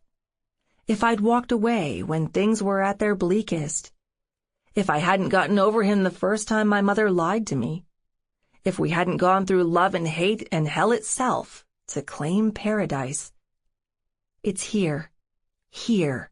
It's a time and a space so beautiful it makes me tear up when I open my heart and let the reality sink in. Everything we've done, side by side, the new contracts we've signed, the autographs and pictures we've doled out together to Freeze's fanatics around the world, the day my water broke up in the sky, and he brought us down to Portland in an emergency landing so I could deliver the gorgeous little boy snoozing on my shoulder. Life is hectic with a baby, a career, and a man who never lets up. It makes me appreciate the slow, special days, like this one, when I can sit back and marvel at the smirking, handsome angel who's delivered my forever happiness. Brother, you'll ruin half a cow if you douse that shit in your barbecue. Take it from the man who wined and dined the finest chefs in the world last month when they entrusted me with their hedge funds. Less is more. It's shit. Grant pauses, curses, and grabs for his phone. I've got to take this. Don't wreck the meat. Luke is still bristling when I come up behind him, resting my cheek on his shoulder. He turns, his frustration evaporating, love and light in his eyes when he sees me holding his son. Amazing how he's able to sleep through the commotion. Some people have it lucky. Some? Do you need help? He took off abruptly. I nod toward Grant, now a distant speck on the horizon, heading toward the cliffs, his hands animated. Probably that chick he was strung up on months ago. I don't ask about his love life, and he doesn't tell me. Any woman who wants to work themselves in between his $1 million deals and trips to Maine is welcome to that craziness. Growling, he slathers more barbecue on the meat, defying his brother's advice. These are ours. We'll split the beef 50-50 and let everybody decide their favorite recipe. Hey, I say, quelling the fury flexing in his muscles with a kiss on his neck. Aren't you glad this is our problem now? Remember when we had more to worry about? I was just thinking about everything before Zane. For a second, he looks at me intently, his eyes narrowed. Then the tension on his face melts, blooming into a smile. Shit, you're right, babe. I'd rather be arguing over spices with my brother than flying all over hell without any purpose, or spending my nights behind bars because a crazy woman lied. Shh, I whisper softly. Mom will be here any time. Fair enough, he says, his eyes continuing to soften. She's made a lot of progress. I'm honestly not even worried about her staying in the other wing of the house anymore. She's better, I agree, cradling Zane tighter in my arms. The human capacity to forgive is incredible. Mom came dangerously close to shattering it for me and Luke both, but we persevered. We expanded our second chance to mercy for her, and so far so good. She'll never be normal, the doctors say, not without a lot of therapy and oversight, but the meds and months of counseling have taught her to keep the worst of herself in check. And she's also learned how to handle her own trauma left over from a rocky childhood, bleeding into a bad marriage. Bibi called this morning. She says we'll make a lot of money if we follow up with the trip to Reading next week for the wine branding. What the hell do I know about wine? Luke snorts, moving the fresh meat to a rack and firing up the flame. It's rare to see him cook, but it's sexy when it happens. Never gave much thought to picking out a vintage with my name on it. If we're going up there, I ought to let Hade's biker buddies have a say. I laugh. Hard to believe they'd be the wine-drinking type. Seriously, it's good money and a getaway. This bear wine could really take off with our following. I'm in for the experience, babe. Hell, I'm always in it for you, he says, doing a slow turn, a smear of barbecue sauce on his chef's apron. Watching him cook is almost as unusual as seeing him in the tight gray t-shirt underneath the apron. A delicious tingle pulses between my legs. A wicked part of me wants to forget about our little family gathering, take him upstairs, and help him get changed for the next half hour. But little Zane stirs in my arms, cooing as he reaches for my face with his hands. Obligations, I remind myself, rolling my eyes. I wouldn't trade them for anything. It's time for his nap. I'll hand him off to Maisie before the food is ready. Mom will keep him plenty active with whatever new toy she's brought as soon as she's here. Wait, he says, grabbing me by the shoulder before I can move away. He never forgets the kiss. Never. It's warm, tender, and just a little bit mischievous. It puts an extra power in my step and gives me hope for spending more quality time together later. After he's done with me, he plants a quick peck on Zane's forehead, who opens his eyes and smiles at his daddy. I'm the one grinning on the way back to my house. It's like a drug, this love. I vow I'll never take any kiss he gives for granted. I hand the baby boy off to our head housekeeper, Maisie, and then head back to the grill to help him. Things go much more smoothly prepping the food with Grant sidetracked. It's amazing how the pieces fall into place after breaking up the everlasting dick measuring contest between the Billionaire brothers. Soon we've got ourselves a huge spread of ribs, veggies, sausages, and about 10 different kinds of pie. The caramel apple cheesecake is my signature dish, something I charmed the instructors with in acting school plenty of times. I work with Penny and a few of our other housekeeping staff to wrap things up while the brothers set the huge picnic table. It doesn't get any better than this. An hour later, we're gathered around the table, a feast heaped on serving plates in front of us. Luke sits at the head of the table, while I'm on his right side with Zane. Mom sits across from us, truly smiling to be in our space. Even little Theodore takes a break from barking and chasing butterflies to rest at my feet. The puppy drools into the grass, nuzzling his face into the earth, a living symbol of how happy and content I'm feeling inside. Our guests are hungrily loading up their plates. Hayden pours himself a fresh glass of wine before he goes for the meat, locking eyes with Grant in a tribal challenge over the pile between them. "Hayden!" Penny slaps her husband's wrist when he tries to throw an extra sausage on his plate, already stacked higher than even his big appetite should allow. Grant chuckles, and it makes me smile. I think all three Shaw brothers are trying to prove their masculinity by being the biggest carnivore. The constant chatter building around the table comes to a stop when Luke stands, cuts in, and dings his scotch glass loudly with his spoon. "It's not really our tradition to make grand speeches or say grace, but I wanted to do both, in our own special way, since everybody I care about is at this table. Whatever's brought us here today puts a smile on my face. I'm not afraid to hide it. Say it's God or fate or whatever you believe, but I think it's our mother sometimes." He pauses. I reach for his hand, twining my fingers with his, holding it there as I study everybody's faces. Mom watches in respectful silence, same as Penny. Hayden and Grant stare with their eyes a little wider, heads tilted very slightly, surprised and wondering where this is going. Honestly, so am I. This isn't like him. "Going on 30 years ago, isn't it? The crash happened this month, as a matter of fact. The years that came after, I thought our lives were over. I mourned a woman I never really knew, blamed her absence for all the mistakes our old man made in his later years. The drinking, the womanizing, bad business, Kayla." He's careful with his words, talking about his father's mistakes, eyeballing my mother. So far, she's undisturbed, thankfully. "I only saw the bad when I lived loss. Couldn't forgive because the world itself was so damned merciless every time I tried to make good on things I wanted. Today, it's different, and everybody around this table is the reason why." Smiling, Penny nods, lowering her lips to Abby's forehead.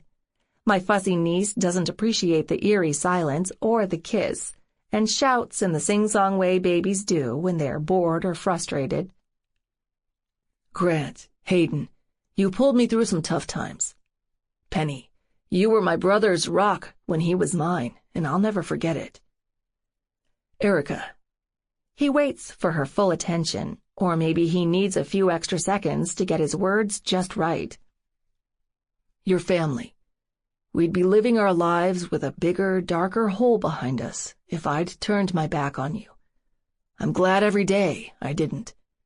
Zane deserves a grandparent, and he's got one in you. And you, little bird."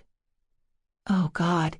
His fingers pinch tighter to mine, so hard it drains the blood from my knuckles. I tighten the hold right back. "You've been the perfect wife. You never gave up when we had our issues. Every day, you give me reasons most men can only dream about to wake the hell up and make my life count. Yeah, it helps that you're drop-dead gorgeous, but that's not what I'm getting at. I say it often, and it's still not enough, so here it is again. I love you, Robbie. You're the first, last, and best love I'll ever have.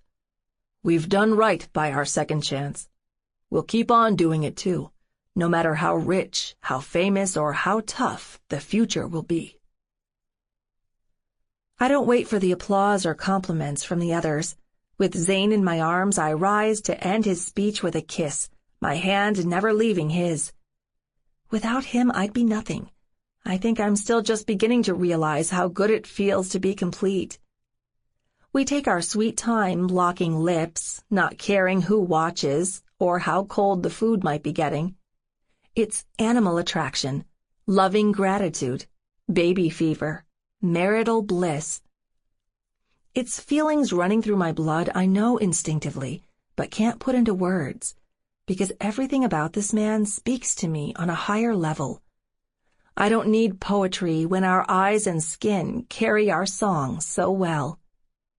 Deep down, I know exactly what we are when his fingers hook through mine, his mouth covers my lips, and we melt into each other with our little boy between us, perched between our hearts. Today, we're inseparable. Tomorrow, we're better. Forever, we're man and wife. This concludes Baby Fever Promise by Nicole Snow, narrated by Cheryl Ray and Christopher Sly. Copyright 2017 by Nicole Snow. This unabridged audiobook is published by arrangement with Nicole Snow and was produced in the year 2019 by Tantor Media Incorporated, a division of Recorded Books, which holds the copyright thereto. Please visit Tantor.com for more information on our growing library of unabridged audiobooks.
Zane, his tiny eyelids falling shut while I cradle his head, covering his familiar blue eyes. It's quiet moments like these, surrounded by family, when I think how different it could have been. Where the hell would I be if I hadn't taken a second chance? If I'd walked away when things were at their bleakest? If I hadn't gotten over him the first time my mother lied to me? If we hadn't gone through love and hate and hell itself to claim paradise? It's here. Here. It's a time and a space so beautiful it makes me tear up when I open my heart and let the reality sink in. Everything we've done side by side, the new contracts we've signed, the autographs and pictures we've doled out together to Freeze's fanatics around the world, the day my water broke up in the sky and he brought us down to Portland in an emergency landing so I could deliver the gorgeous little boy snoozing on my shoulder. Life is hectic with a baby, a career, and a man who never lets up. It makes me appreciate the slow, special days, like this one, when I can sit back and marvel at the smirking, handsome angel who's delivered my forever happiness. Brother, you'll ruin half a cow if you douse that shit in your barbecue. Take it from the man who wined and dined the finest chefs in the world last month when they entrusted me with their hedge funds. Less is more. It's shit. Grant pauses, curses, and grabs for his phone. I've got to take this. Don't wreck the meat. Luke is still bristling when I come up behind him, resting my cheek on his shoulder. He turns, his frustration evaporating, love and light in his eyes when he sees me holding his son. Amazing how he's able to sleep through the commotion. Some people have it lucky. Some? Do you need help? He took off abruptly. I nod toward Grant, now a distant speck on the horizon, heading toward the cliffs, his hands animated. Probably that chick he was strung up on months ago. I don't ask about his love life, and he doesn't tell me. Any woman who wants to work themselves in between his $1 million deals and trips to Maine is welcome to that craziness. Growling, he slathers more barbecue on the meat, defying his brother's advice. These are ours. We'll split the beef 50-50 and let everybody decide their favorite recipe. Hey, I say, quelling the fury flexing in his muscles with a kiss on his neck. Aren't you glad this is our problem now? Remember when we had more to worry about? I was just thinking about everything before Zane. For a second, he looks at me intently, his eyes narrowed. Then the tension on his face melts, blooming into a smile. Shit, you're right, babe. I'd rather be arguing over spices with my brother than flying all over hell without any purpose, or spending my nights behind bars because a crazy woman lied. Shh, I whisper softly. Mom will be here any time. Fair enough, he says, his eyes continuing to soften. She's made a lot of progress. I'm honestly not even worried about her staying in the other wing of the house anymore. She's better, I agree, cradling Zane tighter in my arms. The human capacity to forgive is incredible. Mom came dangerously close to shattering it for me and Luke both, but we persevered. We expanded our second chance to mercy for her, and so far so good. She'll never be normal, the doctors say, not without a lot of therapy and oversight, but the meds and months of counseling have taught her to keep the worst of herself in check, and she's also learned how to handle her own trauma left over from a rocky childhood, bleeding into a bad marriage. Bibi called this morning. She says we'll make a lot of money if we follow up with the trip to Reading next week for the wine branding. What the hell do I know about wine? Luke snorts, moving the fresh meat to a rack and firing up the flame. It's rare to see him cook, but it's sexy when it happens. Never gave much thought to picking out a vintage with my name on it. If we're going up there, I ought to let Hade's biker buddies have a say. I laugh. Hard to believe they'd be the wine-drinking type. Seriously, it's good money and a getaway. This bear wine could really take off with our following. I'm in for the experience, babe. Hell, I'm always in it for you, he says, doing a slow turn, a smear of barbecue sauce on his chef's apron. Watching him cook is almost as unusual as seeing him in the tight gray t-shirt underneath the apron. A delicious tingle pulses between my legs. A wicked part of me wants to forget about our little family gathering, take him upstairs, and help him get changed for the next half hour. But little Zane stirs in my arms, cooing as he reaches for my face with his hands. Obligations, I remind myself, rolling my eyes. I wouldn't trade them for anything. It's time for his nap. I'll hand him off to Maisie before the food is ready. Mom will keep him plenty active with whatever new toy she's brought as soon as she's here. Wait, he says, grabbing me by the shoulder before I can move away. He never forgets the kiss. Never. It's warm, tender, and just a little bit mischievous. It puts an extra power in my step and gives me hope for spending more quality time together later. After he's done with me, he plants a quick peck on Zane's forehead, who opens his eyes and smiles at his daddy. I'm the one grinning on the way back to my house. It's like a drug, this love. I vow I'll never take any kiss he gives for granted. I hand the baby boy off to our head housekeeper, Maisie, and then head back to the grill to help him. Things go much more smoothly prepping the food with Grant sidetracked. It's amazing how the pieces fall into place after breaking up the everlasting dick measuring contest between the Billionaire brothers. Soon we've got ourselves a huge spread of ribs, veggies, sausages, and about 10 different kinds of pie. The caramel apple cheesecake is my signature dish, something I charmed the instructors with in acting school plenty of times. I work with Penny and a few of our other housekeeping staff to wrap things up while the brothers set the huge picnic table. It doesn't get any better than this. An hour later, we're gathered around the table, a feast heaped on serving plates in front of us. Luke sits at the head of the table, while I'm on his right side with Zane. Mom sits across from us, truly smiling to be in our space. Even little Theodore takes a break from barking and chasing butterflies to rest at my feet. The puppy drools into the grass, nuzzling his face into the earth, a living symbol of how happy and content I'm feeling inside. Our guests are hungrily loading up their plates. Hayden pours himself a fresh glass of wine before he goes for the meat, locking eyes with Grant in a tribal challenge over the pile between them. "Hayden!" Penny slaps her husband's wrist when he tries to throw an extra sausage on his plate, already stacked higher than even his big appetite should allow. Grant chuckles, and it makes me smile. I think all three Shaw brothers are trying to prove their masculinity by being the biggest carnivore. The constant chatter building around the table comes to a stop when Luke stands, cuts in, and dings his scotch glass loudly with his spoon.